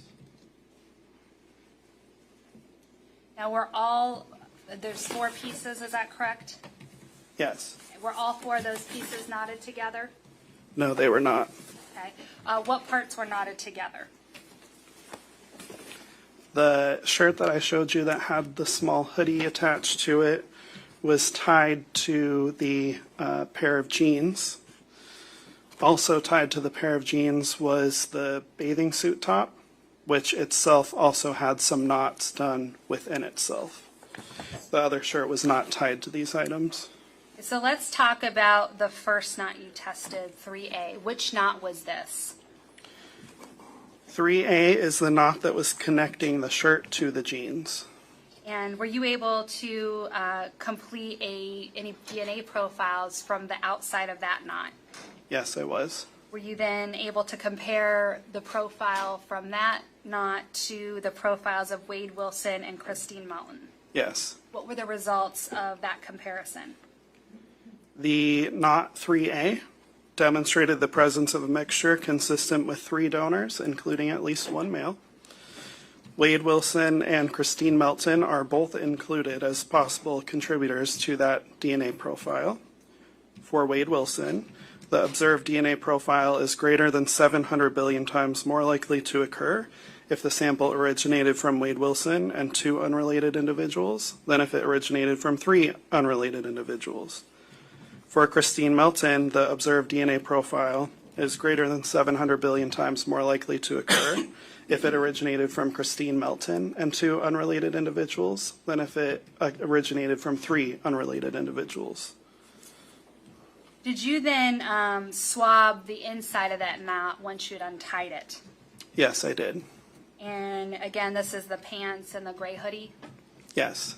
Now, were you able to obtain DNA profiles once that knot was untied? Yes, I was. Did you then compare that DNA profile to the profiles of Wade Wilson and Christine Melton? Yes. What were the results of that comparison? The results were the exact same as the untied portion of that knot. So I obtained a mixture consistent with 3 individuals, including at least 1 male. Wade Wilson and Christine Melton are both included as possible contributors to that mixture. For Wade Wilson, the observed DNA profile is greater than 700 billion times more likely to occur if it originated from Wade Wilson and 2 unrelated individuals than if it originated from 3 unrelated individuals. For Christine Melton, 1 billion times more likely to occur if the sample originated from Christine Melton and 2 unrelated individuals than if it originated from 3 unrelated individuals. Now, you mentioned another knot. What 2 items of clothing were knotted together? Not for 3C. Yes, the next knot, which would be the second knot on this cluster, was the knot that was connecting the jeans to the bathing suit top. Were you able to get a DNA profile from the outside of that knot connecting the bathing suit top to, it was the jeans you said? Yes. Okay. Were you able to get a DNA profile? Yes. And were you able then to compare that with Christine Melton and Wade Wilson? Yes, I was. And what were the results of that comparison? This knot demonstrated the presence of a mixture consistent with 3 donors, including at least 1 male. Wade Wilson and Christine Melton are both included as possible donors to that mixture. Wade Wilson, for him, the statistic is that the mixed DNA profile is greater than 700 billion times more likely to occur if it originated from Wade Wilson and 2 unrelated individuals than if it originated from 3 unrelated individuals. For Christine Melton, the DNA profile is greater than 700 billion times more likely to occur if it originated from Christine Melton and 2 unrelated people than if it originated from 3 unrelated people.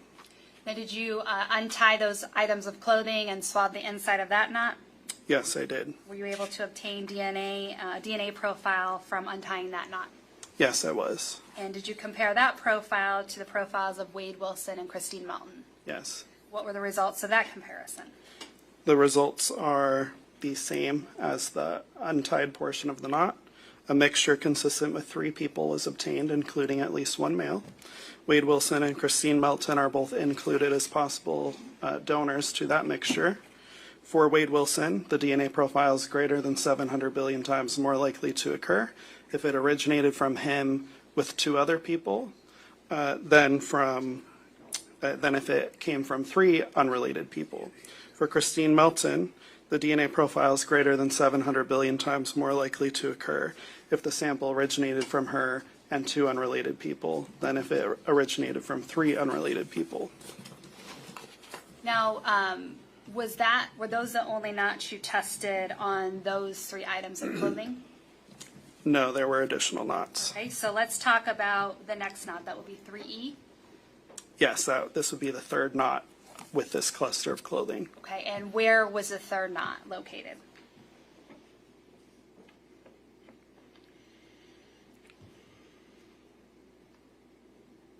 This was on the left back strap of the bathing suit And where was that tied to?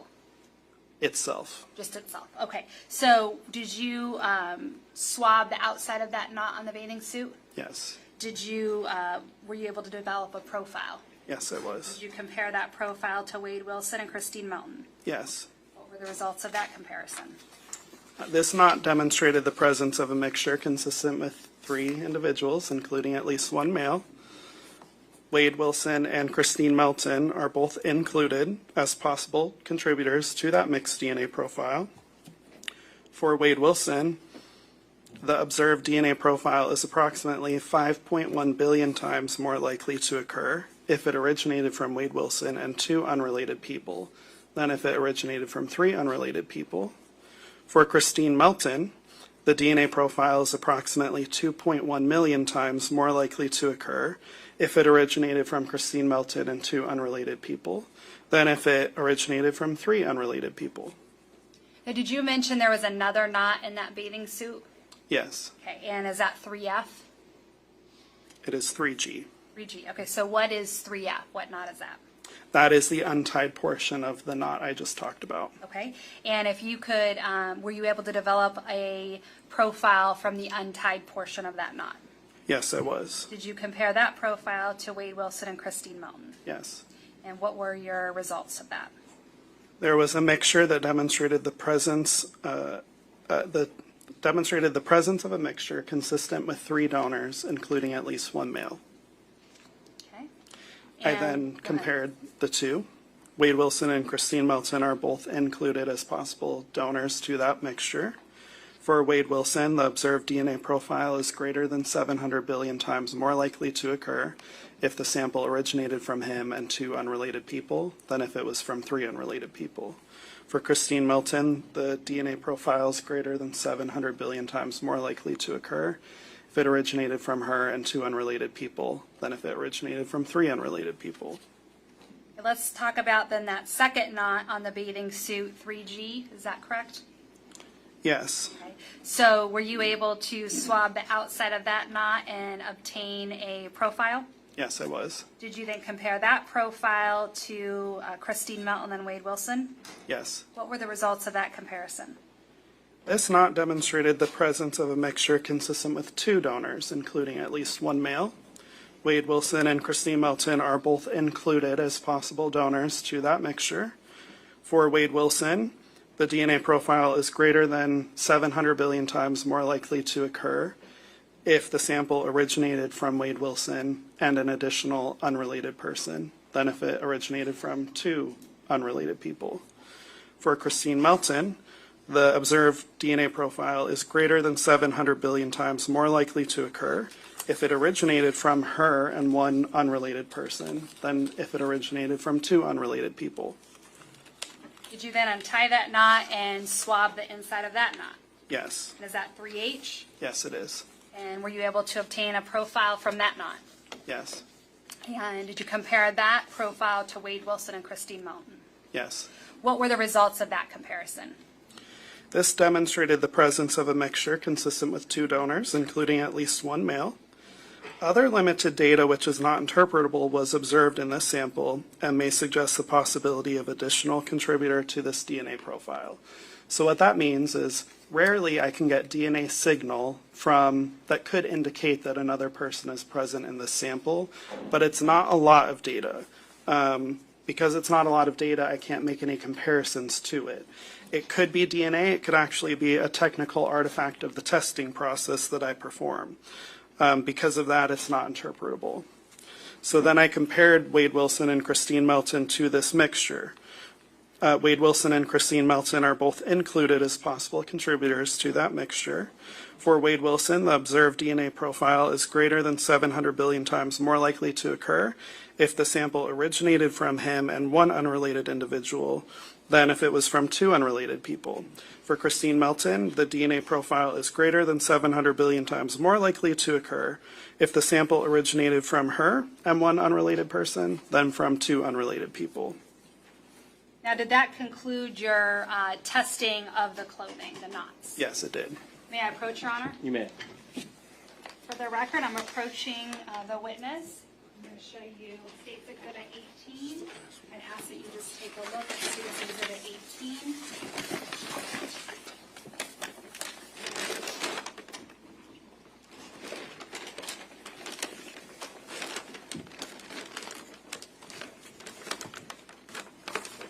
Do you recognize State's Exhibit 18? Yes, I do. And how do you recognize 18?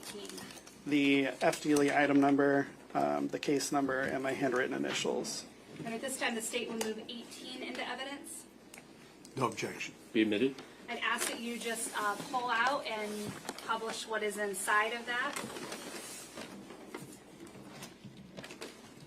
And what is this item, sir? This is the curtain rod. Okay, and were you able to test this curtain rod? Yes, I was. And how did you choose which areas to test? Okay, so similar as to before, based off of the case scenario, it was alleged that this was potentially used in a homicide or potential sexual assault. And so what I was doing with this item is looking first for the possible presence of semen. In this case, it was negative for the presence of semen. The next thing I did was test this for possible blood. So on this portion of the rod, it's difficult to see now because I have swabbed it, but there was staining that's consistent with what looks to be potential blood. So I perform a chemical color change test for the possible presence of blood. This is only a presumptive test. It can't confirm blood to the exclusion of all other substances, but it's just a test that can guide my DNA testing to see where I might want to perform DNA analysis.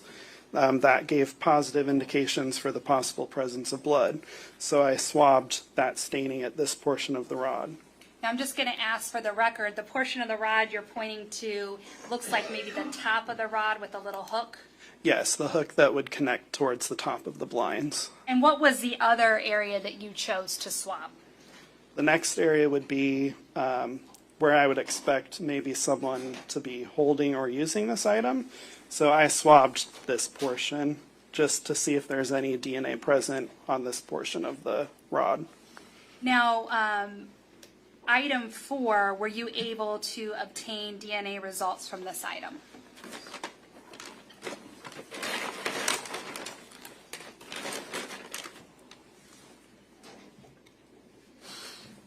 Yes, I was. Were you able to create a profile? Yes, I was.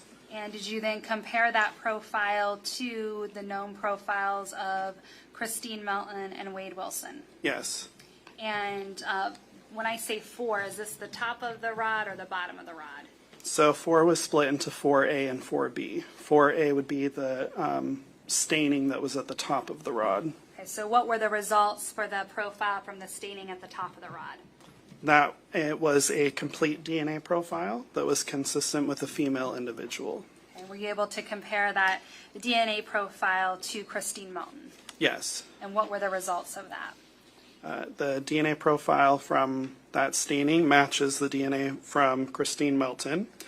The observed DNA profile is greater than 700 billion times more likely to occur if the sample originated from Christine Melton than if it originated from an unknown, unrelated individual. Now, when you have an item of evidence that has a lot of blood on it or blood, can it often happen that that blood might mask other DNA that might be a part of that item? It could be possible, yes. Now, as far as the rod handle, were you able to obtain a DNA profile from the handle of that rod? Yes, I was. And is that part of 4B? Yes, that is 4B. And were you able to compare that profile to Christine Melton and Wade Wilson? Yes. And what were the results of that? From the handle, it demonstrated the presence of a mixture consistent with 2 donors, including at least 1 male. Wade Wilson is included as a possible contributor to that DNA profile. The observed DNA profile is greater than 700 billion times more likely to occur if it originated from Wade Wilson and 1 unrelated person than if it was from 2 unrelated people. Christine Melton is also included as a possible donor to that mixture. The DNA is greater than 700 billion times more likely to occur if it originated from Christine Melton and 1 unrelated person than if it originated from 2 unrelated people. Now, did that complete the testing then of that curtain rod? Yes, it did. Did you complete a report and detail these findings? Yes. And was that date of that report October 16, 2019? Yes, it was. May I approach, Your Honor? You may. Now, sir, when I asked you initially about the items of evidence that you received, was one of those, I don't know, did I introduce 18? Yeah, I did. One of those items I believe you said you received was a blood sample from, or I'm sorry, yes, passenger door swabs from blood sample. And it states Exhibit 33. I'm going to ask if you look at that and tell me if you recognize that exhibit. Yes, I do. And how do you recognize that exhibit? By the FDLE case number, the item number, and my handwritten initials on it. And at this time, the state would move 33 into evidence. No objection. Be admitted. Did you also receive a blood stain card from Diane Ruiz? Yes, I did. May I approach, Your Honor? You may.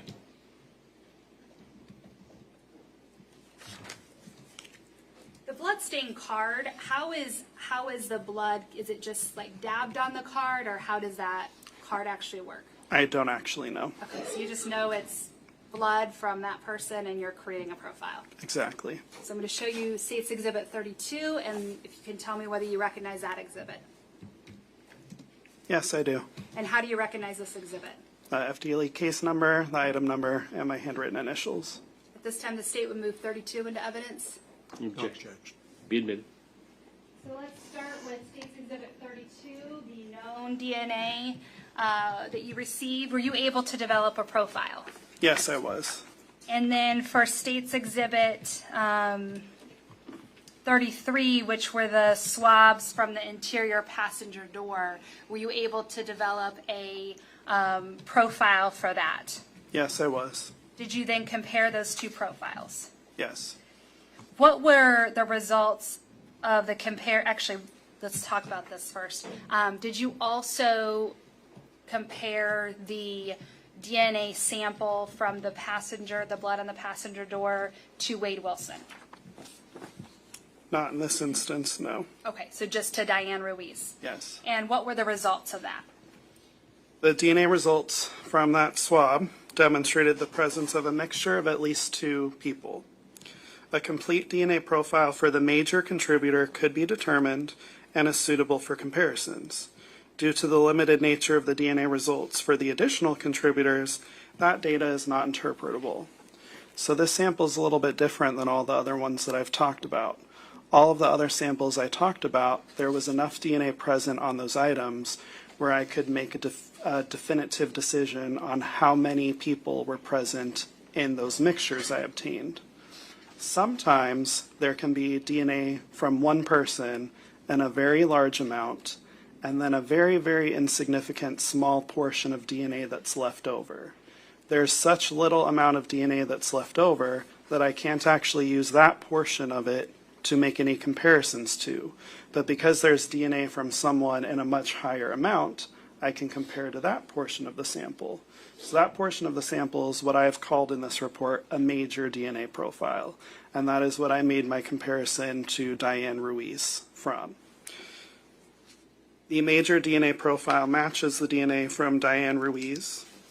The observed major DNA profile is greater than 700 billion times more likely to occur if the sample originated from Diane Ruiz than from an unrelated person. Now, did you also complete a report detailing your findings for that one? Yes. And was that a November 4th, 2019 report? Yes. Your Honor, may I have a moment? Yes. And at this time, the state tenders a witness. Right.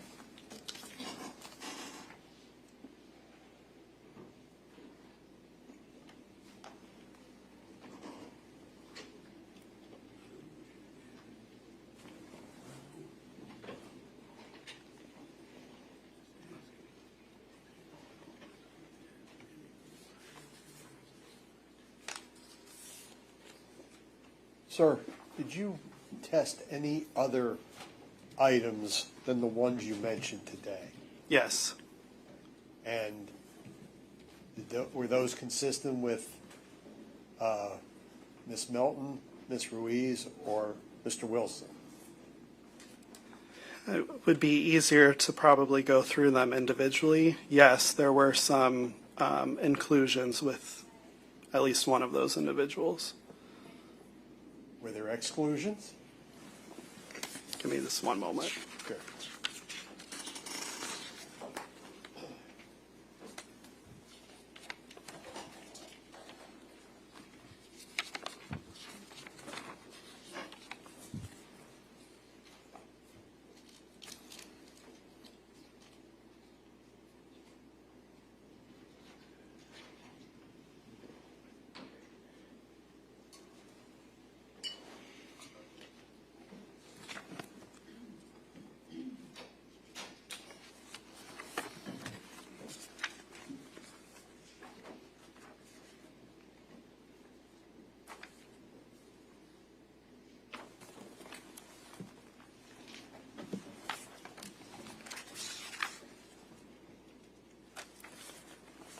Yes, sir, there were a range of outcomes. There were exclusions.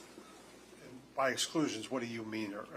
What are you saying are exclusions?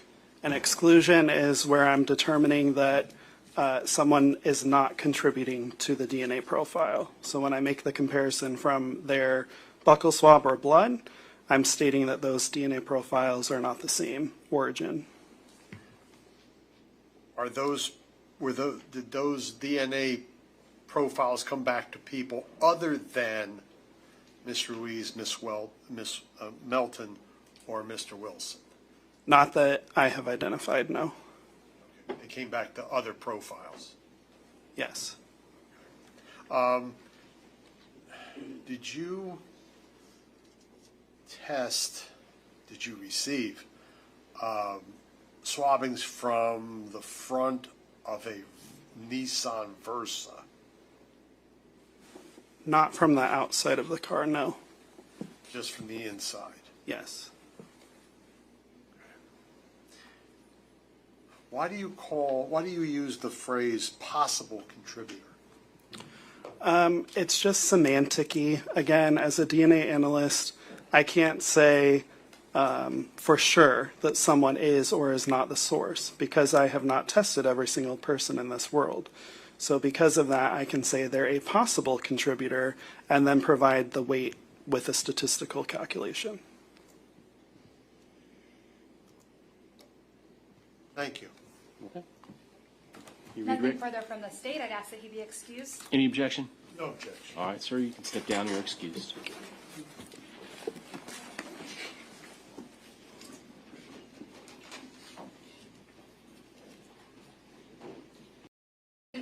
Good morning.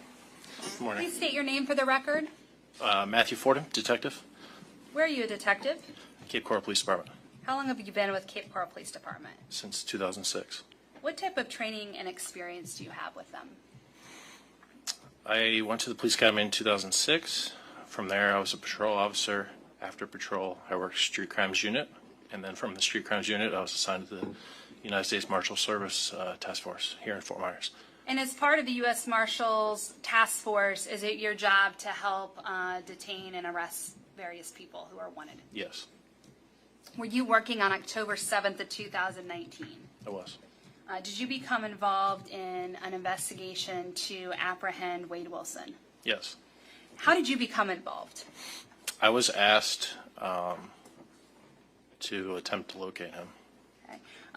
And were you able to locate him right away? Within a few hours, yes. And were you given an address location based on his conversation with his father? I was. Now, was his father able to give you that address where he was staying? He was. What did you do when you received that address?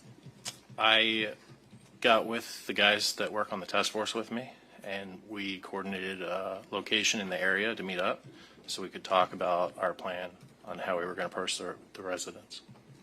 And about how many people responded to the house where you believed he was at? It'd be approximately Sure. maybe 10 individuals. Do you have special type of training to respond to these types of situations? We do. And how were you dressed that time? I don't know exactly what I was wearing, but typically we wear a outer vest, and then under that we typically wear jeans and a t-shirt or something casual with markings on it that says U.S. Marshals and Police on the back. So there's no question that you're with a law enforcement agency. There's when you not. arrive. Were you able to get anyone to come outside of the house once you were there? We were, yes. How were you able to do that? Various ways. One of them was I didn't make it myself, but there was a telephone call to the residents, and we also used the vehicle PA system. Did the residents have a landline? It did. And so you got that information and someone was able to call and make contact? They were. And did Wade Wilson make contact with the person?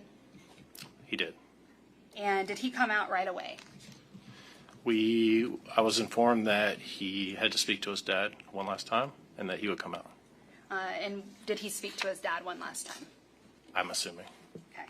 So about how long after that did he stay in the house? It wasn't much longer after that. And then did he come out? He did. And once he came out, were there any issues arresting him?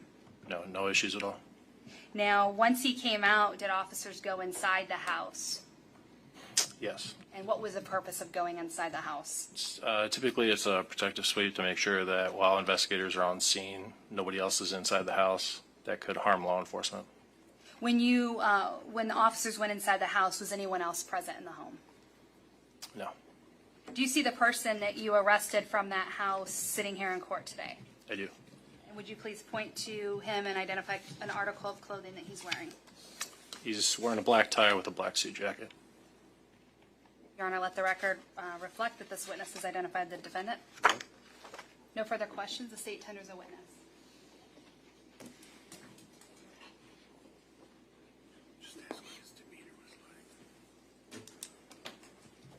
Did you have contact with our client when he walked out of the house? I did. Okay. What was his demeanor? He was cooperative with us. Okay. But there's 10 officers there, right? Everyone's in a different position. Not all 10 people are in the same spot. Okay. There's people on surveillance and everything else.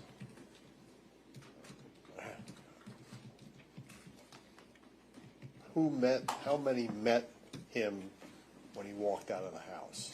It would have been a contact team. So I was present, and there would have been a few others, approximately 6 individuals probably. Nothing further. Okay. Nothing further from the state. I'd ask this witness be excused.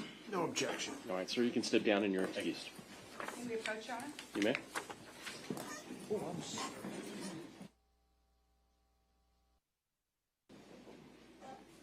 State can call the next witness. State call Jim Lazenby.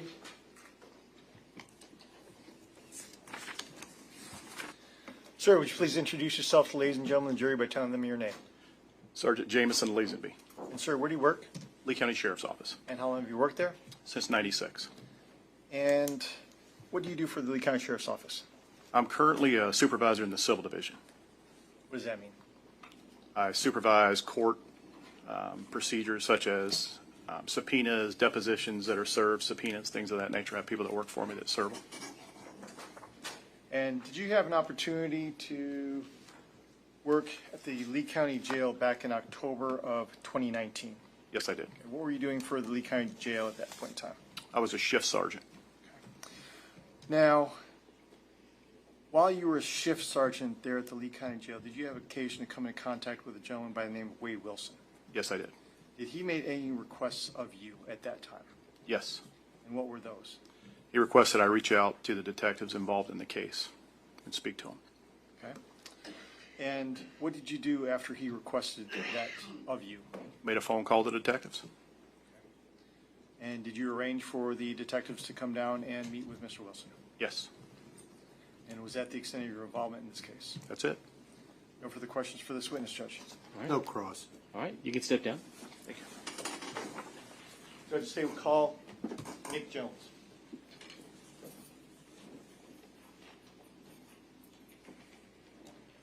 All right, you may proceed. Thank you, ma'am. Good afternoon, sir. Good afternoon. Would you please introduce yourself to the ladies and gentlemen of the jury by telling them your name? Master Corporal Nicholas Jones of the Cape Coral Police Department.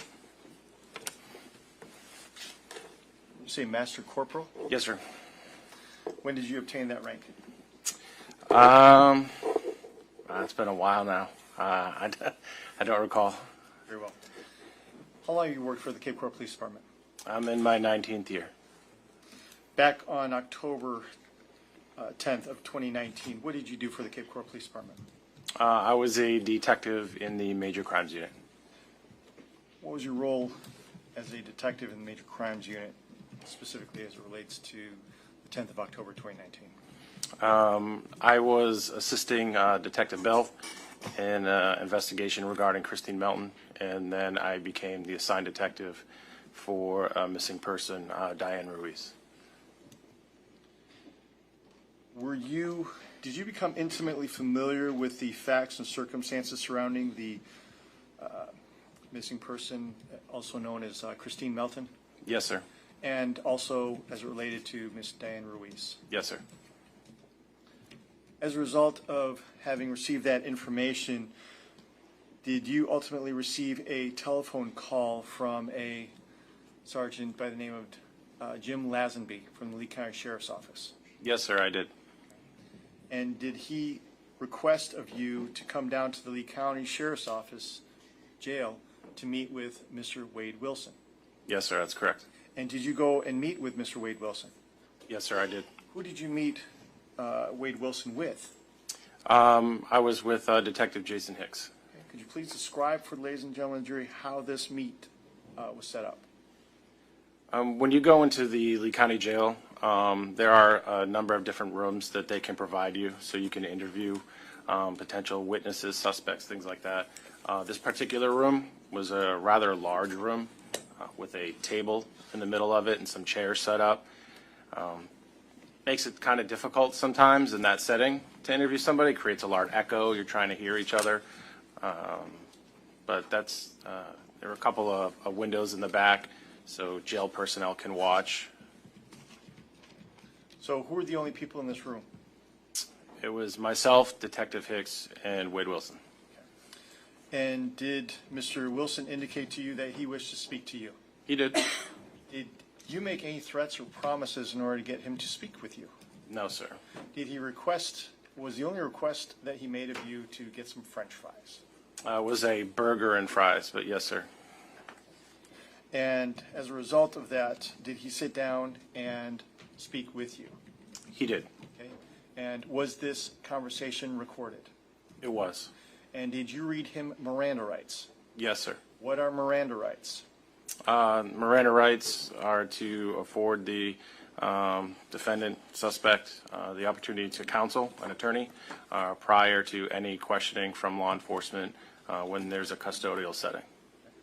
And after you had read those particular rights to him, did he agree to speak with you? He did. I had a form with me that I read Miranda rights from, and I had him initial it and sign it, as well as myself. And did he also verbally acknowledge to speak to you? He did. And you indicated once again that this was in fact recorded, correct? Yes, sir. Judge, let the record reflect I'm showing defense counsel's previously marked state's exhibit number 40.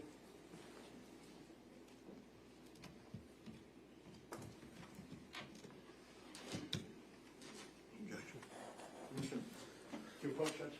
Yeah. Jones, I'm handing you some previously marked as state's exhibit number 40. You recognize that? Yes, sir. How do you recognize that? With my initials and badge number. And what does that appear to be? The recorded statement with myself and Wade Wilson. Have you listened to that statement? Yes, sir. Does that statement contain the entire interaction between you and Mr. Wilson? Yes, sir. Judge, at this time, the state will move state's exhibit number 40 into evidence. Any objection? No objection. Be admitted. Permission to publish, Judge?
You said that she wasn't, you took her out of the car, you have to drive her out of the car? Still alive. Okay. She came back out of that after she was quite sure. Like, do that, you know, and I was on the driver's seat, she was out of the seat, and I stole the driver's seat. Door, just push her out. And when I push her out, she fell out, still alive. Tried to get up, I backed up, ran into it, ran into it, but she just gone really quick. When you did that, did you check to make sure that it was dead? Her arms and everything are still just figured. I didn't know she was dead. There's no company, I didn't even have to get out of the car. Didn't check. Didn't happen. She was done. I know when you grow her arms, like, you don't want to know because they're growing. I mean, I didn't have to check. Did you see anybody else out there walking around? Good. As soon as I backed out, I was there. The lady in her backyard inside the pool, like, and she saw me back my car. And she didn't look back there and check. And she saw me on the way there. When you ended up leaving, you said you didn't know how to get back to Fort Myers. So eventually you found your way back to Fort Myers. Is that when you ended up going back to Joe's scrap shack and the officer and all? Yes, correct. Did you think that he was coming to talk to you because of what just happened? No. Oh, okay. Yeah, I'm still in the middle because now I know what I've done. Now I know whether that was better. So. And where did you go after you left the scrap? Then where did you go? Where did you go? Around Fort Myers. I found this lady's house, pulled up behind her head. She's not recorded. She took a picture of that place. She wasn't home. And I pulled in her backyard, parked the gate, and the top of around. And then I went to her shed, and she came home, and I found out her shed. She was like, oh shit, I was like, sorry, I found out. I got in the car, she opened the gate, took a picture of my license plate. I backed out, this is Fort Myers? Good, yeah. I can tell you this, man. Nobody ever told me anything about that.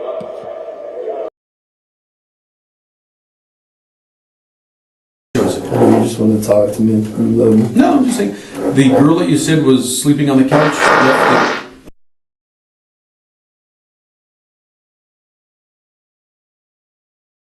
You just want to talk to me. No, I'm just saying, the girl that you said was sleeping on the couch left You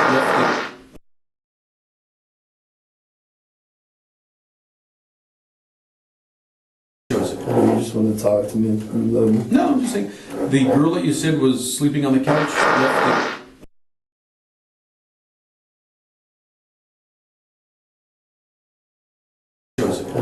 to talk to me. No, I'm just saying, the girl that you said was sleeping on the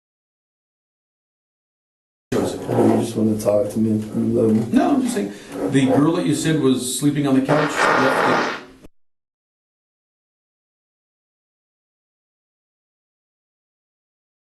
You just want to talk to me.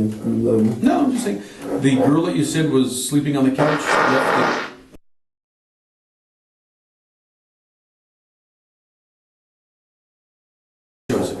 want to talk to me.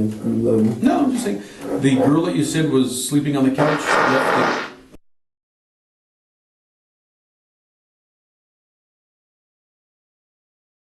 You just want to talk to me. No, I'm just saying, the girl that you said was sleeping on the couch left You just want to talk to me. No, I'm just saying, the girl that you said was sleeping on the couch left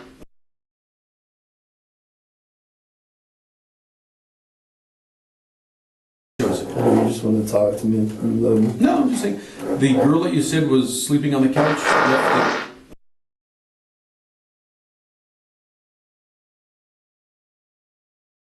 You just want to talk to me. No, I'm just saying, the girl that you said was sleeping on the couch left You just want to talk to me. No, I'm just saying, the girl that you said was sleeping on the couch left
So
Detective, the person that you sat down with on the 10th of October of 2019, do you see him sitting in courtroom today? Yes, sir. Please point him out and describe the article of clothing that he's wearing. He's sitting over here in the black suit with black tie, white shirt. You guys let the record reflect this witness is also identifying the defendant. Okay. I have no further questions for this witness at this time. All right. Mr. Oliver? No cross, Judge. Very well. Sir, you can step down. Thank you.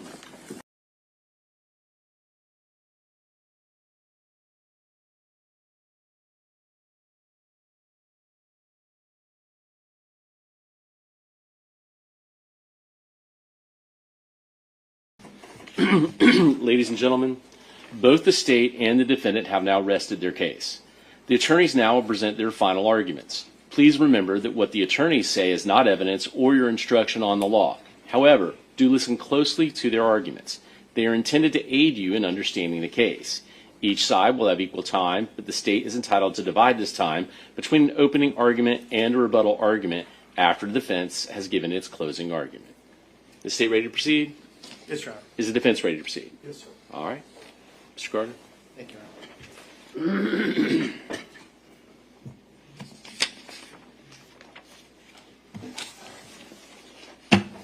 Good morning, ladies and gentlemen. This case was about killing for the sake of killing. He told detectives, I've already done it once. I'll do it again. But it's not about that he killed. It's about how he killed. Blunt force trauma gain compliance for submission. Strangulation for silence. According to him, it only takes 2 minutes.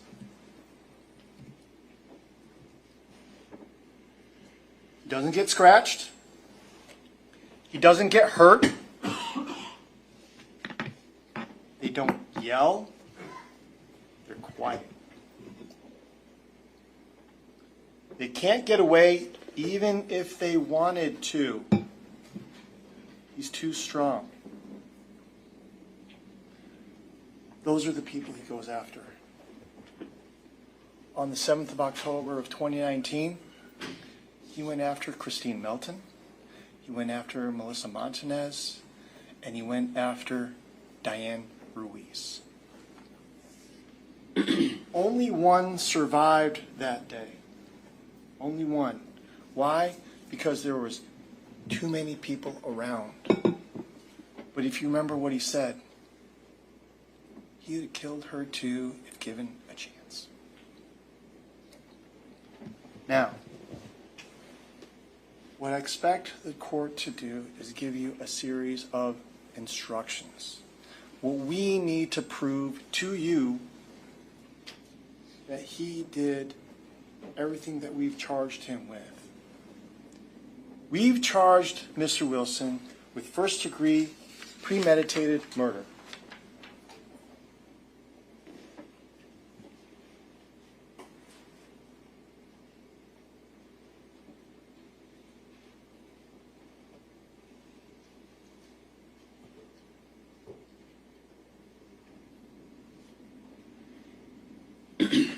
We need to prove that Christine Melton is dead. There should be absolutely no doubt in your mind that Miss Christine Melton is dead. You heard from the medical examiner. You heard from Miss Christine Johnson. You even heard from Mr. Wilson himself. Christine Melton is no longer with us. The second thing we need to show is that the death was caused by the criminal act of Mr. Wilson. There should be absolutely no doubt in your mind that Mr. Wilson did these things. All the evidence corroborates what Mr. Wilson has told you in the course of the past day or two. And lastly, ladies and gentlemen, there was a premeditated killing of Miss Christine Melton. And what's interesting about the premeditation instruction, it says killing with premeditation is killing after consciously deciding to do so. The decision must be present in the mind at the time of the killing, and the law does not fix the exact period of time that must pass between the formation of the premeditated intent to kill and the killing. The period of time must be long enough to allow reflection by the defendant, and the premeditated intent to kill must be formed before the killing. So, that's a lot of words. Let me make it simple for you. When one is sitting outside in the evening time, and it's humid out, and a mosquito lands on your arm, you look down, you decide to kill that mosquito. That's premeditation, ladies and gentlemen. Because the law does not fix a period of time. You can go from that short period of time to as long as you want. Planning, whatever you want. But when we're talking about premeditation as it relates to Miss Melton, ladies and gentlemen, it's also going to apply to Mr. Weiss. Strangulation is the epitome of life slipping through someone's hands. Premeditation starts by placing the hands on the throat of another. The application of pressure,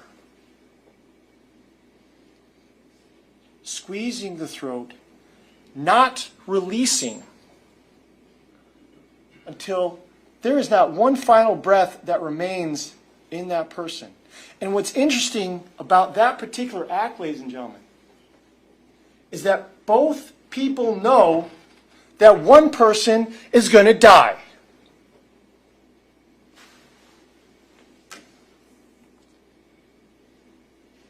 So when Minister Wilson decided to go ahead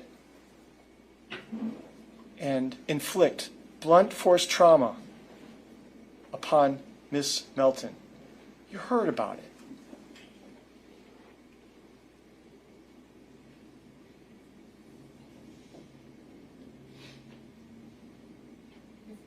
The broken nails, right? She was a fighter. She knew what was happening. We also know what? The lungs, the colon, the bladder. What else? The liver.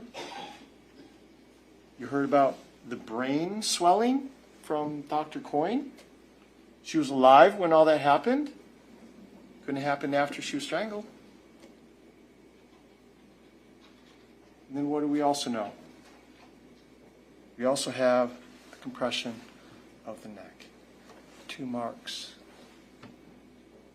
The deep hemorrhages that Dr. Hernandez talked to you about. Coyne and Dr. Hernandez told you that was all consistent with asphyxiation. It's another term for strangling someone, ladies and gentlemen. That is premeditation. That, ladies and gentlemen, is first-degree murder. Well, what do we know happened next? Well,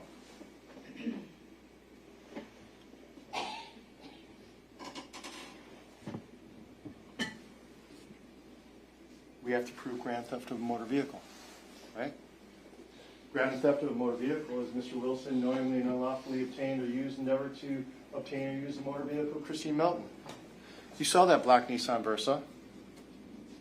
You know it belongs to Miss Christine Melton. Her registration's in there. Her tags are in there. Her phone is in there. Stephanie Johnson identified it as her car. When did he use it? After he killed her. So, yeah, he unlawfully obtained or used her car. That element's been met. 2, he did so with the intent to temporarily or permanently deprive Miss Melton of her right to the property or any benefit to it or from it, and appropriate that property of Christine Melton to his own use or the use of another person entitled to it. Yep. Did that too. And 3rd, the stolen property was a motor vehicle. You saw it on Mr. Lukic's video. Rolled up in it. It's clearly a motor vehicle, ladies and gentlemen. I submit to you, that charge has been proven as well. But where does he go to from there? Well, after he's gone ahead and killed Miss Melton and taken her car and held her face up to utilize her phone, he makes a whole series of telephone calls, right, to Miss Montanez. Hey, I need to see you. Where are you at? Calling her repeatedly. Miss Lobogian told her, don't bring him here. Tell him you'll meet him at your spa. Well, ladies and gentlemen, that's why we showed you the phone records. The 630-962-1256. Miss Melton's phone number.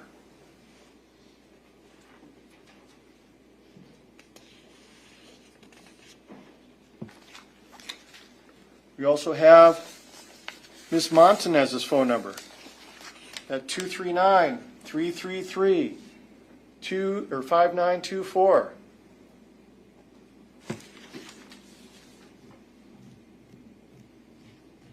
And also what comes up later is this 239-200-8319 number. The reason why these phone numbers are important, ladies and gentlemen, is because when you look at the phone records of Miss Montanez, okay, on page 1 of 6,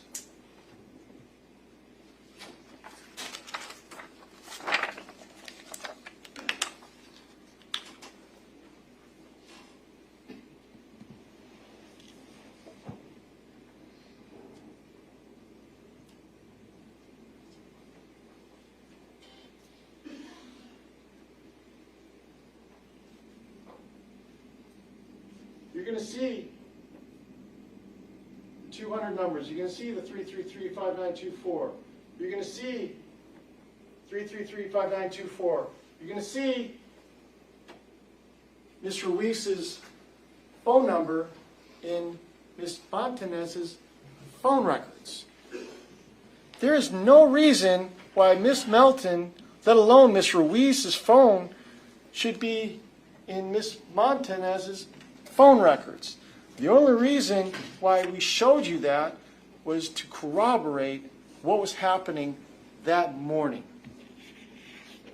He was utilizing Ms. Melton's phone to contact Ms. Montanez. And not only that, ladies and gentlemen, is when he couldn't use Ms. Melton's phone any longer, he got a hold of Ms. Ruiz's phone. That's when her number starts popping up on Ms. Montanez's phone records. It corroborates what Ms. Montanez was telling you. He is calling and he is repeatedly trying to get a hold of her.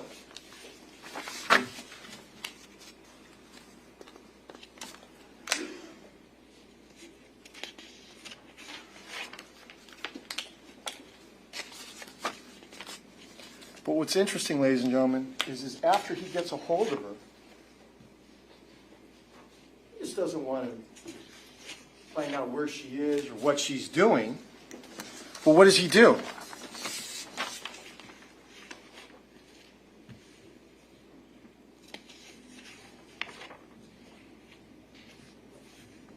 Tries to pull her into Miss Melton's car. He almost runs her over by getting out, attacking her, trying to pull her clothes off of her, beats her repeatedly. She's chased up the stairs. He held her up against a wall with her throat. He punches her in the face until blood spatters all over the place. You saw the photograph of Miss Montanez. You heard the testimony of Miss Montanez. You heard the testimony of Miss Slobodian. You heard the testimony of Miss Williamson. You also heard the testimony of Miss Griffin. There should be absolutely no doubt in your mind that he committed an attack or a battery upon Miss Montanez. And the only thing I need to show for a battery is that he actually intentionally touched or struck Melissa Montanez against her will. There is no way that she consented to that. Absolutely it was against her will. What was she doing? She was screaming. He was threatening. Fortunately for Miss Montanez, she survived. But if given the chance, she'd have been dead. But there's too many people. At least that's what he told us.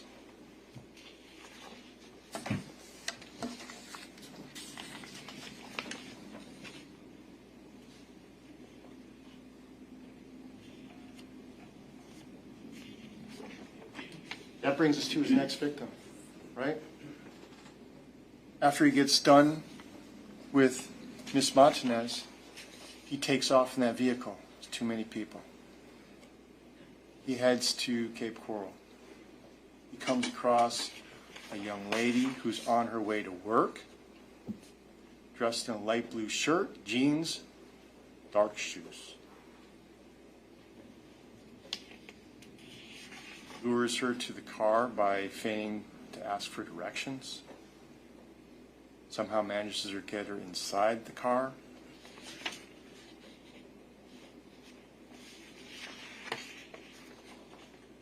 He breaks her nose. He breaks her thyroid and neck cartilage. He also runs her over repeatedly. Why? Because after he had choked her, he claims that she somehow was still alive because she also was a fighter, ladies and gentlemen. She had multiple rib fractures. Dr. Coyne told you there was no way left unattended that she would have been able to survive. And he ensured that that was going to happen, that she did not survive. Why? Because he's the one who placed her on that empty lot, under those shrubs, under that tree, to make sure that no one would find her. Luckily, when law enforcement was looking up in the sky and just happened to be in the area and they saw that single vulture that was circling, that's what led them to finding Miss Ruiz. And how was she identified, ladies and gentlemen? Jeez. She was decomposed after only a couple days of being out there. Insect activity, animal activity, weather.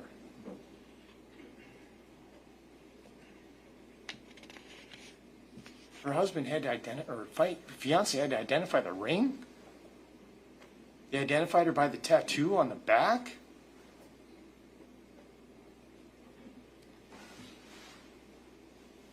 Diana Ruiz is dead. Death was caused by Mr. Wade Wilson. And there was a premeditated killing of Diana Ruiz. Once again, ladies and gentlemen, strangulation, placing the hands around someone's neck, and watching that life slip through the hands, and the other person seeing their life leave them. Premeditation. Should be absolutely no doubt in your mind that this was first-degree premeditated murder. He even told you in his statement,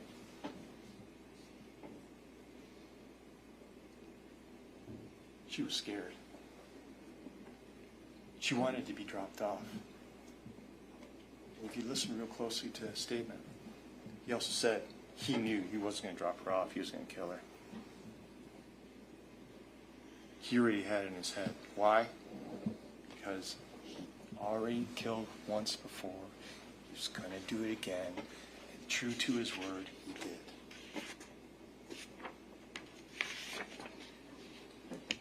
So, ladies and gentlemen, I submit to you, we've established first-degree premeditated murder of Diana Ruiz.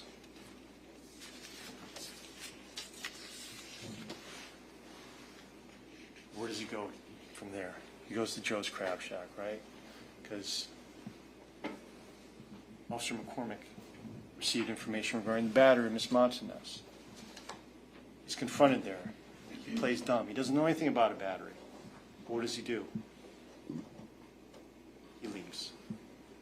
He's not sticking around for that. Nope. Where does he go? He goes to Mateo Graphics. One of the other people he knows, Mr. Lukic. Hey, can you help me out? I need a plane ticket. I need a taxi. I need to get out of town. Why? Because I just killed people. I just killed some people. He was frantic. He only had a pair of pants on. Blood on him. No shirt. No shoes. Law enforcement gets there. What does he do? He doesn't stick around. He leaves.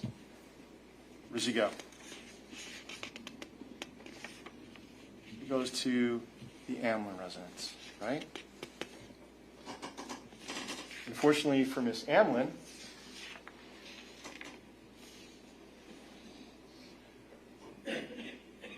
she'd left with her husband back to Columbus, Ohio, and he's decided that he needs to do something, right? What does he do? He enters the structure owned or by or in the possession of Fanning Amlin. We know that. How do we know? You saw the broken window, you saw the screen removed, right? He gets in, he gains entry. At the time of the entering the structure, he had the intent to commit a theft in that structure. Of course he did. He helped himself to some food, he helped himself to some drink, there was different clothes that were laid out. He needed to figure out what he's going to do. What does he do? Contacts his dad. Hey, can you help me out? I need to get out of here. Can you send me an Uber? I need your help. Dad's conflicted. Dad, fortunately enough, does the right thing. He contacts law enforcement, and he contacts Mr. Wilson and encourages him to give the address and location of where he is. But while Mr. Wilson is in there, like I said, he commits petty theft. Because he knowingly and lawfully obtained or used or endeavored to obtain or use the property of Fannie Amlin. You saw the White Claw seltzers. You saw the various food that was laying there. You saw the clothing that was laid out. You saw the backpack. He did so with the intent or injury affirmatively to deprive Fanny Emlyn of his or her right to property or any benefit from it, or appropriate the property of Fanny Emlyn to his own use or the use of any other person not entitled to it. He didn't have permission to be in there. He didn't have permission to utilize any of the items that were in there, and he didn't have any permission to do anything inside that residence, let alone endeavor to use it, obtain it, deprive Ms. Amlin of it. Nothing. So, ladies and gentlemen, we submit to you, we've established burglary. We've also established a theft.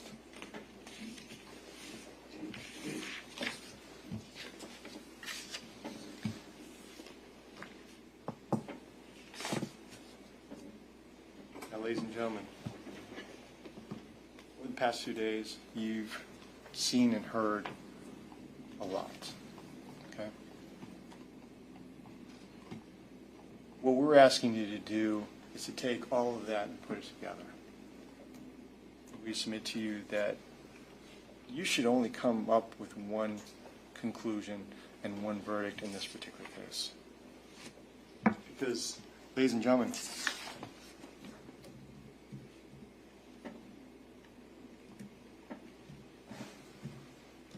this case was never about Mr. Wade Wilson. It's about what Wade Wilson did to Christine Melton and Diane Ruiz. And make no mistake about it, despite his bragging, his boasting, and the excitement he wants to feel,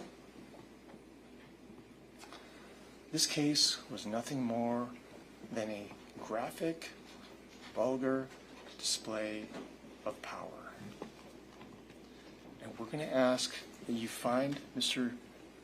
Wilson guilty of first-degree premeditated murder for killing and strangling Ms. Melton. We're asking that you find him guilty of grand theft of a motor vehicle for stealing and taking Ms. Melton's car.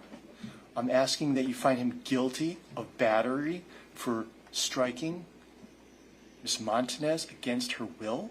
I'm asking that you find him guilty of killing and strangling Ms. Diane Ruiz and basically committing blunt force trauma by running her over and trying to make her look like spaghetti. I'm asking that you find him guilty of burglary of a dwelling for going to and breaking into the Amlin's residence, and also for petty theft for taking and helping himself to whatever it was inside that allowed him to do the things that he did. Thank you very much for your time.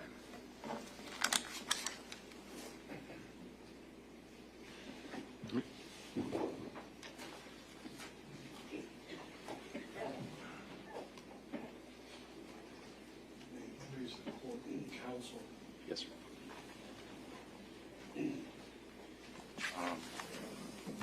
First, on behalf of myself, Mr. Shirley, and even Mr. Wilson, I want to thank you for the attention you've given through these proceedings. I know there's been some portions that have been rather rough, so thank you.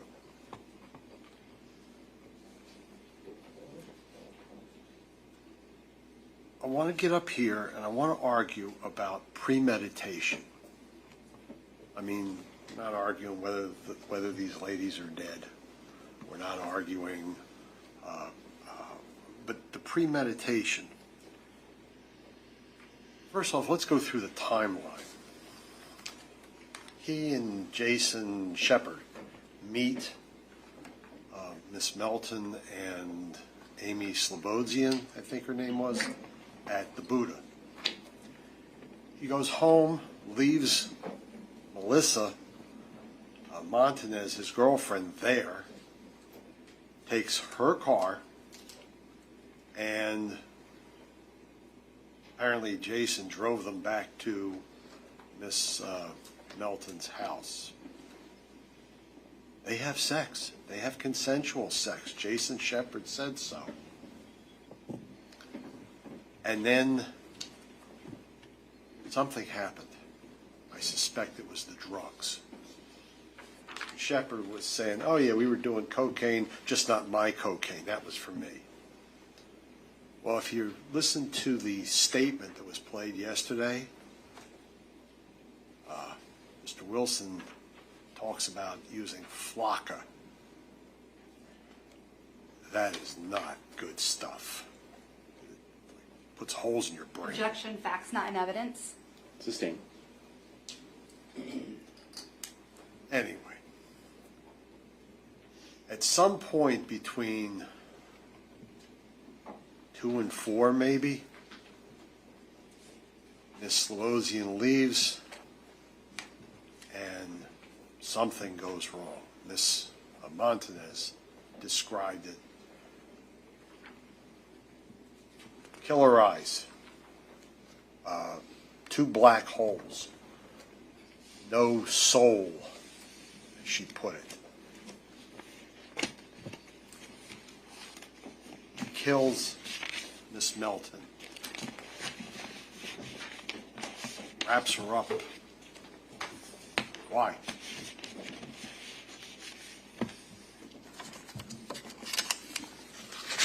Rather than premeditation, I would submit to you that the judge is going to give you an instruction on second-degree murder.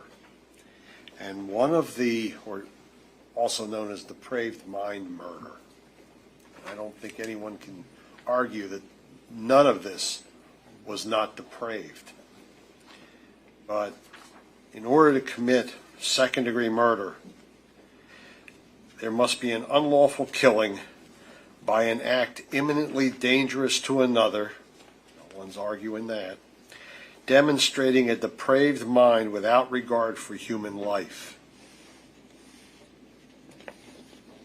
An act includes a series of related actions arising from and performed pursuant to a single design or purpose. An act is, quote, imminently dangerous to another and demonstrating a depraved mind, end quote, if it is an act or a series of acts that a person of ordinary judgment would know is reasonably certain to kill or do serious bodily injury to another, no question about that, is done from ill will, hatred, spite, or an evil intent, and is of such a nature that the act itself indicates an indifference to human life. Whatever he was doing, nobody's arguing was not depraved.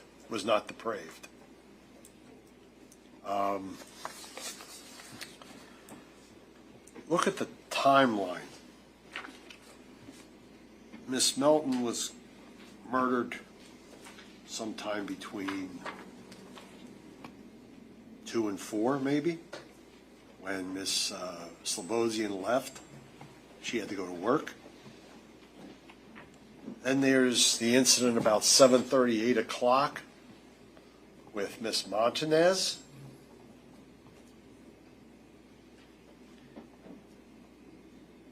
According to her fiance, Miss Ruiz, was going to work between 9 and sometime between 9 and 11. She left the house. So the contact between Mr. Wilson and Miss Ruiz is on a road in broad daylight. This isn't some kidnapping in the middle of the night. This is in broad daylight. Again, it's almost a carbon copy of Miss Melton. Again, running over the body 10 to 20 times. Nobody's saying that's not depraved.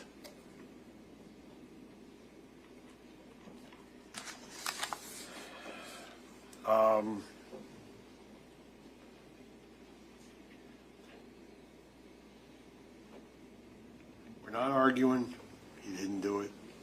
There's solid evidence that he is responsible for those 2 deaths and the battery of Miss Montanez.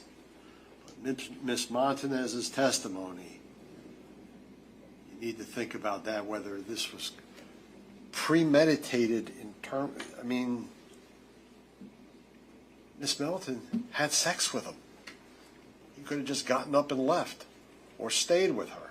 Instead, he murders her? That's not clear thinking, shall we say. I'm not arguing insanity. I'm just arguing that the state's claiming premeditation, and I'm saying he's whacked out. He's just out of his mind for any of this. The only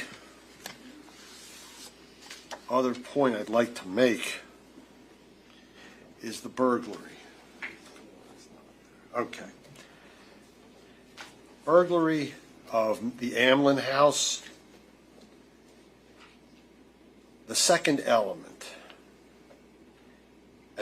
at the time of entering, not after you're inside, at the time of entering the structure, Wade Wilson had the intent to commit theft in that structure. No, he was hiding from the police. Remember, this was after the incident with Officer McCormick.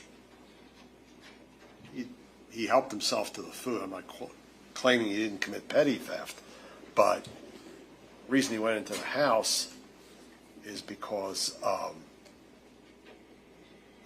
he was hiding out from the cops. So I don't believe you had a felony. You had a burglary.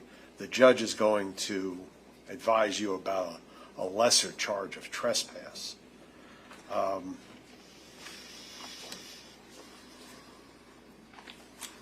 Again, I respectfully request that you consider whether this was premeditated or depraved mind murder.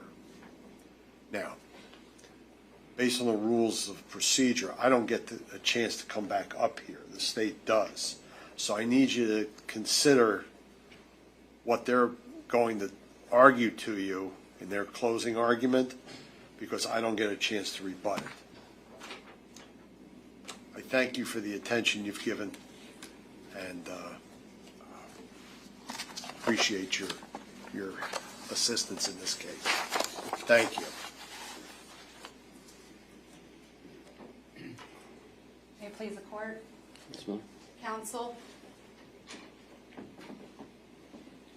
Ladies and gentlemen of the jury,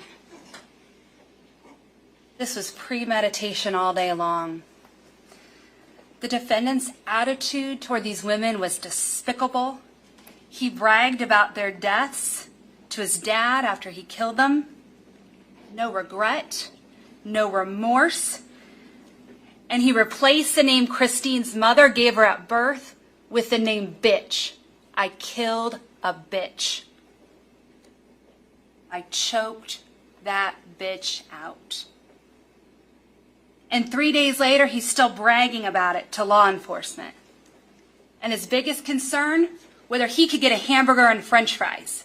As Diane Ruiz laid in that field, being scavenged by animals with bugs eating her face to the point where she's unrecognizable, this guy over here wants some french fries.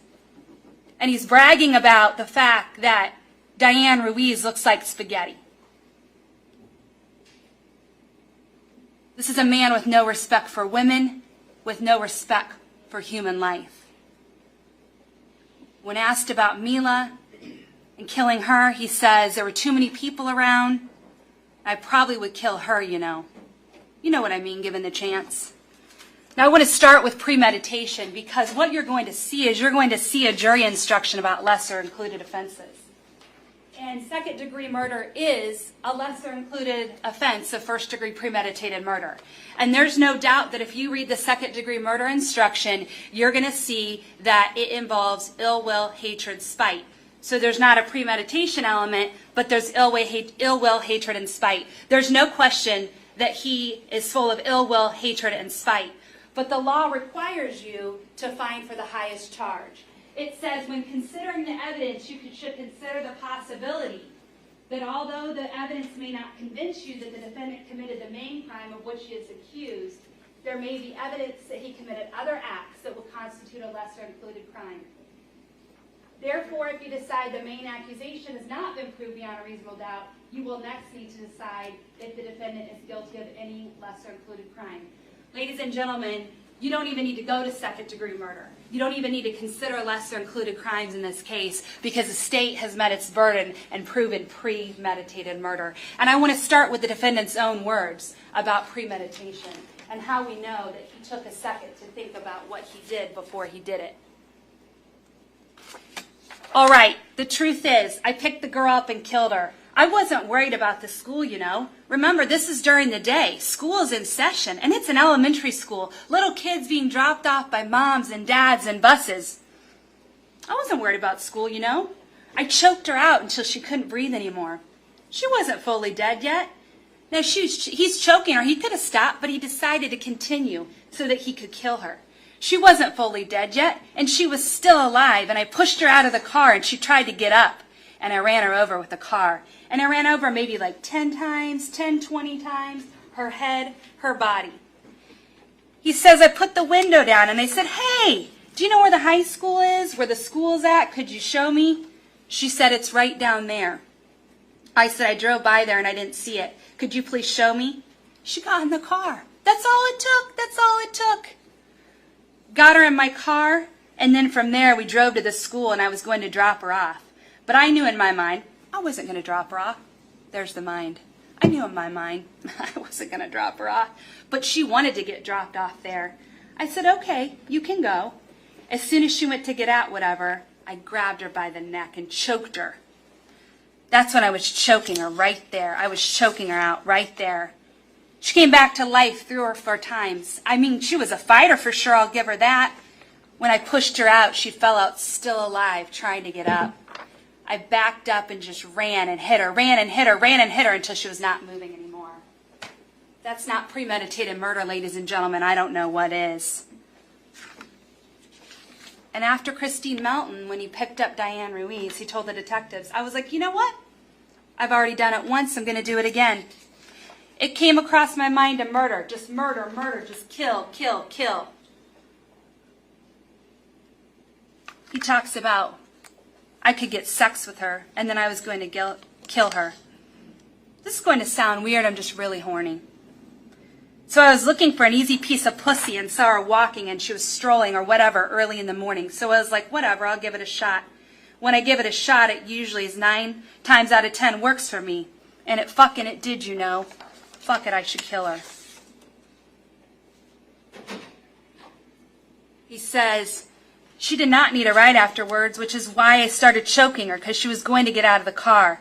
She said, drop me off here at school. I could tell she was getting scared. I saw the fear, and I think the fear triggered me to just kill her. It was going in a weird direction. I could tell things were off because she wanted to be pulled over, and she really wanted to get out of the car bad at this point. And I could tell she was getting, I can sense you, fear. I'm like a fucking lion, and you're the prey, and I can sense it. They can't get away from me even if they wanted to. I'm too strong. I mean, I don't look strong maybe necessarily, but I can, believe it or not. I'm not trying to be mean. I can take either one of you guys down. And this is what he's telling detectives. He's locked up in the Lee County Jail, confessing and bragging to the detectives about these murders that he committed.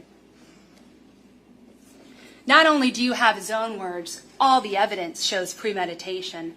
Remember when he told his father about murdering Christine, he says, she's just sleeping there. They had had sex. Remember, this is 6 in the morning. Stephanie Johnson has already left. He sees her asleep after a night of going out, having a good time. And he says, I decided I was going to kill her, and I got on top of her.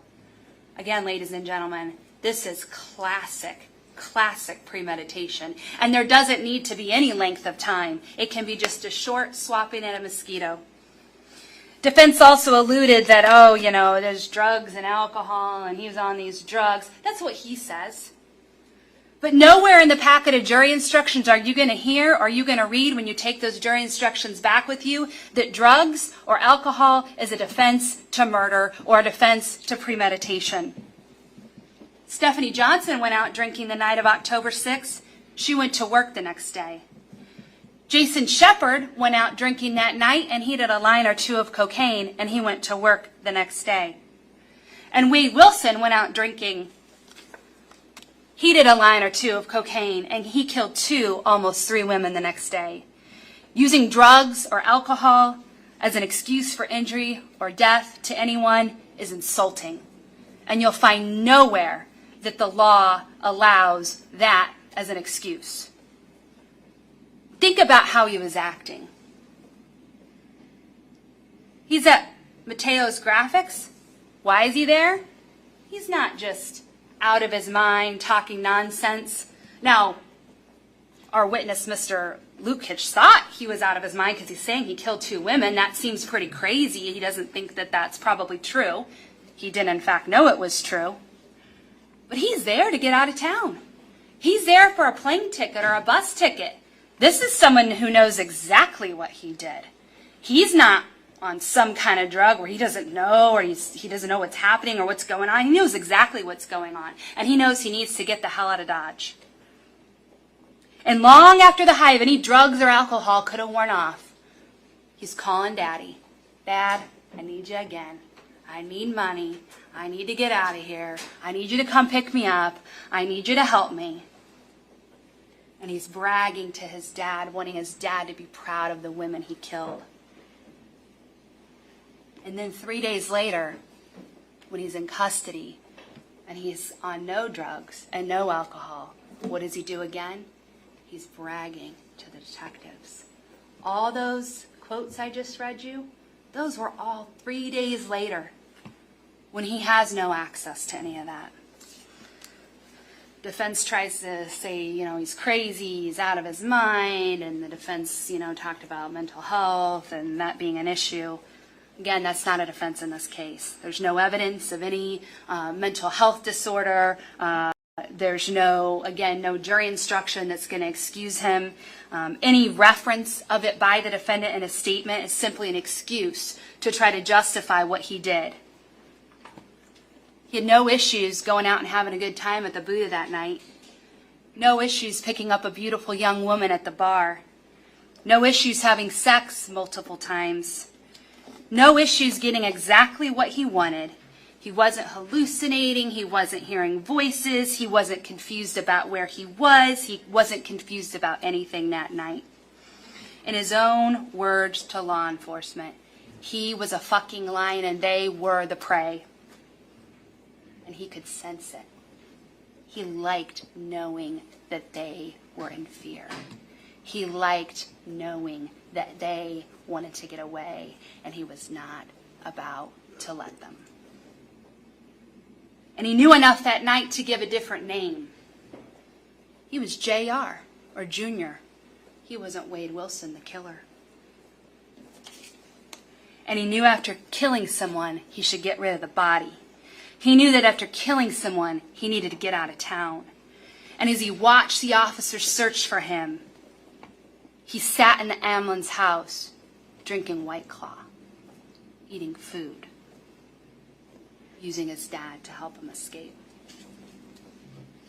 As humans, there's a desire to make sense of it all, to watch the news and come to some understanding of why, to have answers to suffering, and to look for some explanation, to look for a motive to explain why people do what they do.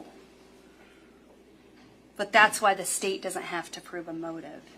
If you had to sit and find a motive or an explanation or an excuse for Wade Wilson's behavior, you'd be in the jury room for years.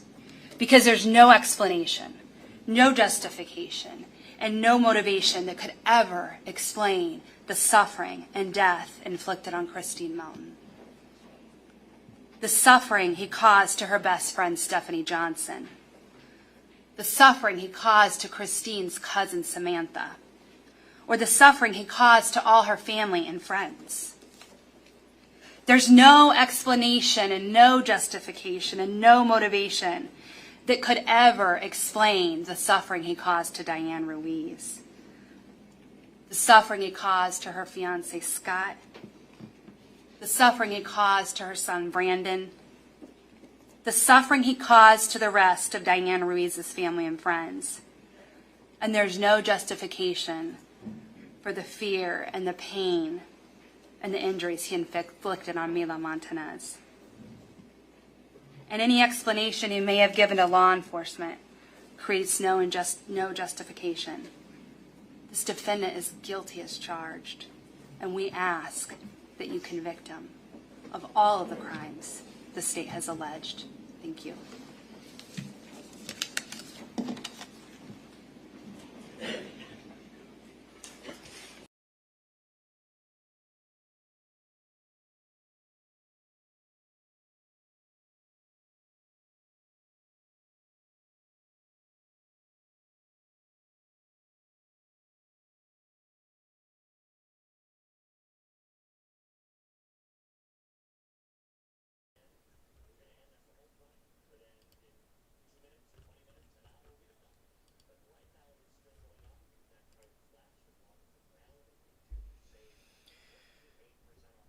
All right, that was all the way up to the closing arguments. Okay, she did excellent with her rebuttal, and his attorney lacked energy. But of course, I think he most likely was helping the state, probably. All right, so I believe tomorrow we will look at more of everything goes right. We'll go tomorrow. We will look at more clips of Wade Wilson, like the next parts of that. So we'll be ending it for tonight, and glad that y'all tuned in. That was very good. It was a very well done closing arguments.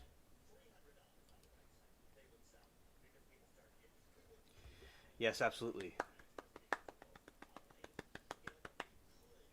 Definitely applauding for that, indeed. Yay. Let's put the little clapping emojis in there. Alright. Okay. So, thank you, Passion, Mermaid, and all those lurking and watching around. Those who tuned in earlier for tuning in. We will see you all tomorrow, and peace.